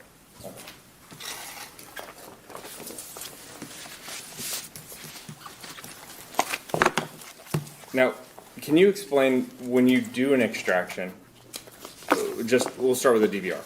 Can you explain the actual process of detective bring? I know we kind of got through a lot of stuff very quickly, and we didn't go into all the processes that are involved in it. But hypothetically, I'm a detective, I have a search warrant, I have the DVR, I bring it to you, here's a search warrant to search what's maintained in it. Can you walk this jury through an extraction of a DVR? So in our world, I probably refer it to as imaging of DVR. Forensic images are more, kind of appropriate for hard drives and such, whereas extractions are more commonly linked with cell phones. So for a DVR, as I said earlier, it comes in, it gets assigned to somebody. In this case, it was assigned to me. I take the DVR out, I do my physical inventory of it, and open it up, look at the inside, what type of hard drive does it have, size, model number, take photographs, all that kind of stuff. Prior to that or during, I'm also comparing it to the search warrant. With the search warrant, I'm going to look and make sure that it lists the DVR or however the search warrant explains, it gives me the ability to look through that DVR. So I've got to stay within the four corners, as it's referred to, of search warrant, make sure I don't go outside my boundaries. Is what's being asked of me covered in the warrant? If it is, then I proceed. And like I explained, I would take a piece of hardware that is going to write block and make sure I don't write to the DVR. I'm going to get a pristine forensic image. It's going to have the hash values we discussed as far as kind of digital fingerprint to make sure that I can go back to my forensic image, a day after, 10 days after, 10 years later. If I run it again, it'll show that I never altered the image. So the image was pristine the entire time in that case. In this exam, that was all accurate. But that's just a forensic image. If I gave you the forensic image, you wouldn't be able to do anything with it, as far as reading it. You would have to have a tool to process it. In this case, I used DVR Examiner. You take DVR Examiner, you connect it to your image, and let it process all the video and put it out by date, camera, kind of all that type of information that you would want to know. From there, again, it depends on the detective or the investigator. Do they want specific video? Do they want everything? What are they requesting? You have to make sure if you have the ability to get your offset, in this case we did, to figure out is your DVR time and date accurate. If it is, great. If not, how far is it off, so you kind of know what you're looking for. And then you're going to export all those, whatever's being requested of you. For DVR Examiner, when it exports the video, you have the option to have a hash value with each and every video. So again, I can export the video, present it to defense or to the district attorney's office or the AUSA's office. And if they look at it, they can go back and check a day, week, a year, and make sure they didn't accidentally alter the video somehow. Because I've got the MD5 message digest, is what that is, hash value from when it was originally extracted from the DVR. So you've got that, and then when you export all the video, you'll have all the video come out. You'll have a DVR Examiner report that will list all of your videos, clip information, dates and times, and then the hash value. Okay. Just since you talked about like the date and time, the offset in this case at 58 minutes, is that uncommon to have a time off on a DVR specifically? No, because if you think of DVR, if it's connected to a network, then you might have more accurate time that gets updated all the time. If you have a DVR that you set up on, January 1st of a specific year, and then it just sits there and never connects to a network, never gets adjusted, over time, kind of like an alarm clock or a regular clock, it's going to lose a second here, lose a second there. If it's not adjusted for daylight savings time, you may lose some time there as well, so it's not uncommon. And the Earth rotates at 365 and a quarter days, I think. Sure. And that's sort of a leap year every fourth year. Correct. And then we also have daylight savings, so time gets thrown off if you never adjust it. It does, and so that's why we try to identify something stably. Can we identify something in there that gives us a reference to our offset? Sometimes if the DVR is password protected and we can't actually pull it up and see what the accurate settings on there, I've had instances where I've requested from the detectives, can you tell me the first time an officer arrives on scene? Because usually they arrive on scene, they notify dispatch. Okay, well now I've got, I see the first officer on scene, they told me the first officer arrived on scene at this time. Okay, now I've got a point of reference and I can see if my time and date is accurate or not. And so there are ways to do it, but in this case you didn't have to go to that length to determine the offset. Correct. This one was not password protected, so I was readily able to see the date and time that it displayed. Now as far as an extraction of a cellular device, how is that the same and or different than doing a forensic image of a DVR? So there's a couple differences. The procedure is still the same. You're still checking search warrant, still doing physical inventory of the phone. Is it on, off, whatever? Where the biggest differences come in is that when you obtain an extraction of a cell phone, well, it has to be on to do that. By and large, there's old ones, maybe not, but it has to be on. And so that's when you're getting that extraction, unlike a hard drive that's off, that extraction you get is a one-time hash value that you'll get for that. So if I obtain an abstraction on a specific date, again, say January 1st, if you went back to that phone and wanted to extract it again, well, you're going to have to power on the phone. It's going to start changing things, so the next extraction you get, that will not change. However, when we obtain the extraction, whichever one we do, it's encapsulated, and you can hash value that. So then again, my extraction, then it's similar. I can go back to my raw extraction, I can run that hash value 1 year, 5 year, 10 years later, and it should match, showing that nobody's altered that extraction in any way during processing or examination. But every time if you were to do a new one, turn on phone, turn off a phone, there's new data, the phone cycles, there's all kinds of stuff that connects to the network potentially. Potentially. Now, when we extract a phone, when it comes in the lab, we do whatever's necessary to remove or limit any network connectivity. We don't want to connect on the network. Physical SIM card you take out. You can put it in airplane mode, great. If it's something that's got to go straight to a machine, we try to get it straight to an extraction machine to do that. And then we use a couple different tools. Some of the well-known brands you may have heard are Gray Key, Magnet Gray Key, Cellbrite. Those are the two kind of largest extraction devices out there. And you'll take it, you connect it to an exam machine that's running one of those softwares, and you go through the process. Very simple. You follow the instructions on the screen. Do this, do that. Get your extraction, save it to a drive. It's going to give you a hash value, and you move on. And then again, if I gave you just the raw extraction, you wouldn't be able to plug it in and do anything with it without something to process it. Again, put it in something readable so that you know what you're looking at. And is that what's been already admitted, that readable format? Correct. How, once you provide that either to the district attorney's office, the U.S. attorney's office, a law enforcement agency, well, let me backtrack real quick.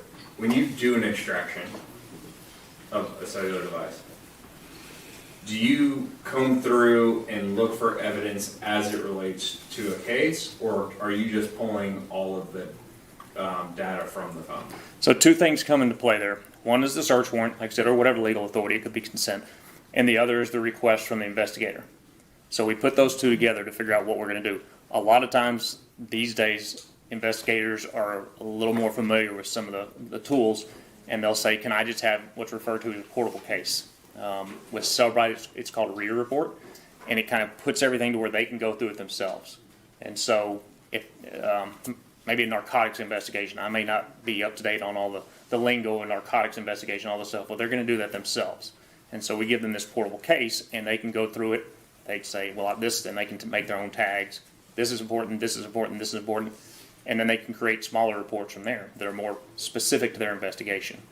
There are times, if you might think of maybe a child abuse case or something that it's more specific, more understandable, they can say, no, we would like the examiner to go through and look for images or videos or evidence related to this specific offense. And then we go in and we do our own analysis and provide similar results, but we're the ones that comb through it and do the exam.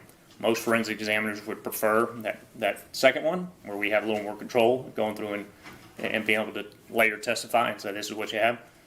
A lot these days is investigators wanting to do it themselves, and so they ask for a portable case. In the example you give, child abuse, so whether it's crimes against children, a child pornography type case, where there's certain things that the investigator is looking for, that might be something where they lay that up to you. Correct, and they would just be specific on what they're looking for. It wouldn't just be go find a bunch of images. They would need to we would work with them and say, what is it you're looking for? What do you need? Is there time frames? Is there specific, if you're looking for messages, are you looking for messages from a specific phone or contact, so that we can narrow it down so we don't turn around and just say, oh, here's everything. They can ask for that, and we will provide what they ask for and what the warrant allows for. We would prefer to do more of a forensic examination if given the choice. And in this case, what were you asked to do? So on this one, for the DVR, for example, originally the initial request came in to ask for video on November 11th, I believe. In further discussions with the detective, you have to allow for, again, the time offset, but, midnight could be video starting a couple hours before. So you're kind of looking at the 10th and the 11th. Once he saw some of the video that was located that seemed responsive to his request, then he also requested all the video that was available. And so that's why in my report I have two kind of exports. I have the selected one. Here's the specific video he asked for that he found relevant. And then here's the second amended part of the request where he says, well, I want everything so I can review everything within that DVR. And assuming, in this case, the warrant allowed for everything to be extracted and examined, then you provide everything. Correct. I mean, if the warrant had been specific to say only these dates, if he would have asked for everything, I would have had to say, well, no, your warrant only allows for these 2 or 3 days. You need to either go get another warrant or just understand that I'm not going to be able to provide that, and that's up to the investigator.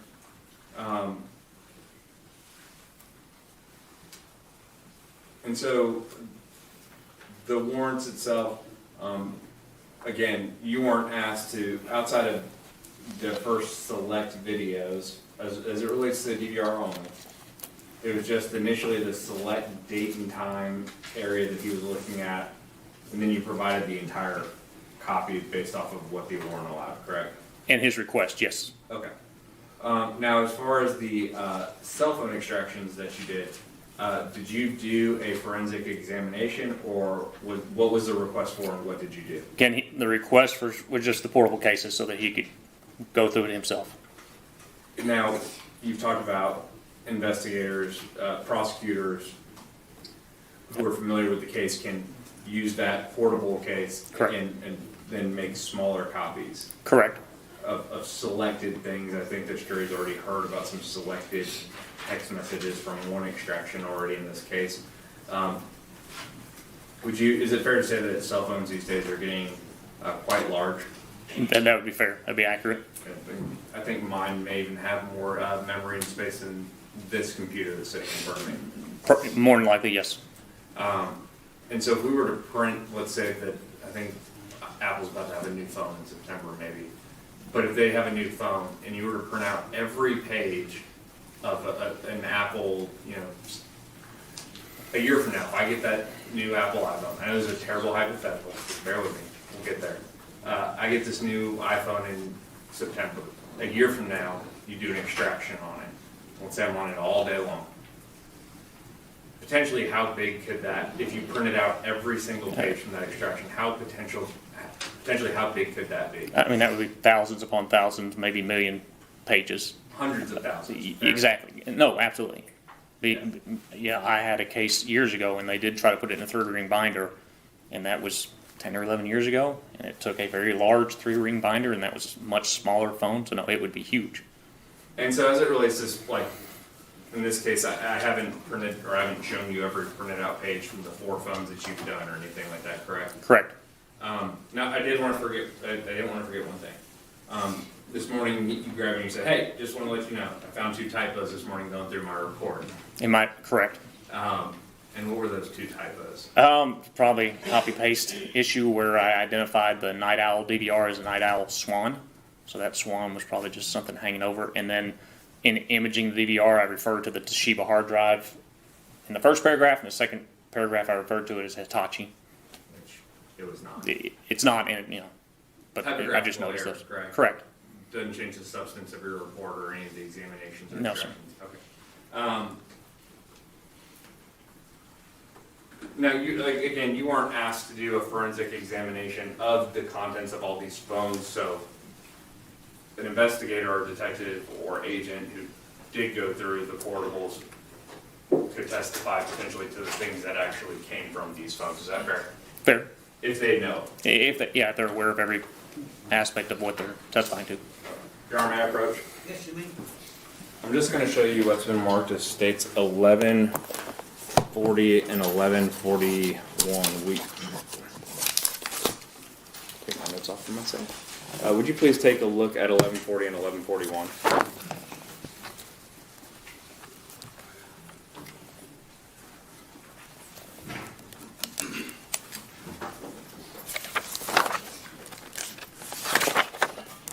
I mean, this is it's portions of a reader report, kind of like that smaller report we were talking about.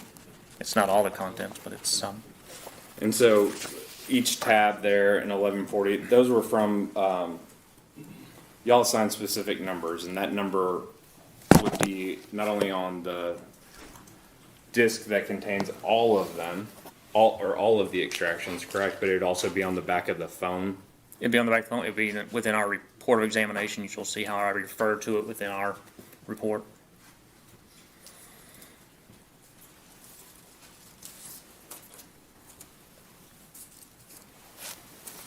So here it talks about the re-reports for, and then it lists DL 114291 through DL 114294, and the DL is the beginning of the barcodes that we were using at that time.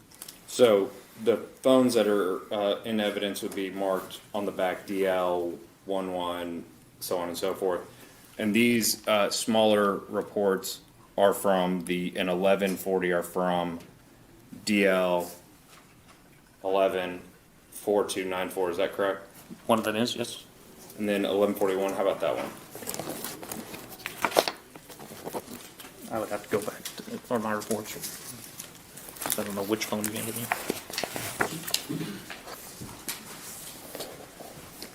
Probably my examination notes would have the unique ID. It's an iPhone 7, so it's either. Use your notes. That's what's going to have the unique ID. There's a unique ID within the re-report that corresponds to my extraction. So on this first page, I would know that this is mine because it's going to correspond to my notes. Would it help refresh your recollection by looking at your examination notes? It would, because this is a very lengthy alphanumeric combination. I don't have that memorized.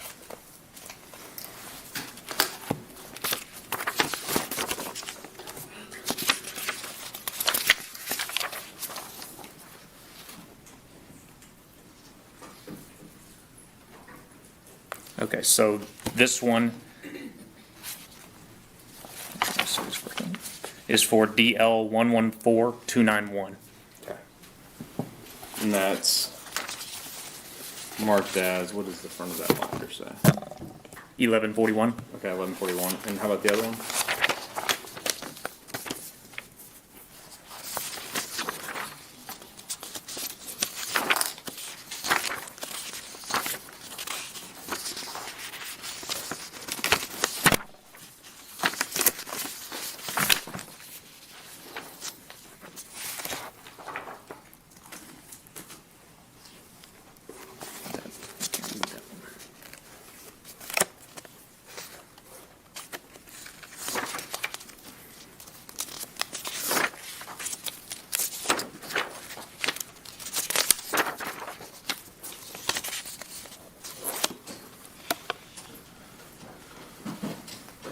So this is DL 114294. So the one 1140 ends in 94 and 1141 ends in 91? Correct.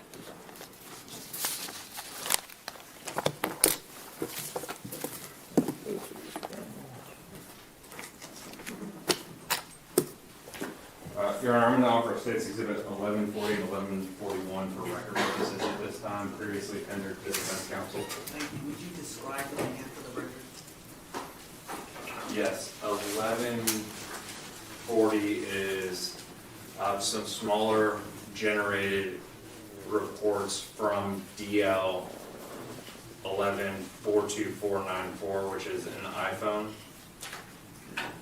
and 1141 is some smaller reports that have been generated from DL 114291, which is another iPhone, and both of those entire extractions have been previously admitted in They Is there a exist. specific iPhone is referenced in the DL and then 4?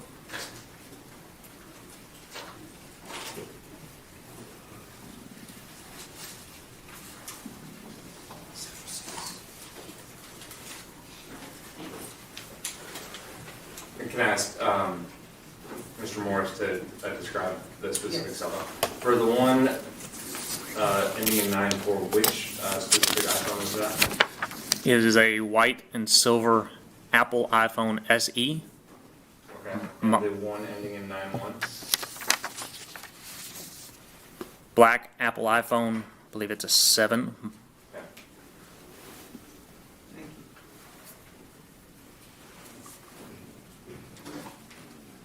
No objection for record purposes, Your Honor. Okay. State's exhibits 1140 and 1141 are admitted for record purposes.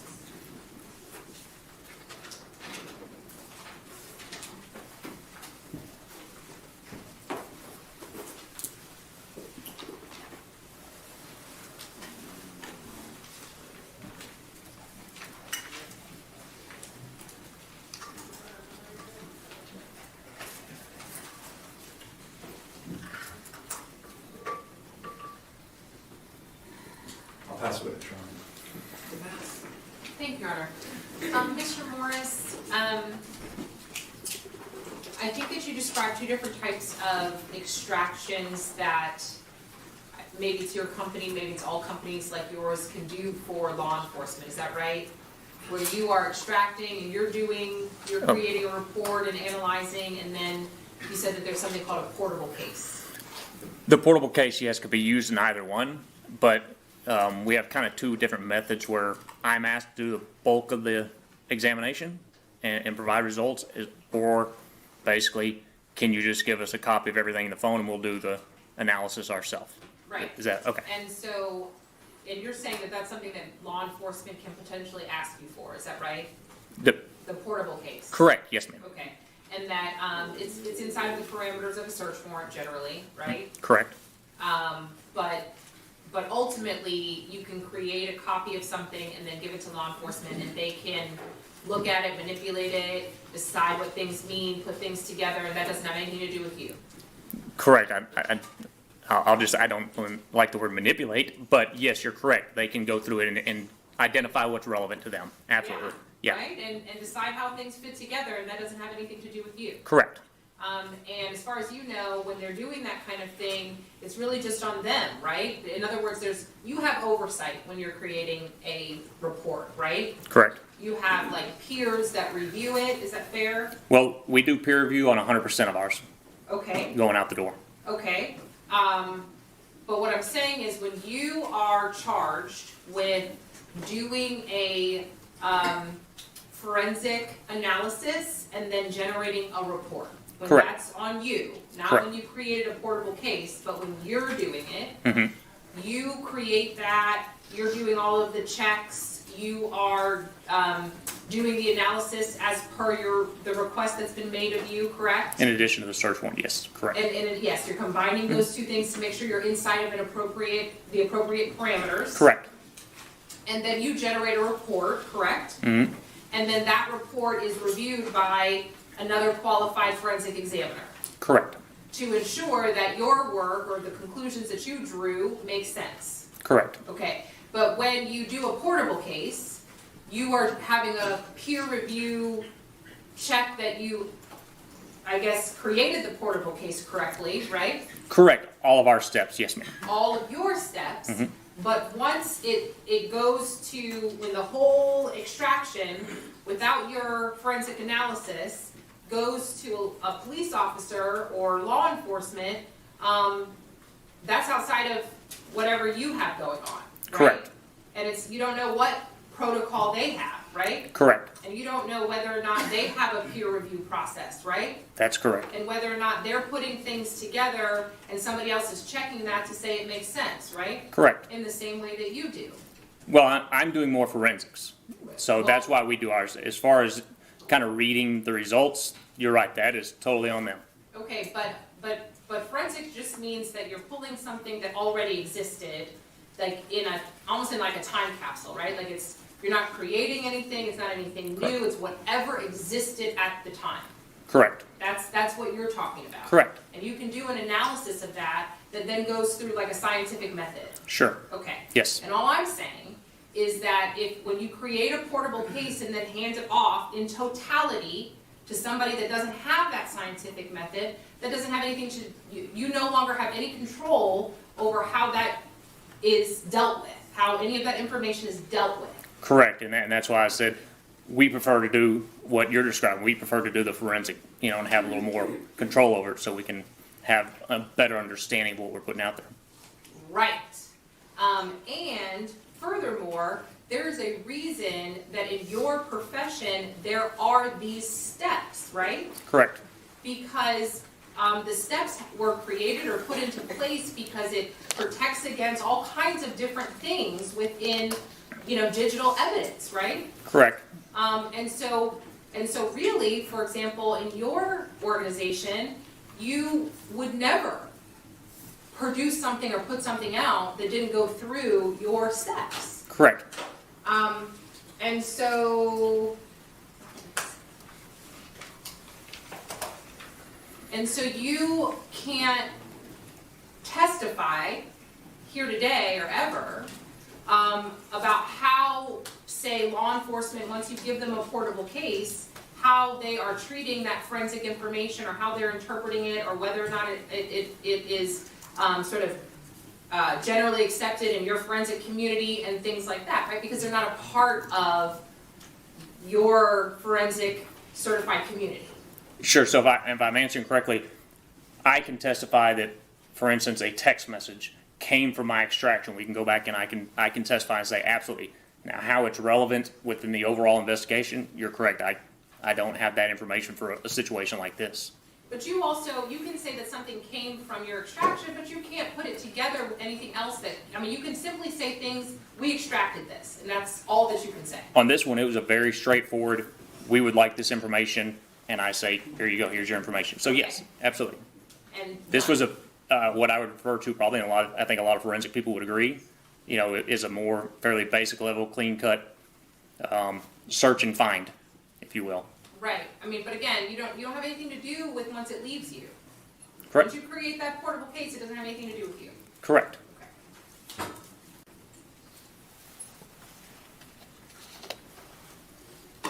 So, and then as it relates specifically to the DVR in this case, you had indicated that there was a 58-minute time difference offset. Is that right? Yeah, I think 58:42 roughly. Okay, and in your report, you indicate that the instrument identified that, is that right? Initially identified that there was this offset. No, in my report, what I did with exam notes and everything else is once I had made my image of my hard drive, so it's pristine because I don't want to turn the hard drive or turn the DVR on yet. I want to get my. I just want to stop you because maybe I'm not asking the right questions. I just want to make sure that we're just getting the answers to the questions that I'm asking. Absolutely. So, you indicated that there was a 58-minute and some seconds offset. Correct. Okay. And you indicated that the DVR was not password protected. Correct. And you received that DVR on what day? It was received February 4th, 2021. February 4th, 2021. Correct. And you sort of knew, at least a little bit, that there was something that you were looking for that may or may not have occurred back in November of 2020, correct? Not until I was assigned the case. Not until you were assigned the case. When were you assigned the case? That would have been October Of what year? 2021. So you received it in February of 2021. Correct. It got assigned to you in October of 2021. Yes. Was it assigned to somebody else in between? No.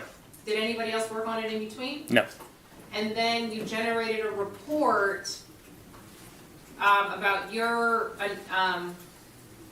analysis in, I think it was November of 2021, is that right? That's correct. Okay.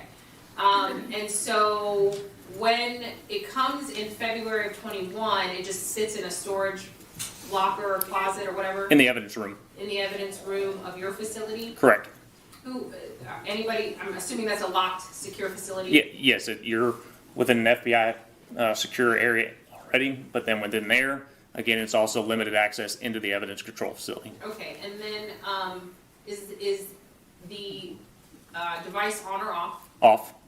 And it kind of just sits there? Correct. You explained that turning it on, you realized that it wasn't password protected, correct? Correct. After imaging the hard drive. After Not prior to. After you imaged the hard drive, you determined that the device was not password protected. Correct. And that's the device that's not password protected, not whatever. I mean, you know that because you created an image of it. I mean, I don't get the connection that you're making between I made it the image and then I learned that it wasn't password protected. Sure. So again, I don't want to turn the DVR on before I make my image.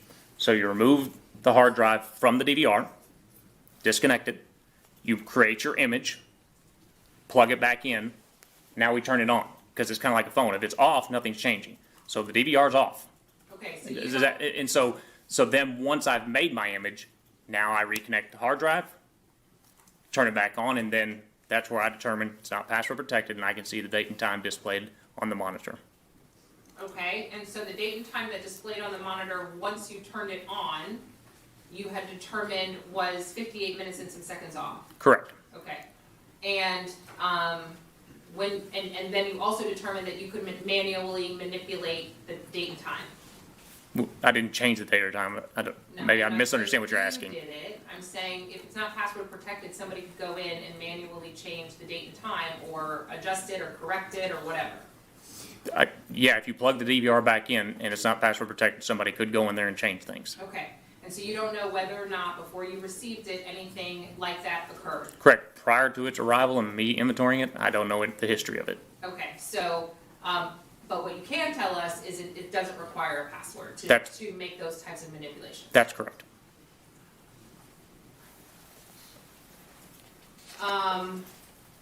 You, I believe, said that you worked on the cell phones, or you did the forensic extraction of the cell phones using CART-approved hardware. Is that right? Correct. And what, and also software. Correct. Okay. What does that mean? So CART within the FBI, I'm part of the CART team. It's an acronym, an older acronym, which stands for Computer Analysis Response Team. So I'm part of the CART team. All of our tools, before we use them, have to be approved prior to them touching evidence. Okay. And so what's the process to test and validate the hardware and the software that you're using? All testing and validation is done at the FBI headquarters. It was in Quantico, now in Redstone. And prior to them allowing us to use the tool, they have an entire unit up there that tests and validates the tool. Okay, and so do you have sort of the logs related to the testing and the validation of the tool? We do not know. That would all be stored with headquarters. Okay, and when was the last time that the tool that you used was tested and validated? So for these tools, this one I would have to go back in 2021, but prior to any version, and as you may be aware, Gray Key or Cellbrite, they come out with a software update, so there may be multiple versions throughout the year. You have to do that because every time an app updates or a phone updates, an operating system updates, you have to start changing your software to address it. So there's multiple versions that get released throughout the year. None of those versions get released to our network where we can access them until they've been tested and validated. So as far as a date, every single one would have a different date. Does that answer your question? I obviously don't care about ones in 23 or 24 or 25, because that's not when this analysis took place. Sure. So the only ones that I care about are in 2021, right? Sure. And certainly some between October and November when you were working on this particular piece of equipment. Correct. So my question to you is, prior to whenever you started working on it, when was it last tested and validated? I couldn't answer that question. I'm just not in test and validation department. Okay, and so that's like totally separate from you. Absolutely. And it just, but you can appreciate that the logs of that and making sure that the instruments are accurate, it's not for somebody to just take your word for it, that it's important to have that information. Is that correct? Do you agree with me on that? Absolutely, and that's why we have an entire unit dedicated to that. That unit is not you. Correct. And then Inside of your report, you have images. Do you recall embedding images into your report for the DVR? So just make sure I'm following. So I create a report of examination, and then through the tool, a DVR examiner, it also creates a report. So I just want to make sure I'm understanding which one you're It's referencing. the one that you have in your hand right there. This does not have any, well, no, this one has images. Sorry, I misunderstand what you're asking. These images, yes. Yes. So those have the date on them, correct? Correct? And they have a timestamp, is that right? Correct. And that timestamp, according to you, is 58 minutes and 46 seconds off. Correct. And then the date on the top of those pictures, those are just, what is that date? That date is related to what? That's the date that I was working on this and extracting, I believe. Yeah, from the extraction report. I'd have to verify that, but I believe that's what it is. Okay, so the dates that are just embedded above the image, you're saying those are the dates that maybe you were working on it? Correct. Okay, and those don't have any relationship to? No, they're not within the image, no. Okay.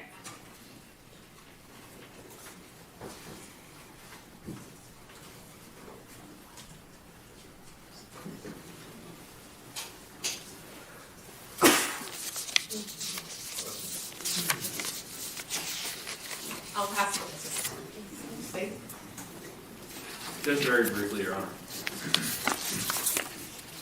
You don't work for a company, correct? Correct. I know it's asked on cross. The company you work for, you don't work for a company. Who do you work for? The FBI. That's the Federal Bureau of Investigation. Correct.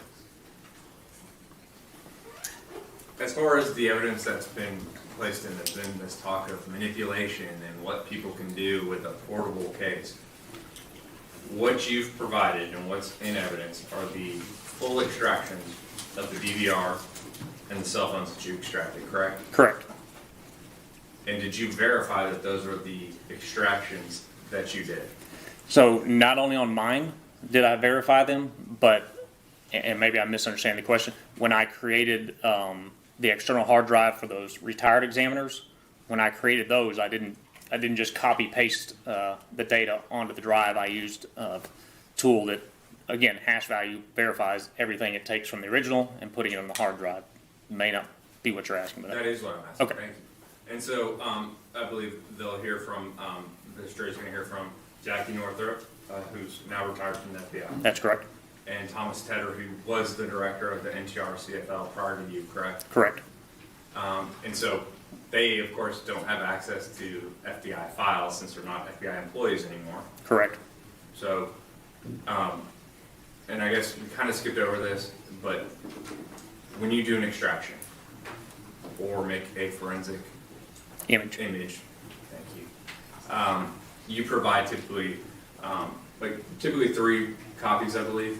Usually we try to give them multiple copies, one for law enforcement, one for kind of maybe just throw into evidence, then one for the district attorney's office. There may be some, and we've had them where we also get requests from defense, and we may provide a copy to them as well. And so the ones that are in evidence now, and you and I have had other trials together where I've come over to you at the FBI's office and I've like, here's a disc, and you're like, I'm not going to testify to that. Is that fair? Correct. He's brought a disc that you or somebody has made, and to try to slim it down, and he brings it to me. No, that's not my disc. I didn't make that disc. I don't know what's on it. If I'm going to testify, I have to testify to my own disc or hard drives or whatever that may be. And so in this case, what's in here are the full extractions that have not been manipulated. They are forensic copies. I don't even know if copies are the right word. Forensic. They're full. They're full, correct. They're copies. The only, just to be accurate, these are not the raw images or the raw extractions. Those are the derivatives. And these are exact duplicates of the ones yes. that you maintain over at your office. Correct. And you gave those to me. You've initialed them. Ms. Northrop, Mr. Tedder, they've all initialed theirs as well. Correct. And even with those, when we get requests, whether it be from the defense or prosecution, it's not just make a copy and they come by and pick it up. I don't know if I have them here. There's going to be a report and there's going to be examination notes for every one of those, even though it's just a copy. It's still going to have a technical report that goes with it that says, here's the tools I used, here's the validation I used, verification that everything was the exact same. And even those go through peer and admin review.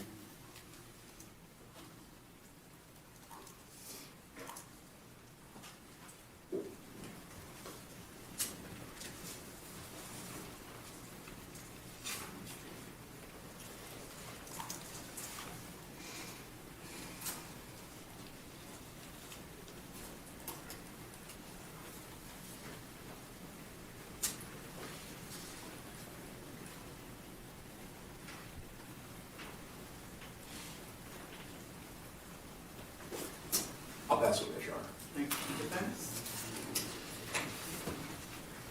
Any further questions? May I have just one moment?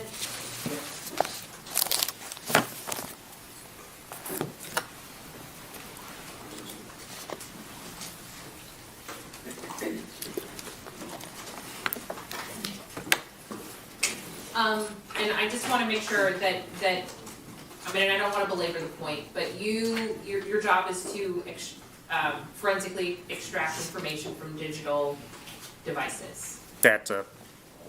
I'll agree with that. Yeah, I mean, it's accurate. Yes, I mean, in other words, you don't have anything to do with determining what happened.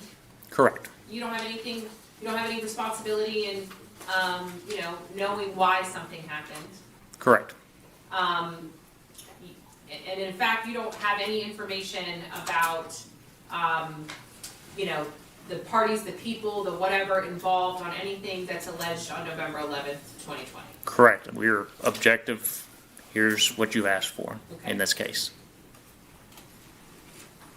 And therefore, you can't identify any of the people. I mean, you can say that this picture is the same picture that I extracted, but beyond that, you can't say this person's this person or that person's that person. Correct. Okay.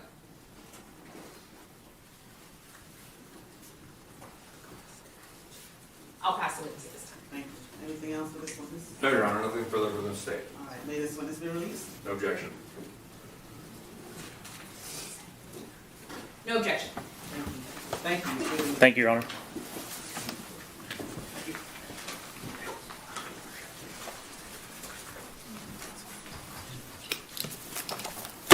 State, call the next witness. State calls Juan Hernandez.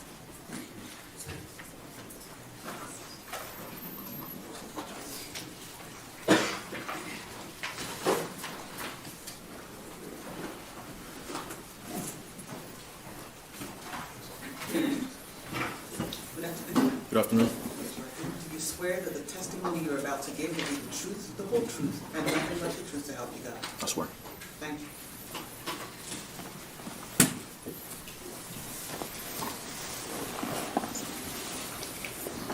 Can you please state and spell your name for the record? Yes, Juan Hernandez. First name Juan, last name Hernandez. And how are you currently employed? I work for the Mount Pleasant Police Department. Where is Mount Pleasant? It's about a 2-hour drive east on Interstate 30. And how long have you been with the Mount Pleasant Police Department? A little over 17 years. Now, this jury has previously heard what it takes to become a certified police officer. Training, field training, is that kind of the same thing that you went through? That's correct. And what is your current position? I'm a narcotic sergeant. Were you working the night of November 23rd of 2020? Yes. Do you recall what you were doing that night?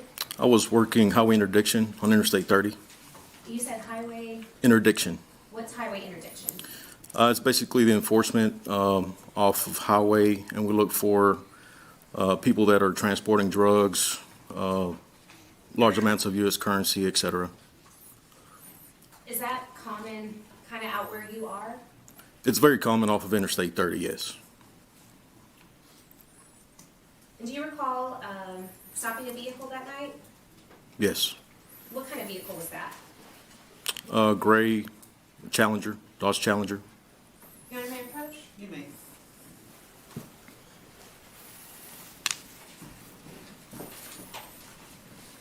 Mr. Hernandez? Yes, ma'am. I'm showing you what's been marked as State's Exhibit 627 through 767. Can you please review these photos and see if you recognize them? Yes, ma'am.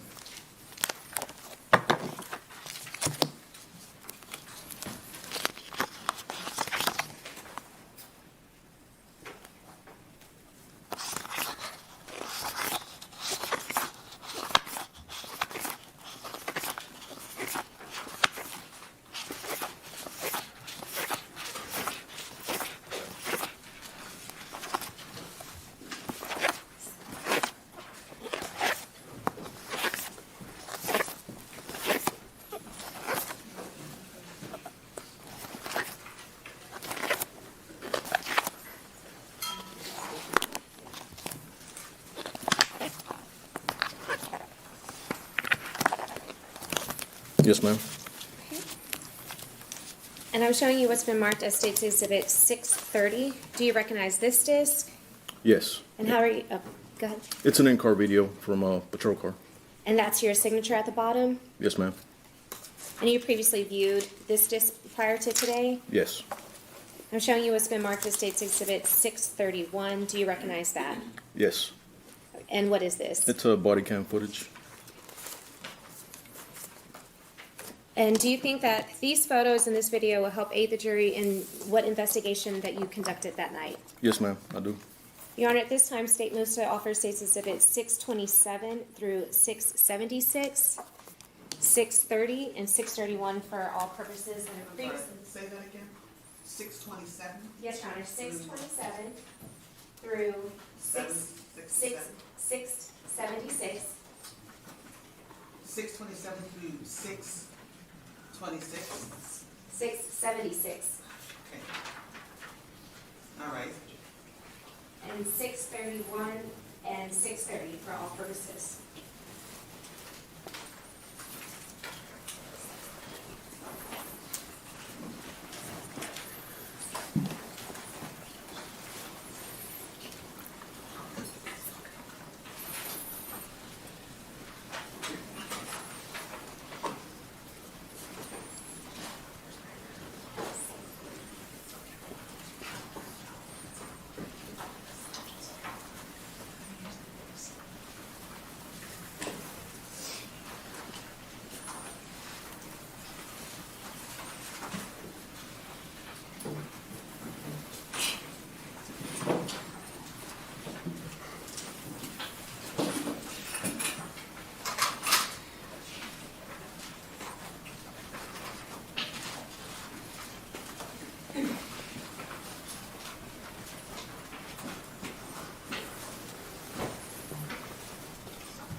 We don't have an objection to the photographs, which are 627 through 676 is what we have as the photographs. These are audio and video recordings that we believe contain hearsay.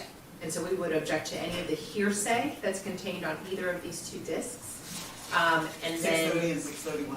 this is gonna be, well, this says 372. No, okay, wait. Oh, okay, okay. 631 and 630. Yes. Your objection is as to hearsay. Our objection is that we believe that these two exhibits contain hearsay, and we would be objecting to any of the hearsay that's on here. If they want to redact it or play it without the hearsay, we don't have any objection. Okay. I mean, specifically hearsay from who? These are this officer's in-car video and body cam. Correct. There are other individuals in the vehicle who are saying things. Yes, Your Honor, I do plan to skip over that portion of the individual that is not the defendant or this officer testifying and speaking. Okay. Can You we have to redact it if it's going to be admitted into evidence. And then also, can we approach briefly? Yes.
Y'all go back to your tables, please.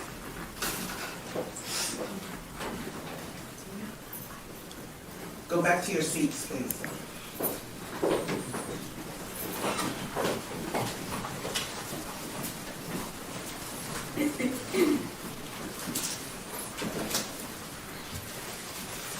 So for the record, Your Honor, the defense is objecting to the hearsay that's contained on those two state's exhibits. Court will sustain your objection.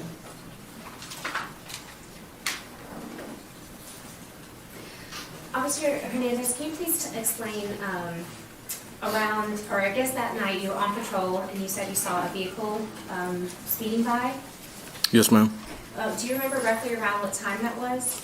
It was around 2:39 a.m., I believe. And this was on November 23rd of 2020? Yes. And what did you do once you saw that vehicle speeding by? Pulled into the highway and sped up to catch it and activated my lights and pulled it over. Could you tell when you were trying to catch up to that car roughly how fast it was going? The first time that I saw it, I couldn't. I just noticed it was traveling at a high rate of speed. And then once I got behind it, my front radar indicated he was going 110 miles an hour. What is the speed limit at that stretch of the highway? It's 75 miles an hour. At that point, did you initiate a traffic stop? Yes, ma'am. What did you do next? Once the vehicle stopped, is that what you're asking me? Yes, sir. I approached the passenger side of the vehicle. And were you able to observe anything? I made contact with the driver and the passenger, and immediately I detected an odor of raw marijuana emitting from the inside of the vehicle. Did that driver identify himself? Yes. What was the name that he gave? Kewon White. Do you see Mr. White in the courtroom today? Yes, he's right there. And if my co-counsel is sitting in seat 1 and I'm sitting in seat 2 and so forth, what seat is Mr. White sitting in? Seat number 5. Your Honor, let the record reflect that the witness has identified the defendant in open court. The record will reflect that fact. What did you do next once you smelled that odor of marijuana? I did a quick scan using my flashlight from the outside of the vehicle, and I noticed there was contraband in plain view. In the mid-console by the shifter, there was a bag of marijuana, and there was also a firearm on the floorboard right next to the front passenger's feet. And you said that there was a front passenger in the car? Yes. And that was a female? Yes. What did you do next? I merely asked Mr. White to step out of the vehicle and stand in front of my patrol car. And then what? He exited, and I asked my partner to go ahead and detain him for safety purposes based on the weapons we had observed and the marijuana. And then what did you do? I asked the passenger to step out as well, and she complied. What steps did you take next in your investigation? Went ahead and once he was detained and she was out of the vehicle, went ahead and conducted a search of the vehicle. What were you able to find in that vehicle? I located 3 firearms, AK-47 style rifle, a Taurus pistol, and a Glock pistol. Found over a pound of marijuana edibles, THC edibles, and about 16 ounces of raw marijuana and some U.S. currency. Do you remember roughly how much U.S. currency? It was 3 bundles and several loose bills as well. But it was over $9,000, under $10,000. I can't remember the exact number. Who were you with that night? I was with Corporal Guerrero. And was Corporal Guerrero with Mr. White while you were searching the car? Yes, he remained with Mr. White. And what happened next? Once we got through searching the vehicle, we collected all the items as evidence. I placed them in the front seat of my vehicle, and then Mr. White was transported to the police station for an interview.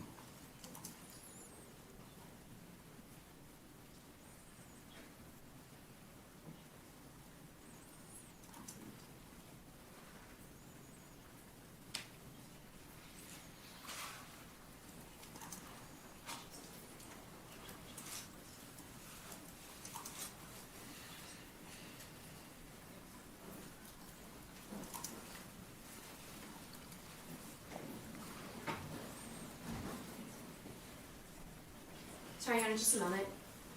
Yes.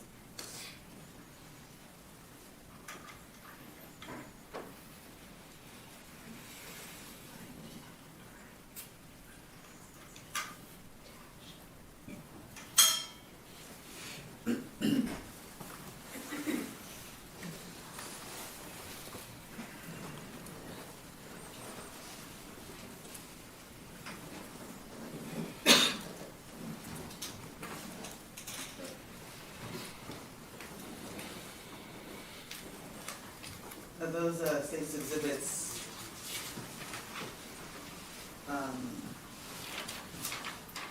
what exhibits are you about, like 630 and 631? No, Your Honor, this, I'm going to show right now 627 through 629. And then I will show State's Exhibit 632 through 676. Okay, state's exhibits 627 through 676 are admitted without objection. Permission to publish? Yes.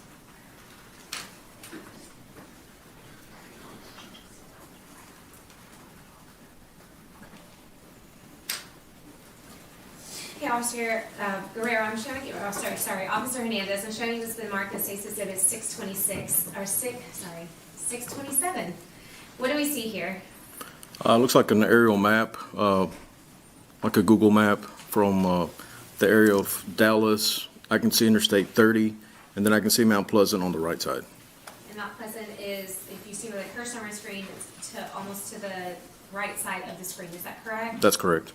And then we're just here to showing the distance between Dallas to Mount Pleasant. Is that here? That's her. And State's Exhibit 628, is this a closer view of Mount Pleasant? Yes, ma'am. And 629, is this a closer view of where you would have first seen that silver car speeding by? Yes, ma'am.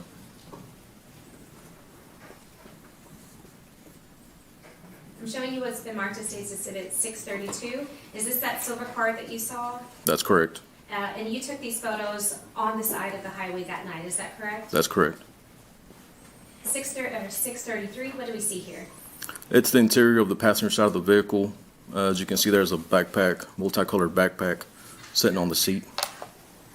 634, is that just a closer view? Yes, ma'am. 635, what do we see here? That's where I opened the backpack. As you can see, there is narcotics inside.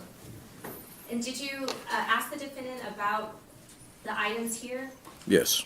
And did he claim ownership of anything that was in the car that you found? Yes, he did. What were the items that he claimed ownership to? All of the narcotics that I found and 2 of the weapons. I'm showing you what's been marked as State's Exhibit 636. What do we see here? That is the interior of my vehicle, front passenger seat. That's where I placed the weapons and the money. 637? Yes, that's the seat. There's a cell phone and 2 bundles of cash. And do you recall where you found this bundle of cash? Those 2 bundles were in his front pockets, front pants pockets. State's Exhibit 638? That is the driver's side of the Challenger, sorry. 639? That's a photograph of the front end of the Challenger. State's Exhibit 640? Yes, that's the passenger side of the Challenger. State's Exhibit 641? And that's the back displaying the license plate. State's Exhibit 642? And that's the driver's side. State's Exhibit 643? Yeah, that's the back seat, I believe. State's Exhibit 644? And that's the floorboard. 645? The floorboard right behind the passenger seat. We see that there's a bag towards the upper left corner. Do you see that? Yes. Are you able to read what that says? Oh, there's a screen to your left, but that's a little easier to see. Manhattan jewelry, I believe. State's Exhibit 646? Yeah, the back seat. State's Exhibit 647? Those are clothing items that were found in the vehicle that we photographed. 648? That is the trunk of the vehicle right in front of the speaker box. 649? That's a photograph of 2 of the weapons, the AK-47 and the Taurus. And what color is that AK-47? It's tan and black. State's Exhibit 650, That's a photograph of the Taurus pistol. State's Exhibit 651, That is a photograph of the serial number to the Taurus. State's Exhibit 652, That is what I'm holding in my hand is a high capacity AK-47 60 round magazine. And then you can see the AK-47 on the bottom lower corner, as well as the Taurus, one AK-47 round, U.S. currency, 2 high capacity magazines, a small bag of marijuana, and the front of another pistol. State's Exhibit 653, That's just a close-up of the AK-47 rounds. 654, Magazine, bag of marijuana on the right side, and U.S. currency on the left side. State's Exhibit 655, That's a photograph of the Glock that was found. State's Exhibit 656, That's a close-up of the serial number to the Glock that was found. State's Exhibit 657, That's one of the bags containing marijuana and loose U.S. currency. State's Exhibit 658, That's just U.S. currency. and 659, More U.S. currency. State's Exhibit 660, One of the close-up of one of the bags of marijuana that was found inside a bigger bag containing marijuana. State's Exhibit 661, That's a close-up of one of the larger bags of marijuana. State's Exhibit 662, This is where I opened the bag. As you can see, there are clear baggies and a $100 bill. State's Exhibit 663, That's just a close-up of the backpack that was found. State's Exhibit 664, More U.S. currency. State's Exhibit 665, More U.S. currency found in one of the bags within the backpack. State's Exhibit 666, A high-capacity magazine for a Glock pistol that was also found inside the backpack. State's Exhibit 667, You can see a rubber band on the right. Right next to it is a unspent cartridge. 668, is this a closer view of that unspent cartridge? Yes, ma'am. That's a close review of the unspent cartridge. It's a 5.56, 223 round, green tip. That is actually an armor-piercing bullet there. You said what? It's an armor-piercing round Why do you want to make that distinction? because it's identifiable by the green tip. That lets you know that it's an armor-piercing round. State's Exhibit 669, is this a closer view of that? Yes. And this is where we see with the 5... Yes, it shows the caliber, 5.56 by 45. State's Exhibit 670, That is a clear baggie containing marijuana. That's the baggie that was found in the mid-console by the shifter. 671, Bundles of U.S. currency and a, I guess, fake or dummy grenade, you can call it. 672, Those are the THC edibles that were found in the bag. 673, It shows the promethazine and the bundles of money, as well as other items that were found in the vehicle. 674, This is a close-up of the bundles, once we counted them and put them together, and then the magazines and the 3 weapons. 675, That is a receipt containing items that were purchased at a pawn shop. you see up top it says Manhattan Drillers, is that correct? That's correct. And can you read the name that's written on that receipt? Yeah, it says Banzo Bling, Jerry, in quotations. And can you see what the description of those items would have been? Item number 1 is a diamond ring valued at $1,750 or $1,750, and then a gold chain valued at $1,650. And what date do you see on that invoice? It's November 22nd, 2020. This would have been the day before? That's correct. State's Exhibit 676, It's just basically an overall photograph of what we found in the vehicle.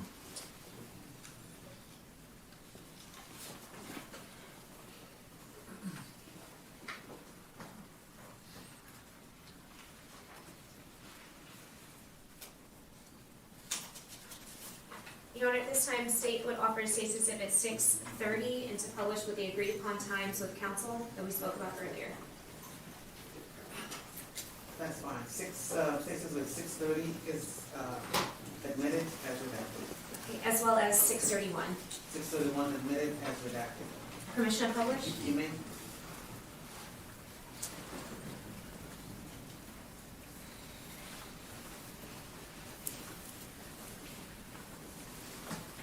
Officer Hernandez, can you see that this is the in-car video that you were in that night? Yes, ma'am. And Your Honor, is it possible to dim the lights? Yes.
Pause just a moment.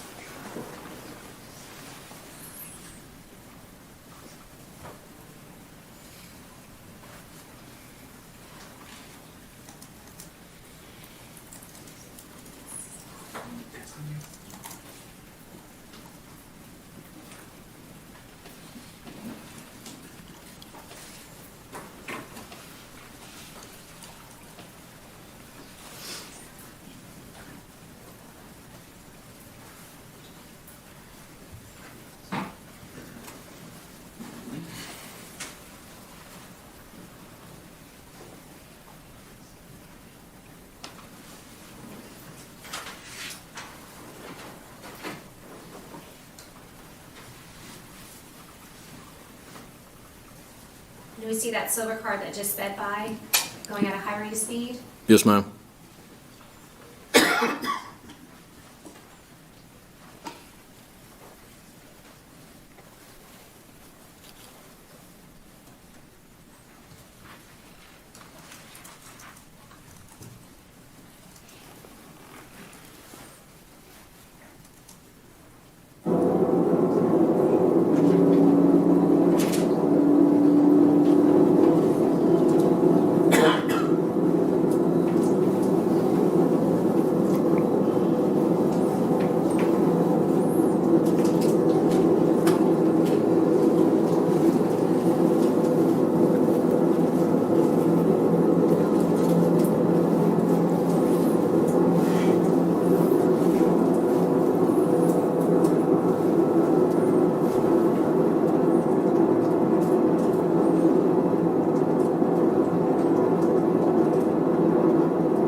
published 6/31, which is your body cam video, is that correct? That's correct.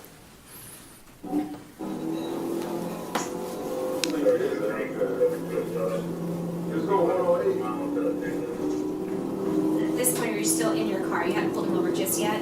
That's right.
You was moving. I got you, man. You got your license and insurance? Okay. What's that about one?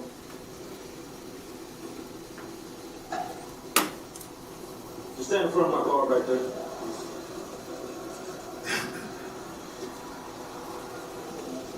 Yeah, just watch it.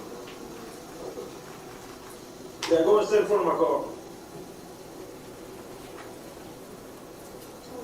How you doing? I need you to step out as well. Go and kill the car.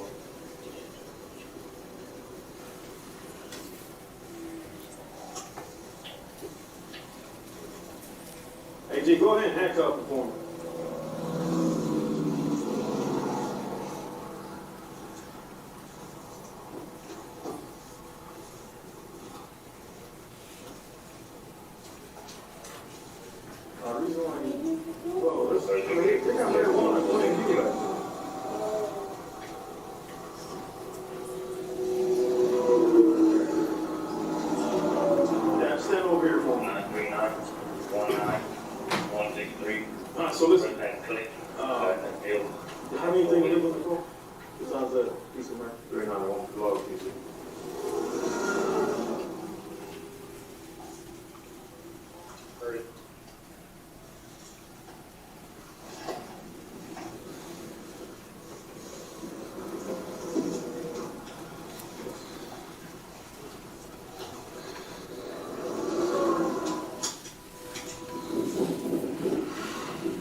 33 for history.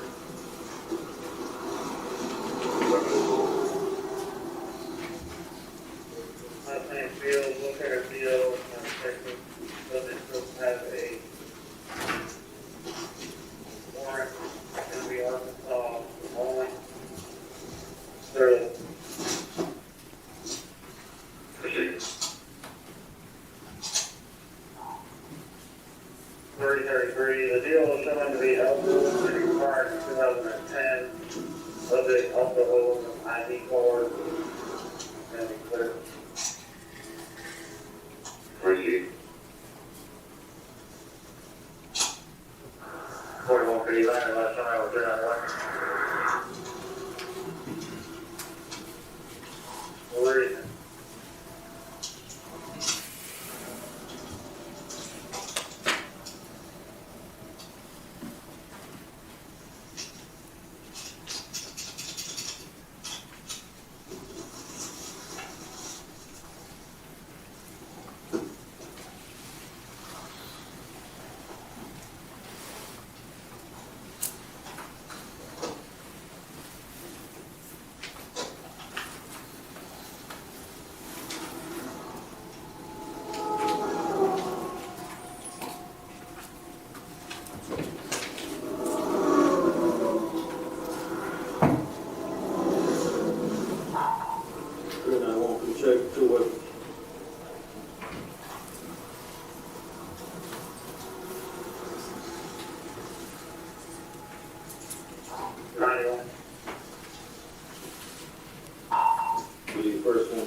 Serial number all Adam Charles 1139283. Bird.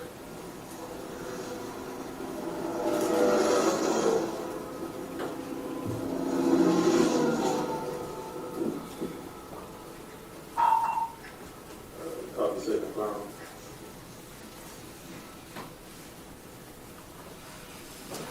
Done. SARS 9mm, serial number Tom Mary William 53574. The brand on the AK is going to be Raven, Robert, Adam, David, Ocean Mary. Raven. Okay. 41. Left-hand wide, left-hand 17, Edward, William, Ocean Water. They're with them 1126 and 98. The last name is White.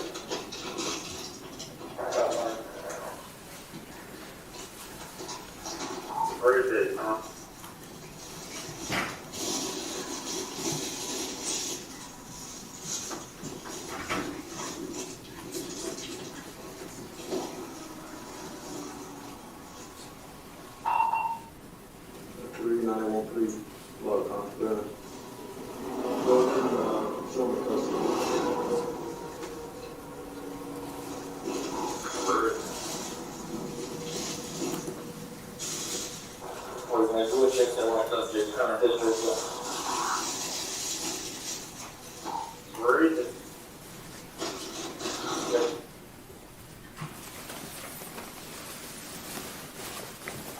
And then so the rest of that was just you searching the vehicle, right? Yes, ma'am. And that was the photos that we saw earlier? Yes. I'm showing Need you. the lights turned in? Yes, you can turn the lights back up, Your Honor. Thank you. Okay, and I'm showing you what's been marked as State's Exhibit 1142 and 1143. Do you recognize this as being Kewon White, the individual that you saw that day? Yes, ma'am. And these are just screenshots, one from the body cam video and then one from your in-car. Yes. Your Honor, at this time, State offers State's Exhibit 1142 and 1143 for all purposes.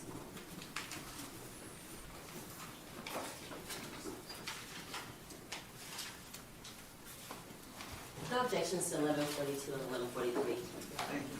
Six exhibits 1142 and 1143 are admitted for all purposes. The permission to publish, Your Honor? You may. Looking at State's Exhibit 1143, this is the individual that you saw that day as Kewon White, is that correct? That's correct. You can see that he's wearing a brightly colored jacket. Yes, ma'am. right? And some chains around his neck, is that correct? That's correct.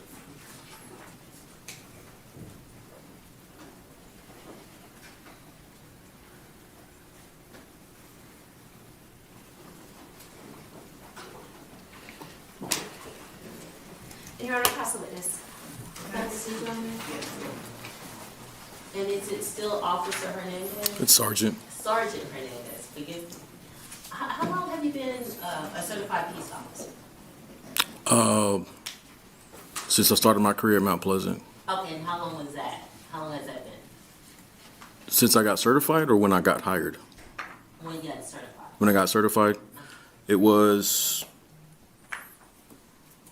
3 months before 17 years, so 16 years and 9 months. 2010, 2009? 2009. Okay. And Mount Pleasant, and I know, let me see.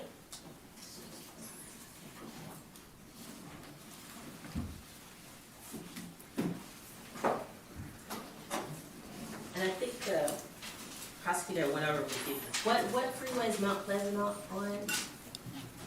Interstate 30. Interstate 30, okay. And so that's heading east, Well, correct? it runs east and west. Okay, east and west, but it's east of Dallas, right? Yes. Okay, and heading toward Arkansas, Louisiana, where are you going if you keep going down 30? Yeah, you'll hit Texarkana and Arkansas border. Okay, and so how far are you from Texarkana? About 45-minute drive. 45-minute drive. Yes, Okay. ma'am. You're nowhere near Mexico or anything, correct? No. All right. And if someone is trying to leave the state of Texas, they're not really doing a good job of leaving, right? They're still like just going to Texas or trying to leave the United States. They're going to be in the next state over, which is Arkansas, correct? Yeah, if they're trying to leave the United States, Yes. If they're trying to flee and leave the United States, they're going to be the next state they're going to get to, going through Mount Pleasant, is going to be Arkansas, correct? yes, if they continue on Interstate 30, yes. Okay. And as you said, you're a narcotics officer or a narcotics sergeant, I'm sorry. Yes, ma'am. Okay, how long have you been a narcotics sergeant? Over 5 years. Over 5 years.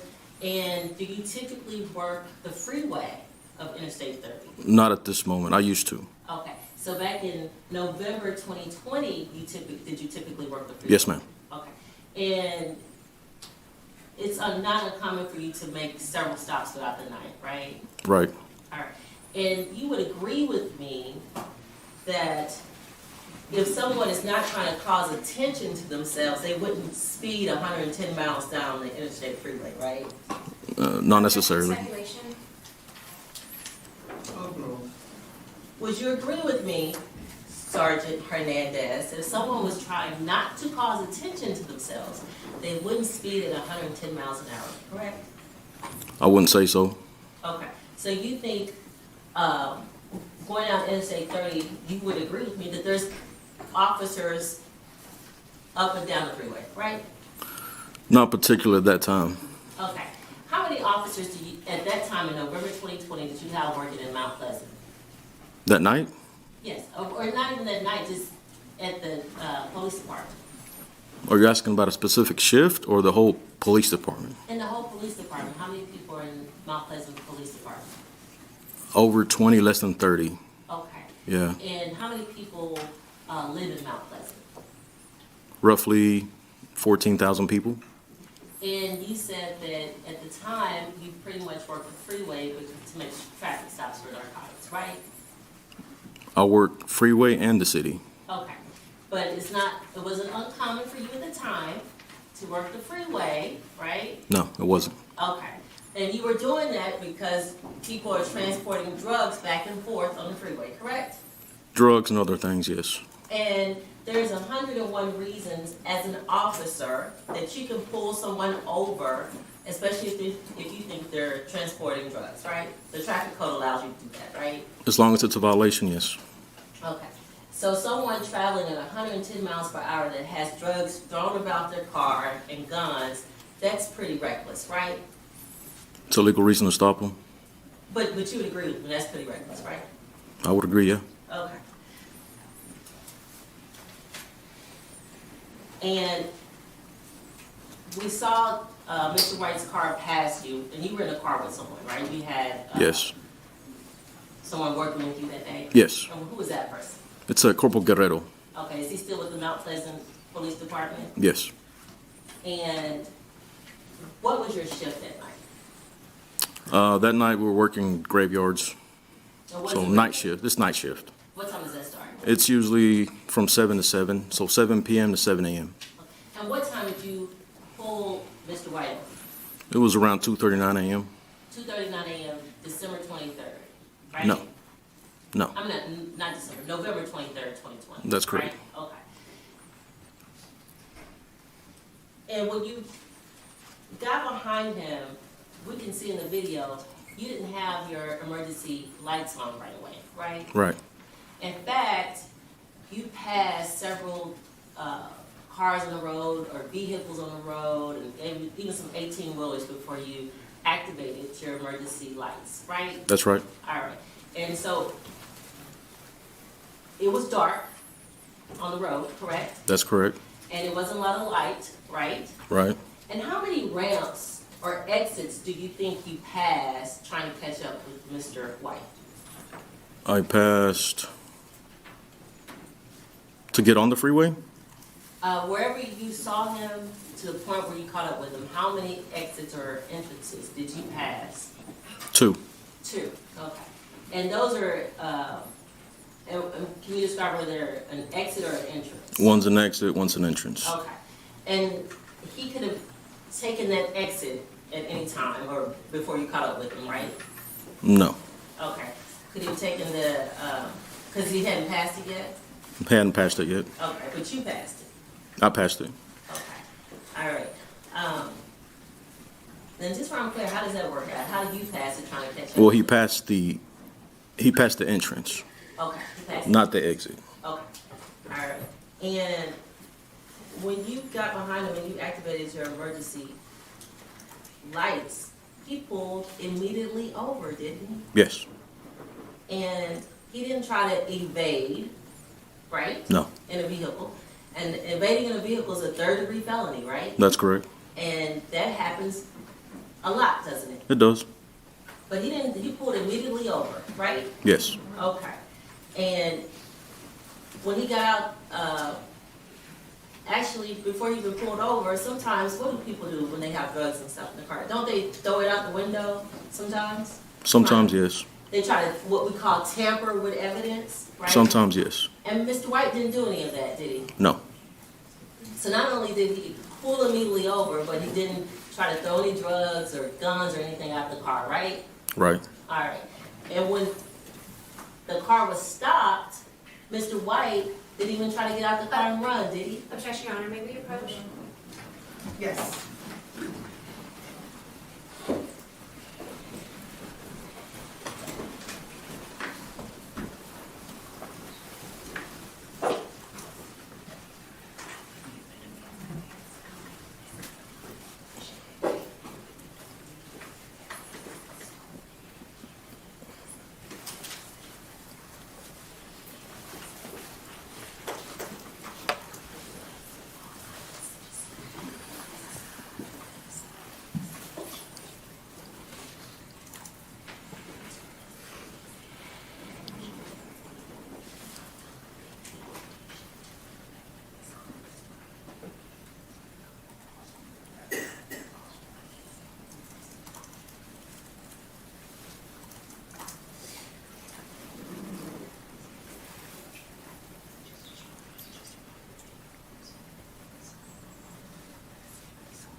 So when the car was stopped, you walked up to the car, correct? Yes. Okay. And there was a passenger in the car. Yes. Correct? And she also had a dog. Yes. Is that right? All right. And so you were able to, did you actually do the search of the car? Yes. Okay. And when you were searching the car, did you see any luggage in the car? No. Okay. Did you see any, like, a lot of clothes or a full wardrobe in the car? There were some clothes in the vehicle, yes. Okay. Was it clothes where you thought somebody was moving?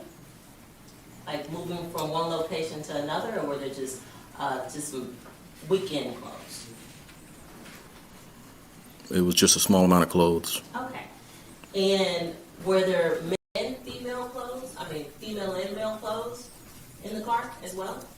From what I could tell, it was just male clothing.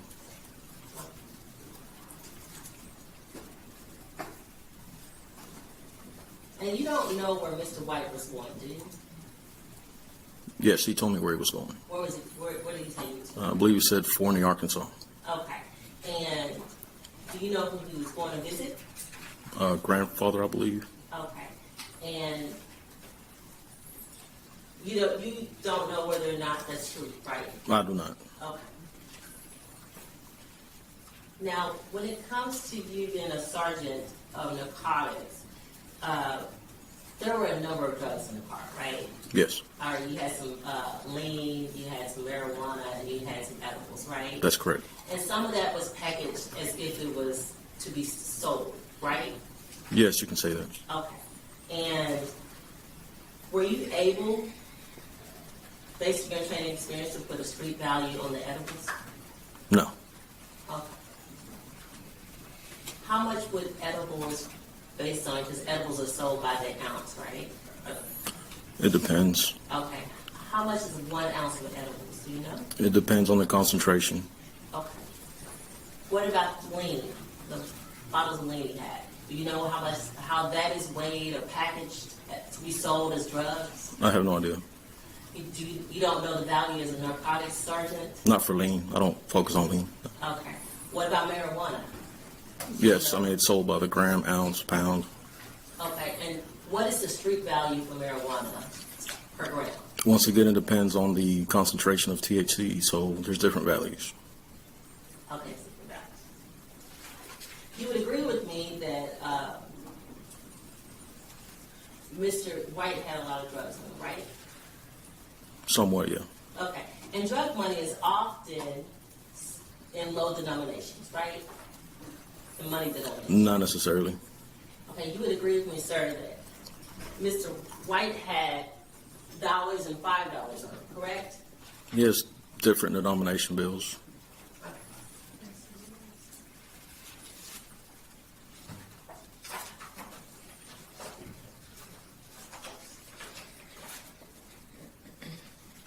I'm sure you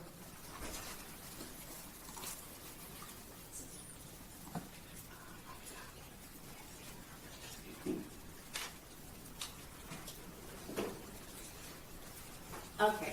I'm looking at State's Exhibit 63.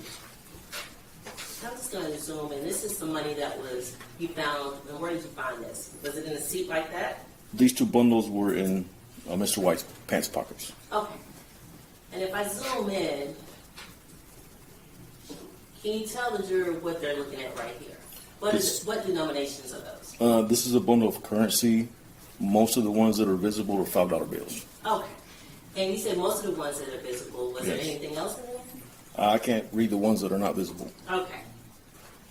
And it appears on the bottom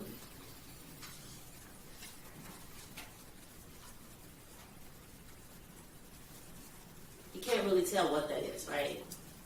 You know, there's like maybe a few $100 bills, but you don't know what the rest of the money is, right? Correct.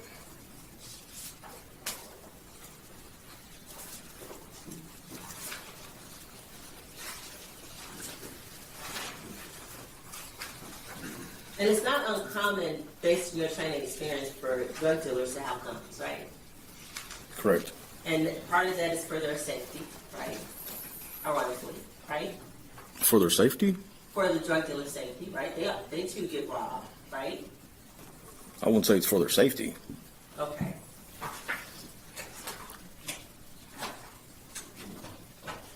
You don't believe drug dealers get robbed, sir? I have no idea. I'm assuming they do. I don't know. Aren't you a sergeant of Yes. narcotics? Okay. And do you not do a lot of drug busts? Oh, I do a lot. Yes. Okay. Do you not do a lot of interactions with drug dealers Yes. and drug addicts? Yes. And it's not uncommon for drug addicts to rob drug dealers? It's not common. Okay.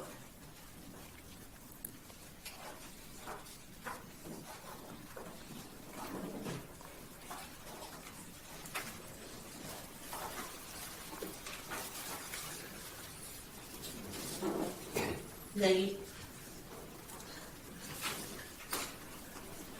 are you now at the police station when you're in the State's Exhibit 652? Is this when you're laying out the guns and everything that you confiscated? Yes, ma'am. Out of the car? Okay, and so is this all the money that you confiscated out of the car at 652? Yes. And you took that money and you kind of compiled it together, correct? Yes. All right. And now I'm showing you 654. You would agree with me in 654, and this is all laid out on the table that we just saw in 652, that a lot of that money is tens and fives, low denominations, right? Yes. The ones you can see, yes. Okay.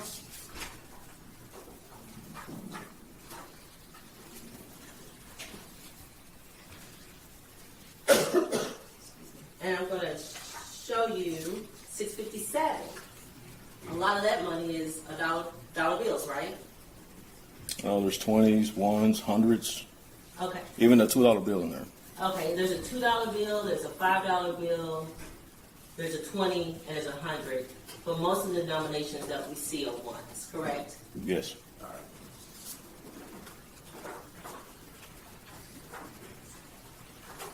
So it's not like when, I think you said that Mr. Wright had $9,700 on it, is that about right? I don't remember the exact amount. Okay, but a lot of that money was low denominations, right?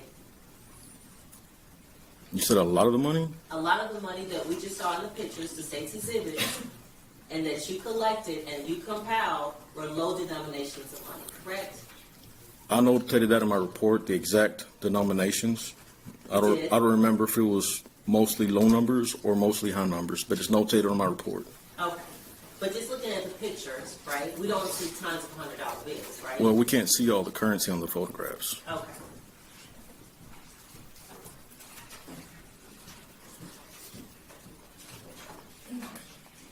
But 665, that's just dollar bills, right? Yes. All right. And 664, and this is money that you took and compiled, that's just a lot of dollar bills, right?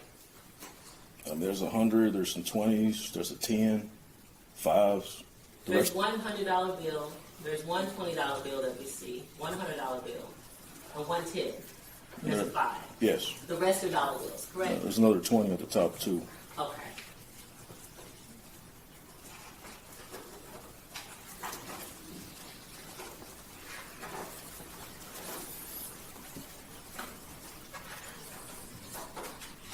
And these are all the edibles, right? Yes, those were the packaged edibles. Okay.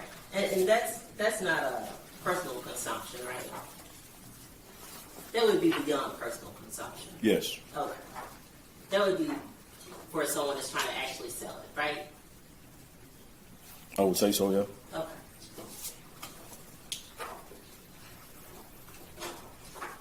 And the state showed you State's Exhibit 67, a receipt from Manhattan Jewelers. You don't know anything about that receipt, do you? Do you know anything? That's 675. 675, I'm sorry. 675. You don't know anything about that receipt, do you? No, that receipt was found in the vehicle. Okay, but you don't know anything about what's on the receipt, the contents of the receipt, do you? Can you be more specific? But Do you know anything about Manhattan Jewelers? no. Okay. You just know that this receipt was found in Mr. White's car that he was driving, correct? Yes.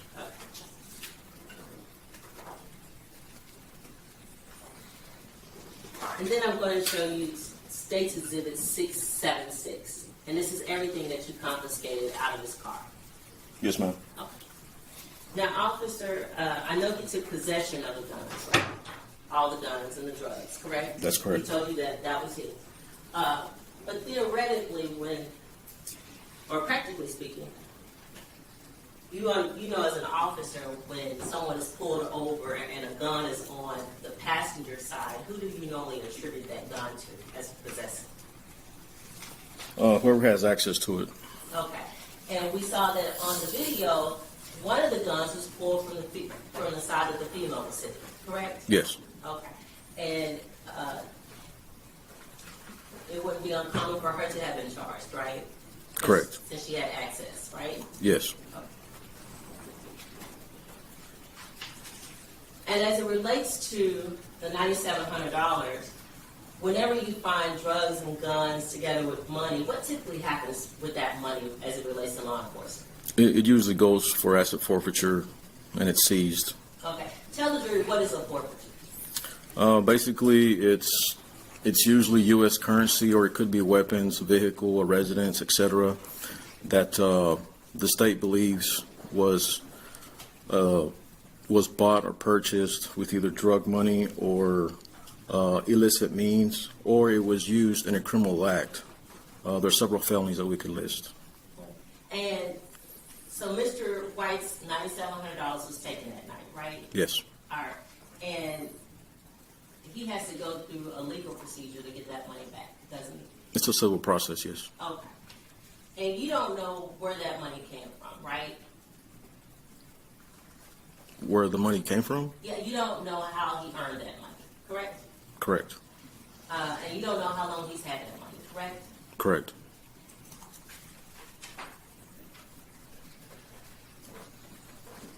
And you just know that he had it with him, right?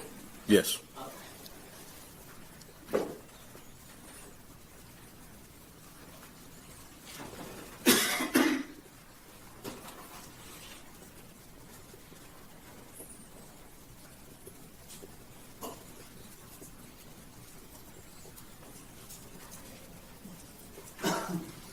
And the reason that you confiscated the $9,700 is because Mr. White had drugs, right? There's more reasons than that. Okay. It's totality of the circumstances. Okay. And as it relates to the bullets that you found, the 5.56 by 45, right? Yes. Okay. Those are very common bullets, right? Not the green tips. Not the green tips.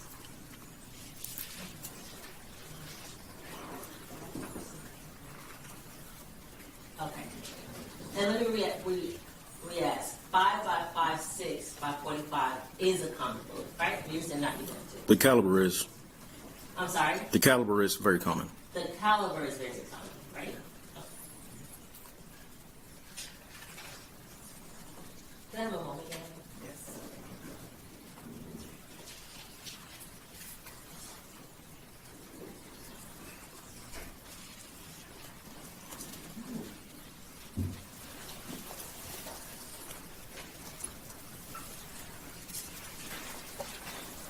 And the promethazine that we see up there is 3 bottles, right? Yes. And you said that have you never had contact with promethazine, or you just don't know about it? No, I have. Okay. And 3 bottles is not for personal consumption, right? It could be. Someone could take 3 bottles? Over a period of time, yes. Okay. And how was the period of time? I'm not a doctor, I don't know. Okay. But that's definitely for drug, it could be for drug sales. It could be. Okay.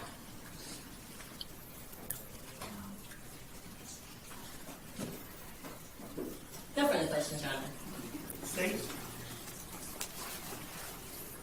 Yes, thank you, Your Honor. So, do want to be clear, how many firearms were recovered that night? 3 total. How many firearms did he actually claim? 2. Which one did he not claim?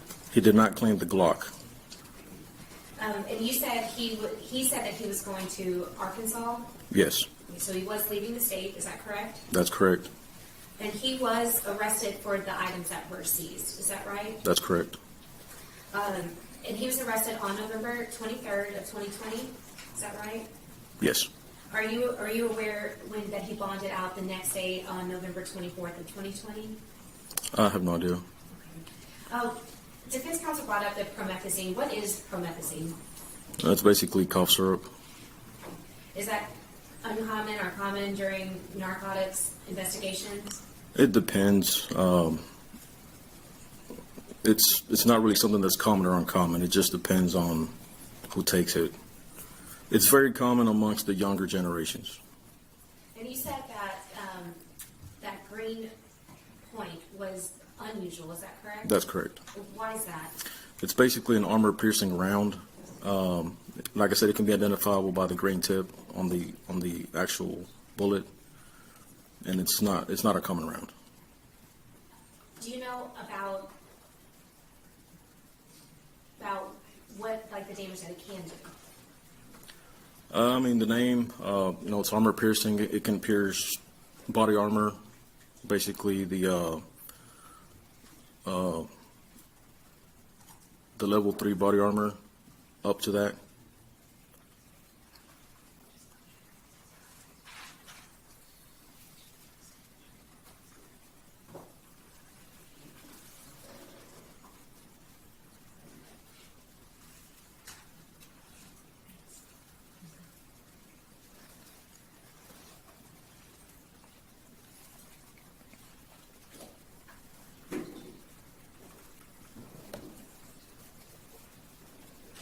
In addition to the firearms, he did claim the drugs and the money that was his. Yes. That those items were his. Yes.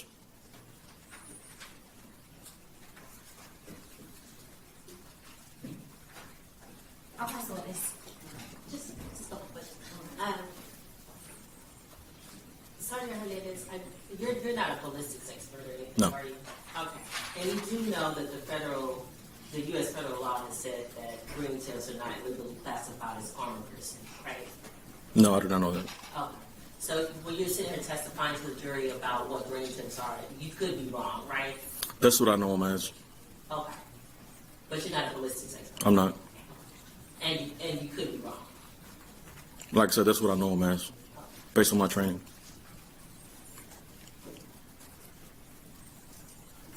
And what training is that? I mean, firearms instructor, SWAT team leader for several years, 15 years. I mean, we shoot firearms every other week. Thank you for your time. Thank you. Any other questions? No further questions, Your Honor. May this witness be released? Yes, Your Honor. Thank you, sir. Thank you.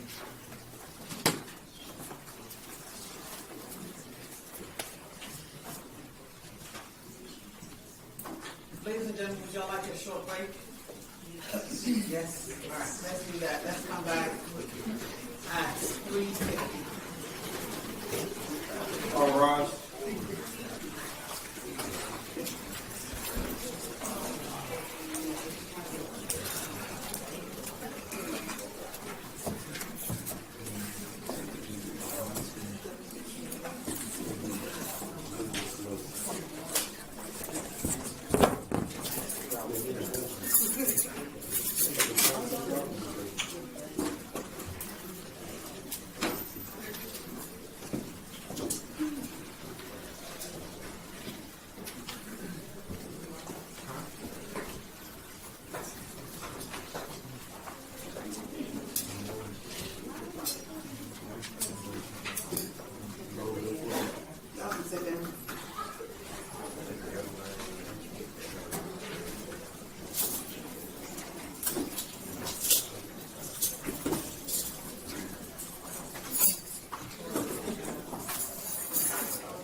We're back on the record. The record will reflect that the defendant is present, the state is present, in terms of present and seated.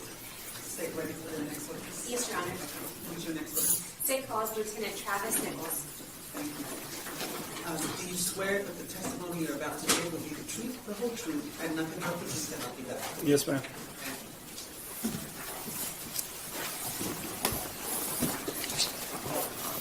Can you please state and spell your name for the record? Travis Nichols, first name spelled Travis, last name Nichols, Nichols. How are you currently employed? With the Mount Pleasant Police Department as a criminal investigation division lieutenant. How long have you been with Mount Pleasant? 20 years. And what are your current duties? Right now I supervise detectives as well as the narcotics division. Are you familiar when someone is booked into the Titus County Jail? Yes. Okay. And are people that are booked in, are they allowed to make phone calls? Yes. And do you have access to that system to retrieve the phone calls that they have made? Used to. I do not. They have a new system now. I don't have access. When did you have access, if you remember? From 2016 to 2021. And did someone reach out to you requesting jail calls from a person named Kewon White? Yes. And you're aware that Mr. White was in the Titus County Jail from November 23rd to November 24th of 2020? Yes. And were you able to access those calls? Yes. And can you explain to a jury what it takes to even get those calls, find those calls, and then put it where you can listen? Sure. So you have to be granted access through the Titus County Jail, which I was in 2016. Once they give you a login and a password, you simply log into the Securus website, and then you can search by name or inmate PIN number or ID. You can also do a date range and find them that way. Do you remember what you used to search for Kewon White's calls? I used his name. His name. And did you put those calls on a disc? I did. You want my approach? You may.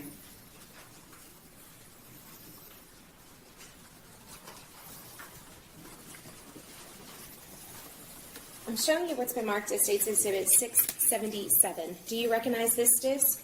Yes. And how do you recognize this disc? It's the one I provided to the district attorney's office. And these are your initials? It's my signature as well as my printed name.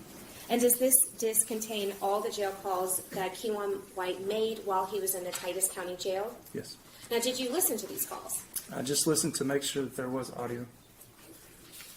I'm showing you what's been marked as State's Exhibit 678. Do you recognize this? Yes, ma'am. What is this? This is basically a list of the contents that are on that CD.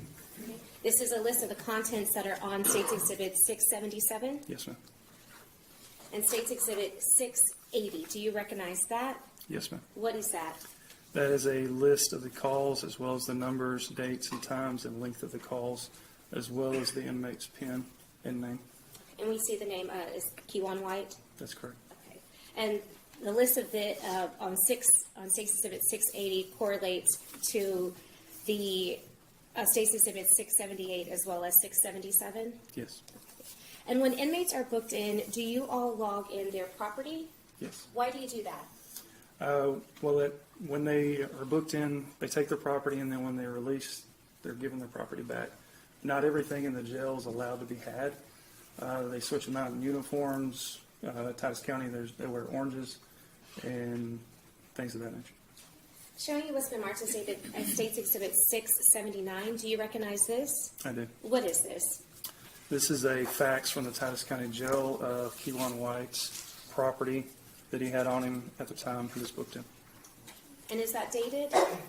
Yes. What date is that? That's November 23rd, 2020. And are you familiar with the property that you said you just testified that would be the property that he had when he was booked into the Titus County Jail? Yes. Are you also familiar with the property that was seized by the Mount Pleasant Police Department? Yes. I'm showing you what's been marked as State's Exhibit 1144. Do you recognize this document? Yes, it's the seizure report from Sergeant Hernandez. And this is for the money that was collected from that stop? Yes. Your Honor, at this time, State offers State's Exhibit 677, 678, 679, and 680, as well as State's Exhibit 1144 for all purposes.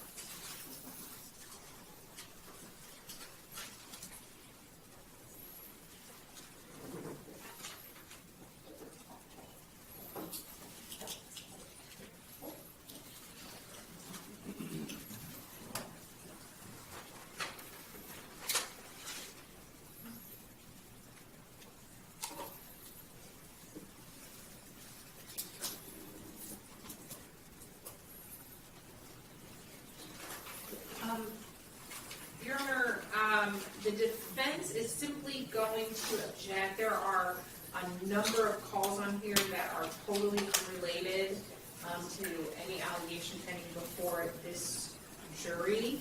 So we would just be objecting to the voluminous nature of the calls. I know that there may be some specific calls that the state intends to play. And we generally wouldn't have an issue with those calls, but there are calls on here that have absolutely nothing to do with anything. And so we would object to the relevance of those calls. What is the state's response? Your Honor, we would just put State's Exhibit 677 in for record purposes at this point, and all the rest of the documents in for all purposes. Does the defense object to that? I don't necessarily have an objection to that, Your Honor. I just would want to know. Do you have an objection to that being admitted for record purposes on the 677 that you're objecting to? Jail calls, various jail calls. I don't have an objection to it being admitted at this time for record purposes. I just want a point of clarification that I can do later. But I did want to get a point of clarification about, I guess, what calls are going to become relevant to the state. Neither do I. State's Exhibit 677 is admitted for record purposes. State's Exhibit 678 and 679 are admitted for all purposes. Thank you, Your Honor. May I just have one moment? Yes.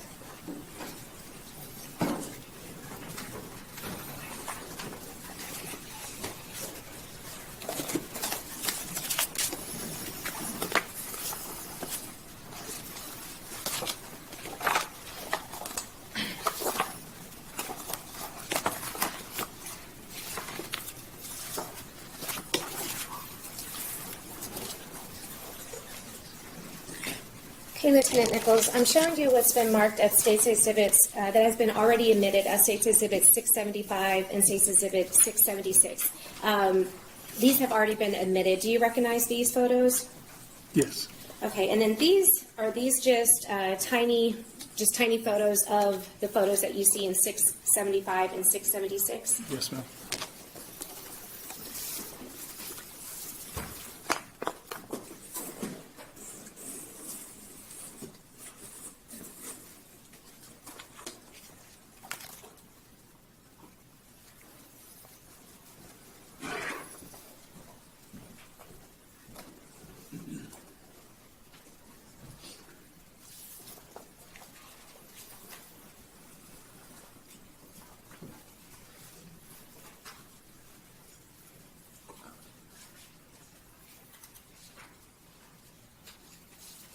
Your Honor, permission to publish State's Exhibit 1144? You may.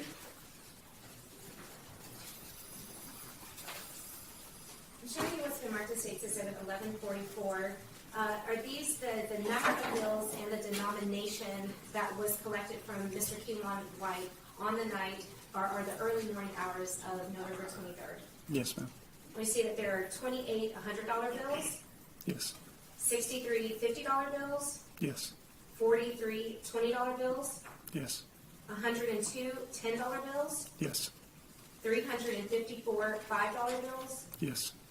66 $1 bills, Yes. and two $2 bills. Is that correct? Yes, ma'am. We'll pass the witness. Yes, Your Honor, very briefly. Sir. Sorry, hold on 1 second. Was 1144 admitted? For all purposes? Oh, I don't, you know what, Judge? I don't know that we weren't going to have an objection to it, but I don't know that we addressed it. So we don't have an objection. You didn't tender it, but you tendered it. It's all right for the jury. And the defense has no objection. So it's 1144 is admitted for all purposes? As well as 678, 679, and 680 for all purposes? Yes, those were admitted. 677 through 679. Hang on, we'll pass it. Hold on 1 second. 677 was admitted for record purposes only. 677 for record purposes. Yes, Your Honor. But 678, 679, 680, and 1144, Your Honor, would be for all. Yes. Okay. That's correct. Thank you, Judge. All right, thanks. Thank you. I'm sorry, sir, when you sat down, you're a sergeant or a lieutenant? Lieutenant. Lieutenant, yes, sir.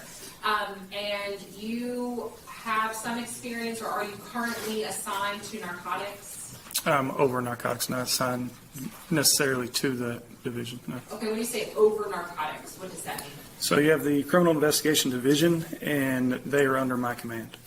So you have narcotics as well as the detectives that we have. Okay, so do you get to that position because you've worked your way up through the ranks? Yes, ma'am. Has there been any part of your career where you worked narcotics? Only street level, nothing as far as being assigned to the narcotics division. Okay, you've come into contact with narcotics and drug sales? Yes, ma'am. Okay.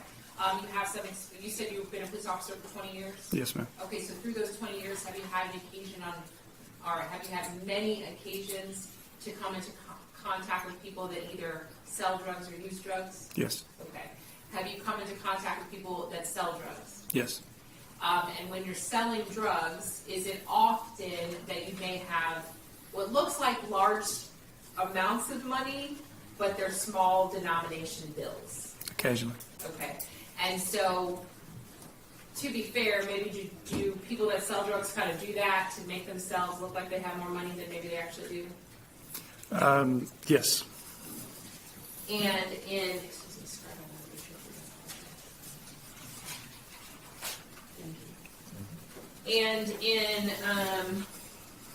the state's exhibit number 1144, right here, we have some money that was seized. Is that right? Yes. And that money was seized from a traffic stop that involved Kewon White. Is that right? Correct. And there was lots of things that were taken, right? But I think you have to do a special form if there's like money that your department intends on seizing. Is that right? Correct. Okay, because this is money that if you were to be granted, then it goes to maybe city services or department services and things like that. Correct. But you can't necessarily do that with like actual narcotics that you may take. Correct. Right. So you could just only take those and dispose of those, but the money can do something else. Correct. Okay. And so in this instance, we have hundreds, 50s, 20s, 10s, 5s, and 1s, right? Mm-hmm.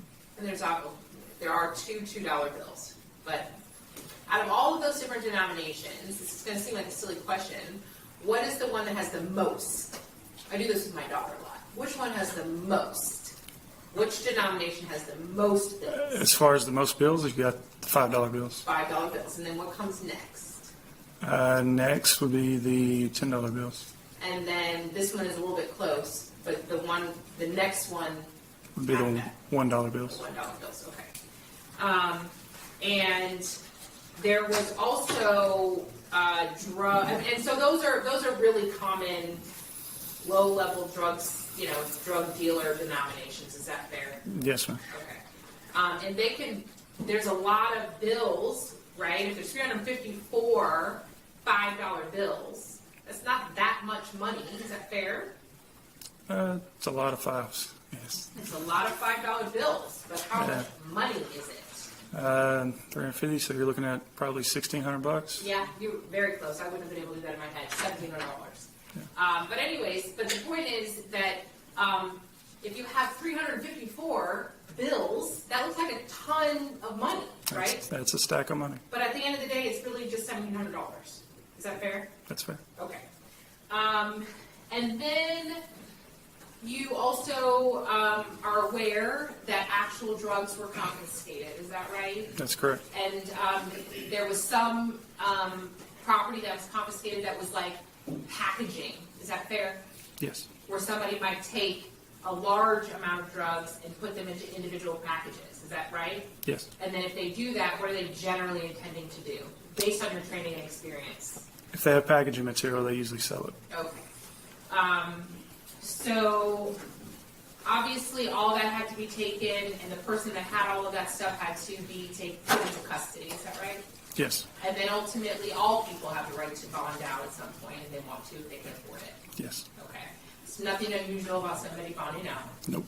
Do you know anywhere, like for Mr. White, you indicated that he bonded out of your jail?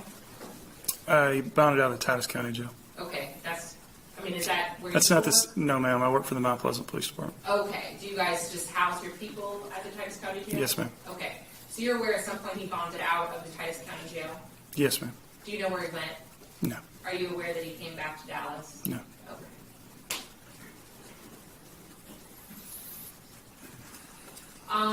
Based on your training and experience, are you aware of the value of, like, say, edible marijuana, or edible THC, I guess is what it would be called? No, ma'am. How about leaf marijuana? It varies based on potency and so on. They're great. Can it be a lot? Could be. Okay. What about, have you heard of I think young people might call it lean, but I think it's called promethazine. Mm-hmm. Have you heard of that? Yes, ma'am. In your training experience, is that a drug that's abused by people? Yes. And it's like kind of like it has a street value. Is that right? Correct. People can sell it to make money. Yes. Okay. So it's not just like, oh, I have a cough and I went to my doctor and I have 17 bottles of promethazine, right? I mean, that's unreasonable. Yeah. Okay. And so then are you familiar with your training and experience, kind of what the street value of a lean or a promethazine might be? No, ma'am. Can it be a lot? I imagine. I have no idea. Okay.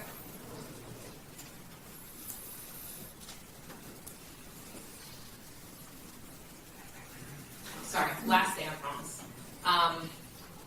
Go ahead. Right. Is it uncommon for drug dealers to carry firearms? No, it's very common. Okay, and I just want to make sure I heard you said that's very common? Yes, ma'am. Okay, and there's a lot of reasons for why that might be, right? Mm-hmm. One of those reasons is because they're trying to defend their drugs, right? Possibly, yes. And make sure that nobody robs them, correct? Correct. And maybe nobody steals from them, correct? Correct. Because it's not super uncommon in your line of work to have drug dealers robbed, right? Mm-hmm. Or people steal from them, maybe because it looks like they have large sums of money. Correct. Okay. And so that kind of guns, drugs, drug dealers kind of all go together in your training experience. Yes.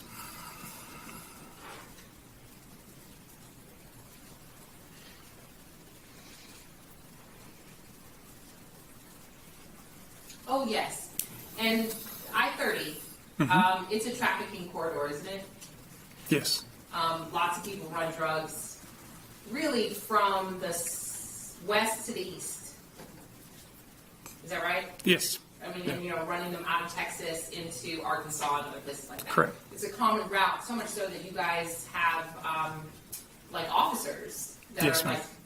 like, that's what they do. Yeah. They like sit on the highway because they can tell kind of people that might be doing something nefarious Yes, ma'am. with their drugs. Okay, and so this is a part of kind of Mount Pleasant. Yes. What a great place. No, I don't mean that. I'm sorry. I'm going to pass the witness this time. State? Nothing further from the state, Your Honor. Latest witness the release? No objection from the state. Defense? Nothing further from the defense. All right, thank you. Yes, ma'am.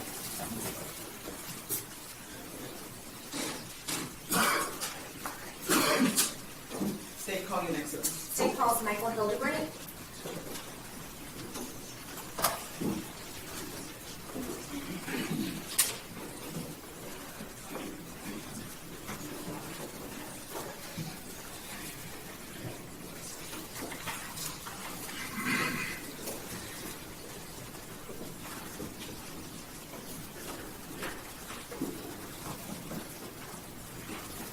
raise your right hand, sir. Do you swear that the testimony you're about to give will be the truth, the whole truth, and nothing but the truth, so help you God? I do. Thank you.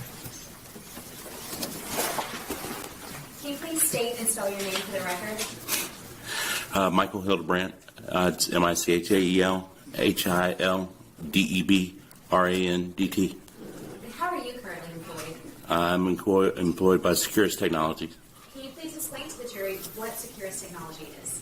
Securus Technologies is a correctional communications firm. They put phones and communication devices within the jail facilities for incarcerated individuals to contact their loved ones. Now, is that just for county jail or? No, we do DOCs, county jails, city jails, all types of jails. And how can inmates access phone or make phone calls in the jail? And there's multiple ways. They can either, their friend and family can have an account to where it only charges that, or they can use their debit and their commissary account and pay for it themselves. How are inmates able to make phone calls, and you know how to track it or how much it would cost? Most of the time when they're incarcerated, they get an ID number and they use it. They set up a PIN number, and then therefore every time they use the phone, and they could have voice recognition or they could have PIN recognition. Either way, it identifies that inmate as making the call to whoever, whatever number they choose to dial. And is that number unique to that inmate? Correct. Does that number stay within the entire time that they're? The entire time of that incarceration, depending on the facility, they may change the number each time they're incarcerated, but for the majority of the ones that I know of, they keep it every time. If they're a frequent flyer, then they keep the same number every time. And each time an inmate makes a call, is that call being recorded? That is correct, unless it's an attorney. And how is the system able to keep those recordings? There's a bank full of servers that maintains those records. And how long does that server keep those records? Depending on the contract with the individual county or DOC, as far as the actual recordings, but as far as historical record of a call, that'll stay a lifetime. So say if someone was booked into a county jail 10 years ago, It would still be in our system, yes, ma'am. Now each time an inmate makes a phone call, is there a warning that's given? Correct. There's an admonishment at the beginning stating that this call is being recorded. And, so that there's an admonishment saying that the call is being recorded, is that correct? Correct. Is that for just the inmate to hear, or the person that they're calling? Friend and family and inmates should hear it. Is there any system for identifying the person in jail who is making that phone call? I got lost. Please repeat that. It's okay, no worries. Were you able to locate a recording of a phone call that was made by the defendant while he was still in custody? Yes, correct. And were those records kept in the ordinary course of business? Yes. And were you able to modify them and be able to put them in an order that, let's say, a person like me would be able to see? Correct, yes. You want me to approach? You may. Showing what's been marked as State Exhibit 681. Do you recognize this? I do. What is this? It is a list of 15 calls that were downloaded, and with the file name being the unique identifier, placed in the sequential order of which time they occurred. They also have the Dialed phone number, yeah. the dial phone number, Mhm. as well as the call start time and end time. Correct. Your Honor, at this time, State offers State Exhibit 681 for all purposes.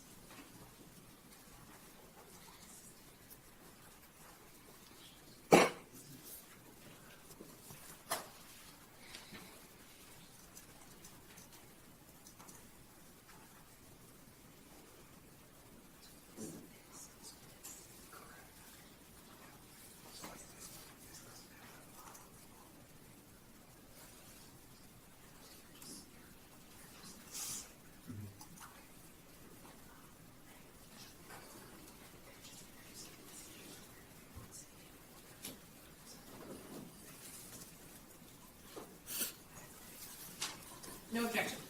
All right, State Exhibit 681 is admitted for all purposes. I'll pass the witness. Defense? No questions. May this witness be released? No objection from the state, Your Honor. Defense. No objection. Thank you, sir.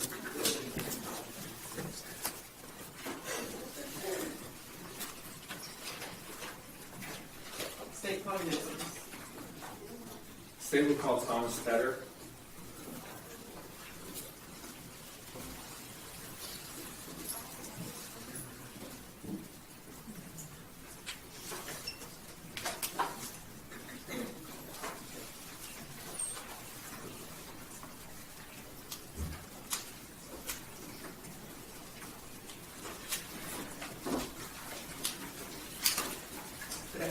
Good afternoon. Do you swear that the testimony you're about to give will be the truth, the whole truth, and nothing but the truth to help you God? I do. Thank you.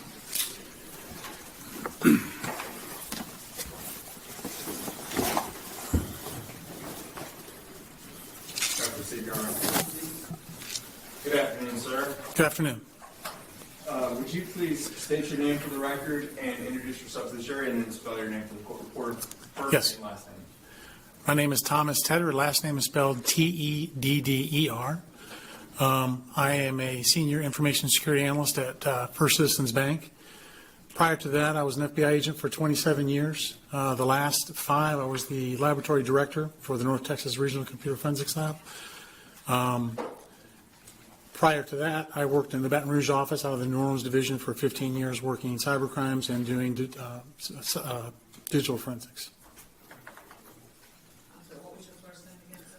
Thomas, Thomas. Thank you. Now, this jury's already heard from Director Morris with NTR-CFL, but can you just tell the jury a little bit of the background and training that you had as it related to forensic examinations in regarding digital media devices? Yes. So I went through IASIS training, which is the International Association of Investigative Specialists training, in 2006, and became a certified forensic computer examiner.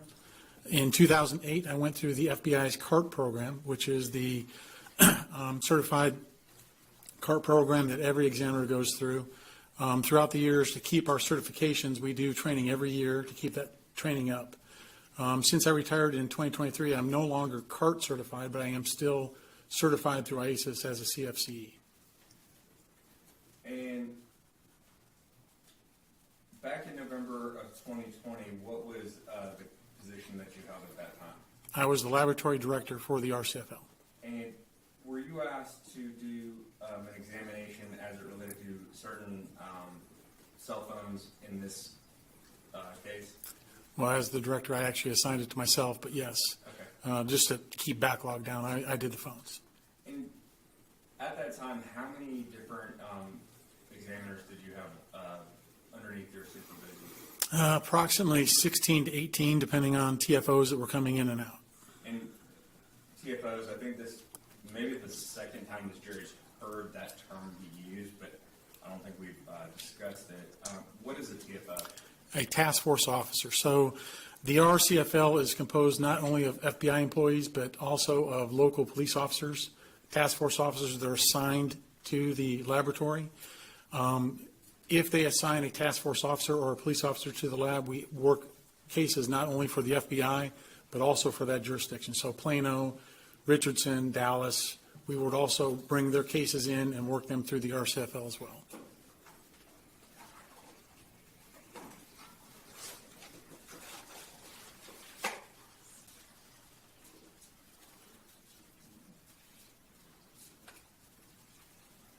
Your Honor, I approve. Yes, you may. Thank you. Permission to adopt for you. Yes. Now, retired agent Tedder, have you testified regarding forensic examinations with cell phones before? Yes, I have. You have many times.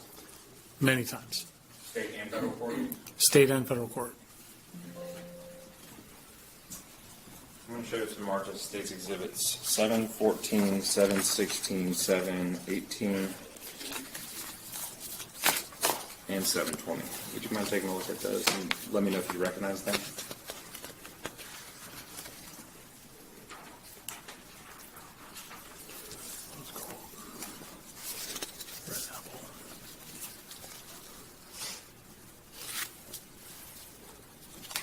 get these search warrants with phones.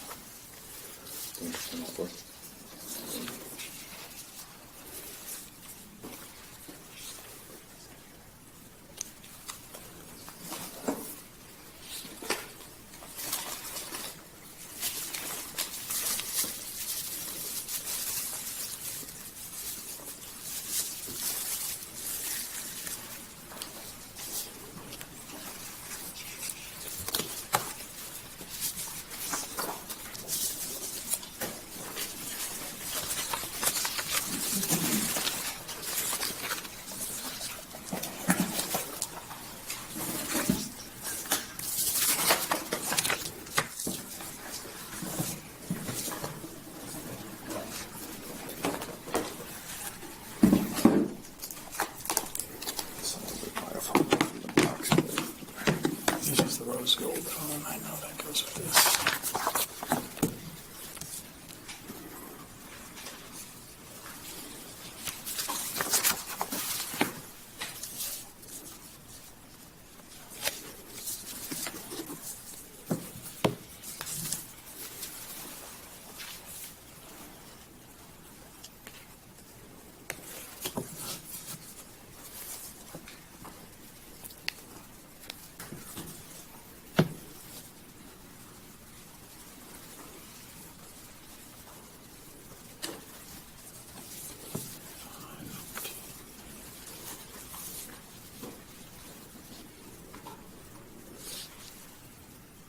This is a copy of this one here.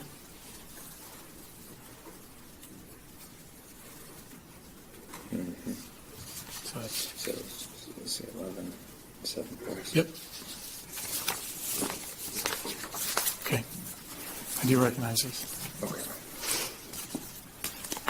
States Exhibit 714, 16, sorry, 714, 716, 718, and 720. What are those? 714. These are the search warrants. Okay. And are those the search warrants as it relates to Each one of these phones. Okay, each one of these phones being 713, 715, 717, and 719? Correct. That have previously been put into evidence. Your Honor, we'd offered these cell phones. I believe they were record previously.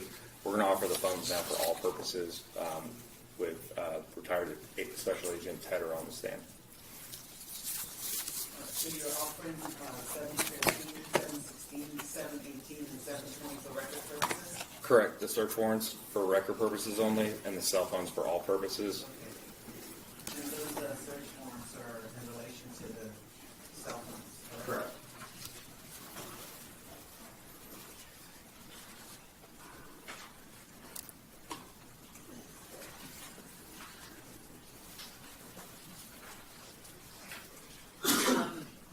But these are, you're saying for record Correct. purposes?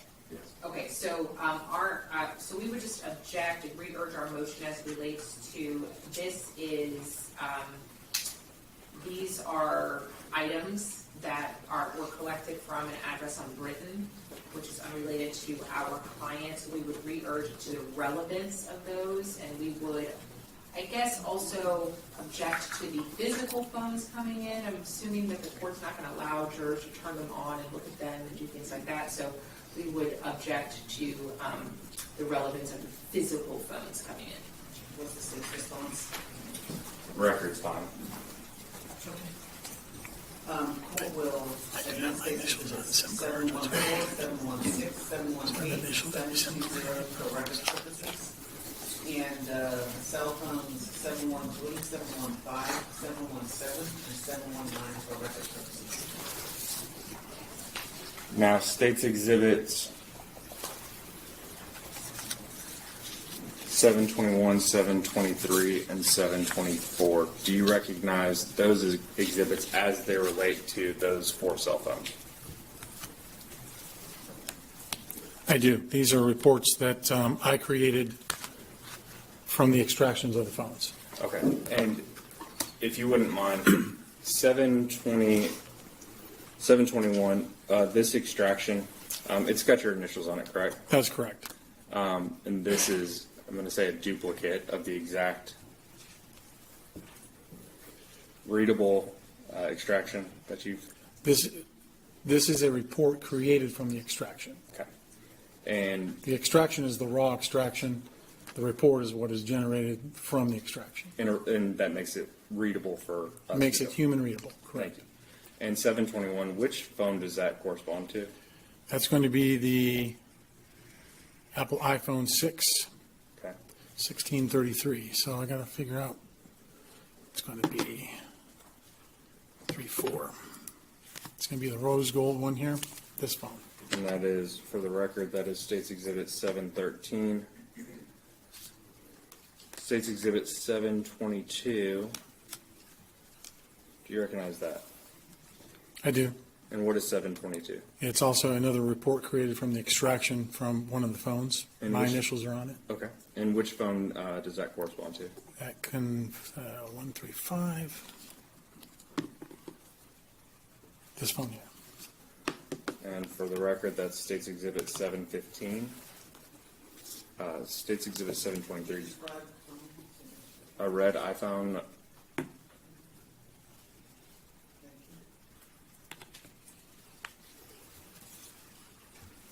This is this phone here. So it was an Apple iPhone 7 Plus, model number 1784. Okay. And for the record, again, that's a black iPhone 7, State's Exhibit number 719. Do you recognize State's Exhibit 724? I do. And what is State's Exhibit 7? It's also a report created from extraction from the phone. It has my initials on it. And does that correspond with State's Exhibit 717? It does. And that's an Apple iPhone 11, model number 2A2111. State would offer State's Exhibit 721 through 724 for all purposes. Were these reports made at or near the time of the extraction done in this case? Yes, and let me clarify on that, though. The first extraction was not done until July. The other three were done in January. The extraction done on the the rose gold phone had to be brute force, and it took about 6 months to get the pin for that brute force. So that wasn't done until 7/9 of. And that was in 721. And we'll talk That- about brute force here in a second. Sure. May I take a witness briefly on board hire? Yes, sure. I just want to make sure that I'm clear about what's contained on these discs. You extracted cell phone, you extracted information from various cell phones. Correct. And in that, and from that extraction, you generated a report. That is correct. So contained on these discs are what specifically? Are the report, Just the report, just the report. not the extraction. Correct.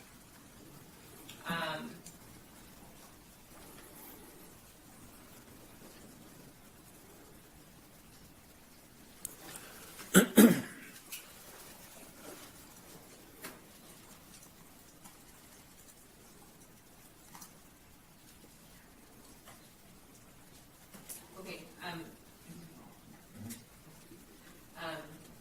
we don't have an objection to 724, 723, 722, or 721 with the caveat that, if he's making legal conclusions or legal findings included in these reports, we would object to that as outside the scope of his expertise. What sort of legal conclusions? I'm saying if they include them, that's what our objection would be. Thank you. Your objections noted. Otherwise, you have no objections to these being admitted, correct? That's correct, Your Honor. All right, thank you. State's Exhibits 721, 722, 723, and 724 are admitted for all purposes. Thank you, Your Honor. Now, State, could you summarize again what each report, which cell phone relates to which, which report relates to which cell phone before you take the witness? I know 721 was regarding State's Exhibit 713, correct? Correct, Your Honor. Okay, what's 722? It is related to 715, which was the Apple iPhone 11. Is that the red phone? Yes, Your Honor. Okay. State's Exhibit 723 relates to State's Exhibit 719, and it is an iPhone 7 Plus. It's a black iPhone.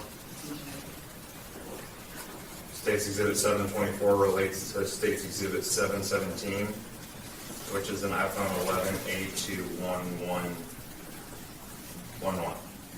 Thank you.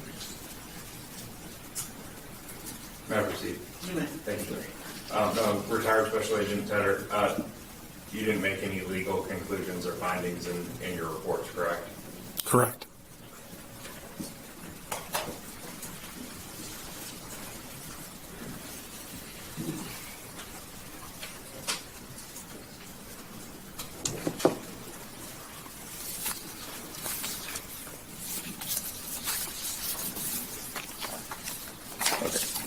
And you familiarized yourself and reviewed 725 through 728. Do you recognize those documents?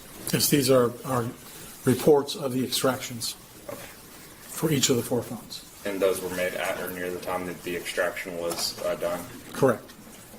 State would offer State's Exhibits 725 through 728 for all purposes, and I will describe them for the record after the defense.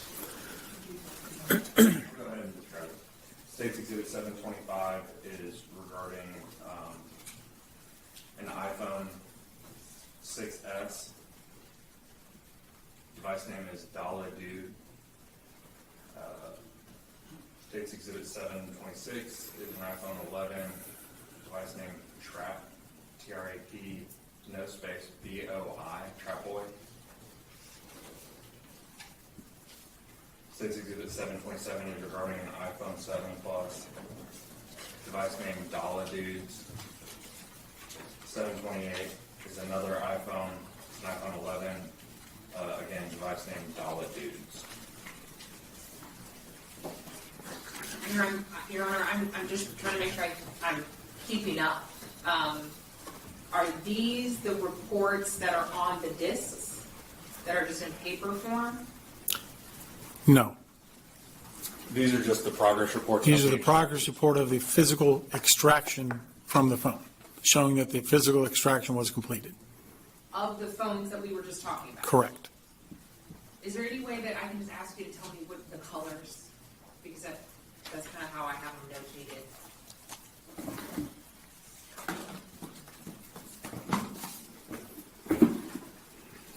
All right, so 725 Rose gold. Goes with State's Exhibit 713, which is a rose gold iPhone. That's 725.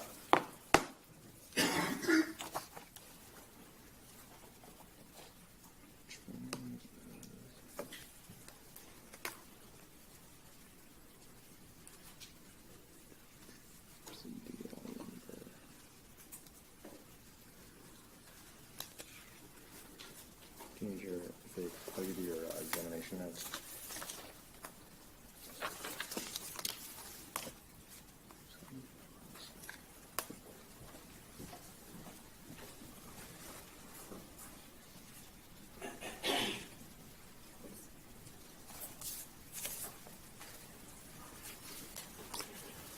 This goes to the iPhone 7 Plus.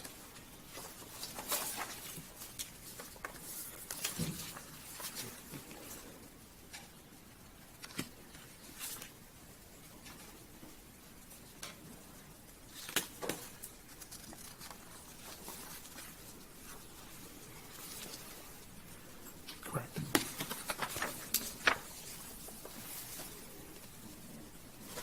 $727 corresponds to State's Exhibit 719, which is a black iPhone 7 Plus. Correct.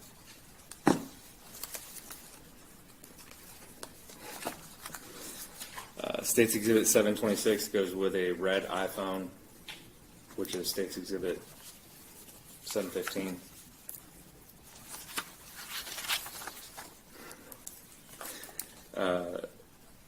State's Exhibit 728 goes with State's Exhibit 717, which is a black iPhone 11.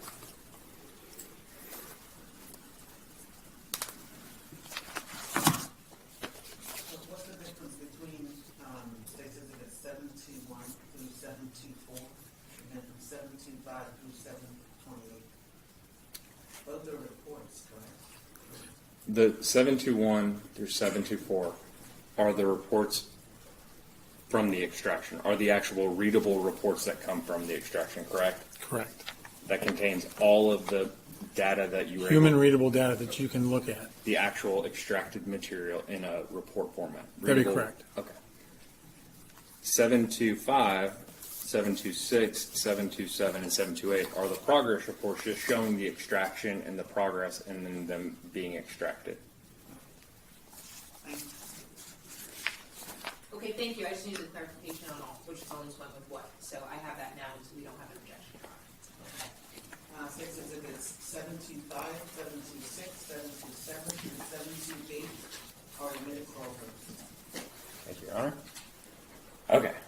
729 and 730, do you recognize those two documents? Yes, these are my written reports of examination for both of the examinations that were completed. Okay. And when you say completed, that's what that progress report is. It shows the extraction taking place and then it's completed. Then I take that extraction and run it through the software to create a report in a human readable format. Which are in these discs. Correct. And this report of examination documents everything that you've done, correct? Yes, it documents the steps I take to complete the examination. Okay. State would offer State's Exhibits 729 and 730 for all purposes.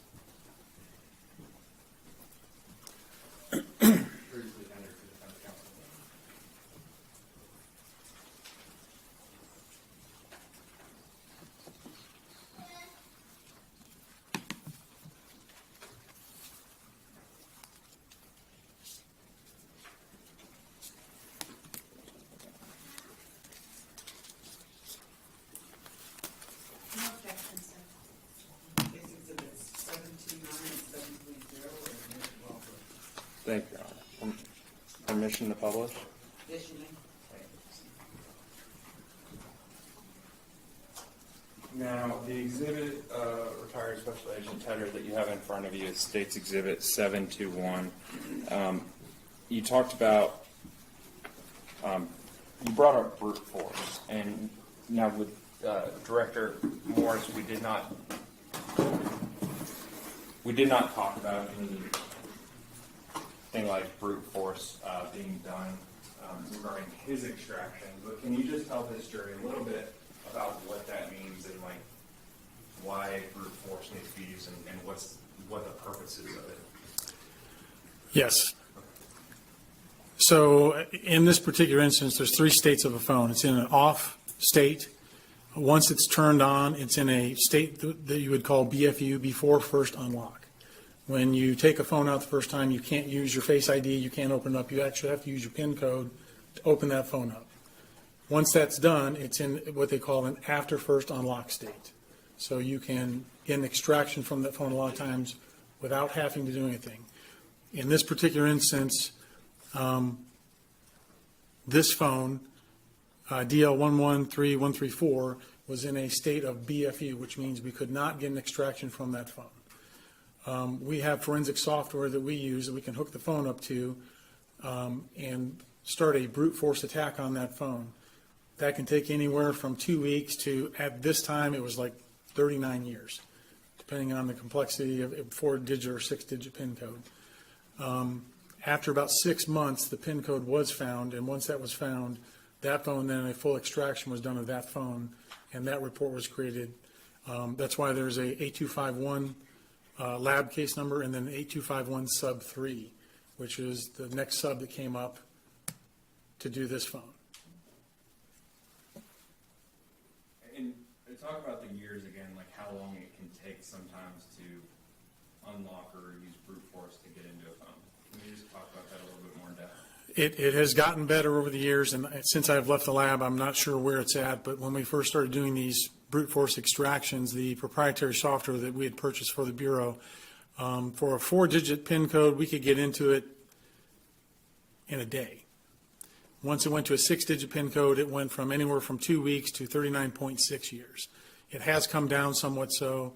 The manufacturer, Apple in this case, did not work very well with the Bureau, and every time we had a way to get in, they would fix that. They would plug that hole, and the proprietary software manufacturer would have to find a way around that.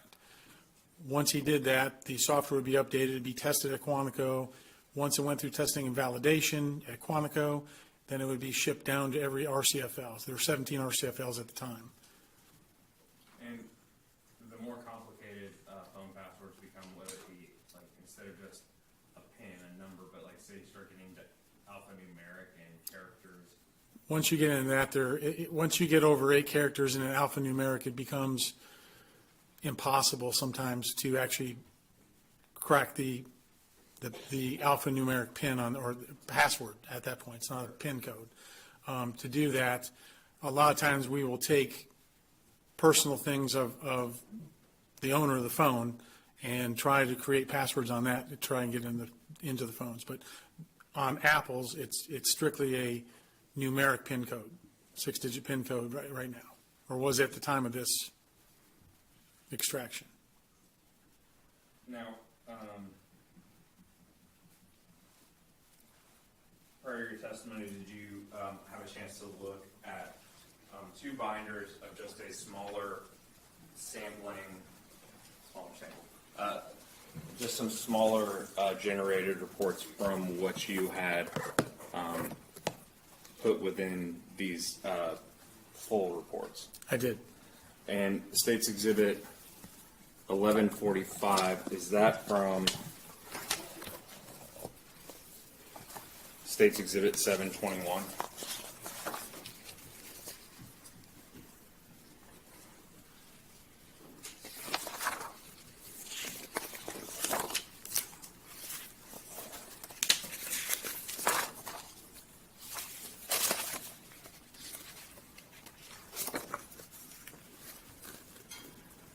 Is, and I can tell that by the source of the data, which is DL113134. And that source info that's found on, for example, we're looking at page 14 under tab number 3, I think, that shows the file path or source info for the file path of where it came from. Of this particular text chain, that's correct. Okay. And then 1146.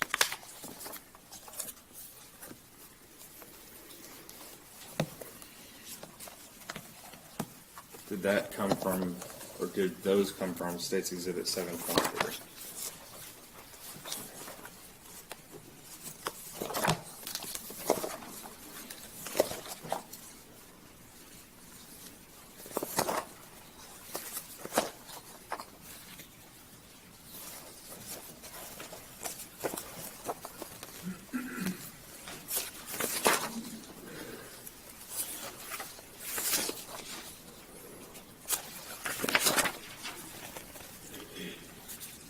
Again, this came from DL113136.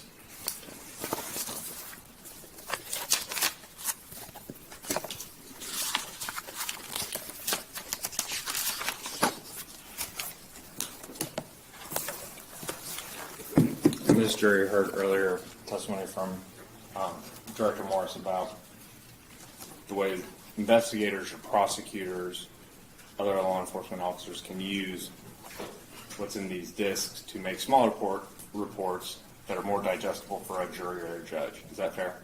That's correct. State would offer State's Exhibits 1145 and 1146 for the purposes of this non previously tendered to the defense counsel.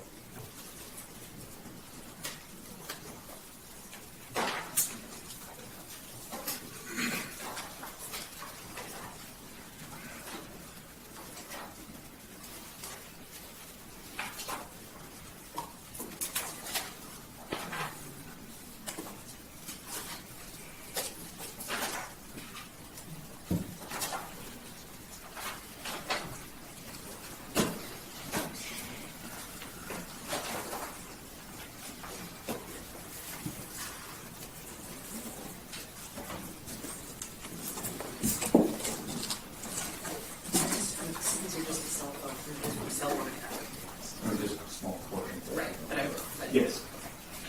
We don't have an objection to those 2 exhibits. Okay. Exhibits 1145 and 1146 are admitted for record purposes only. Thank you.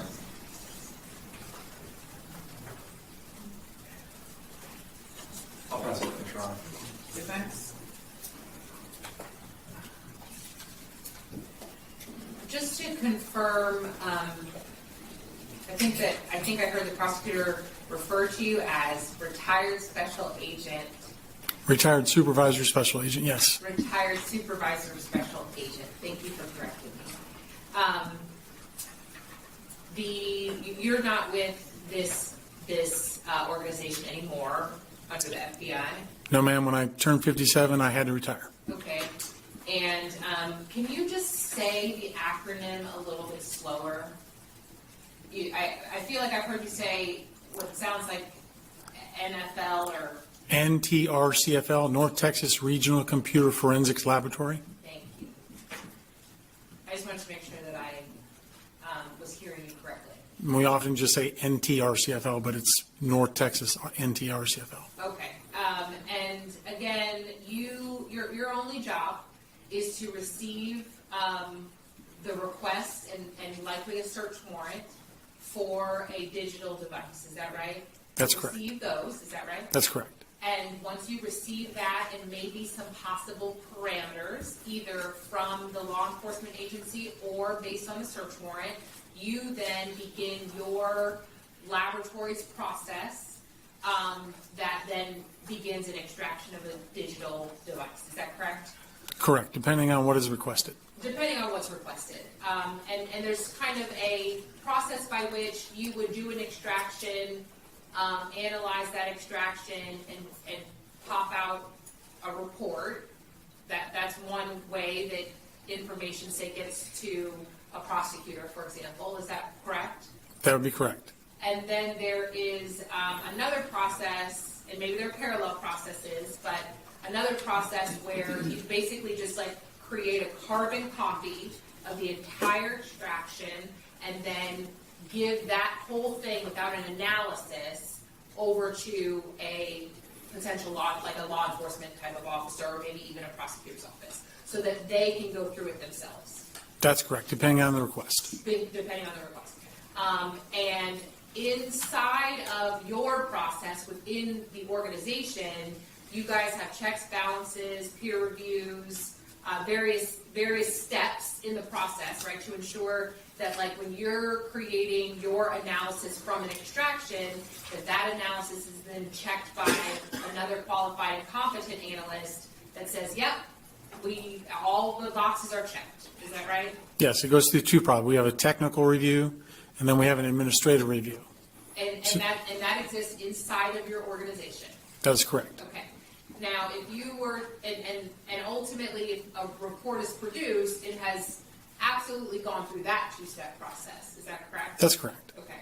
But when you're creating this other just extraction, carbon copy, turn over to, say, law enforcement, for them to be able to peruse through it or look at it themselves or create whatever it is that they want to create from it, that happens outside of your organization. No, ma'am. Okay, so if you make a carbon copy of an extraction, you put it in the readable form. I don't want to skip that part. You put it in a readable form because you have to have a way to look at whatever's been extracted, right? Correct.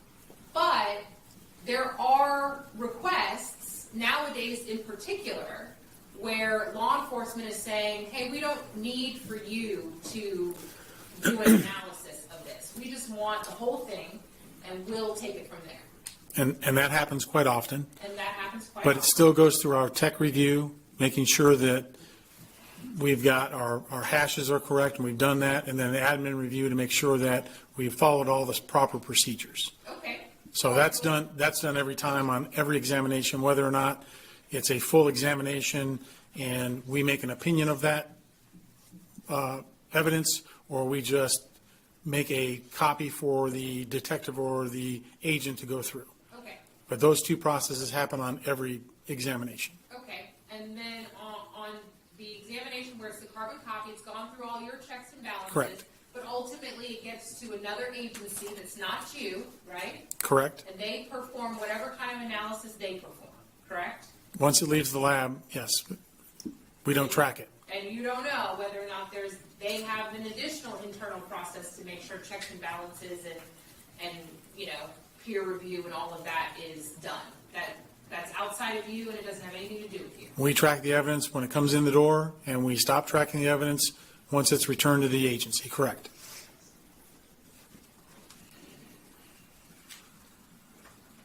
Thank you, no further questions. State? Nothing further from the state, Your Honor. Thanks for this release. No objection. Thank you, sir. Please be released.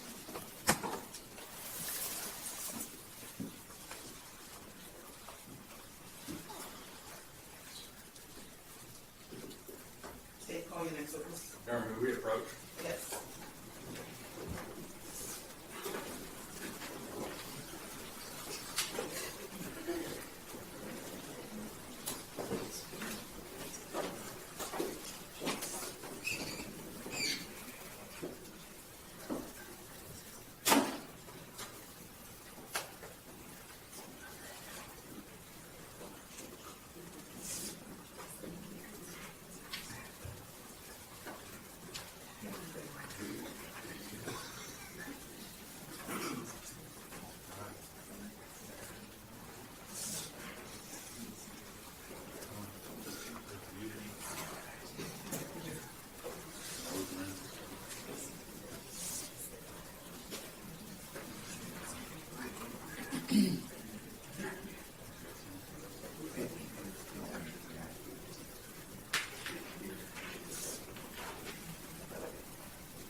All right, ladies and gentlemen, we're going to break for the weekend. I'm sure you all are looking forward to it. So y'all get some rest. Remember, you're still under my instructions. Don't talk about this case. Don't discuss. You haven't received all the evidence. Okay? So it's not time to deliberate. So free your mind. Enjoy the weekend and come back on Monday morning at 8:30, all refreshed, okay? All right, see y'all on Monday. All right. Good weekend.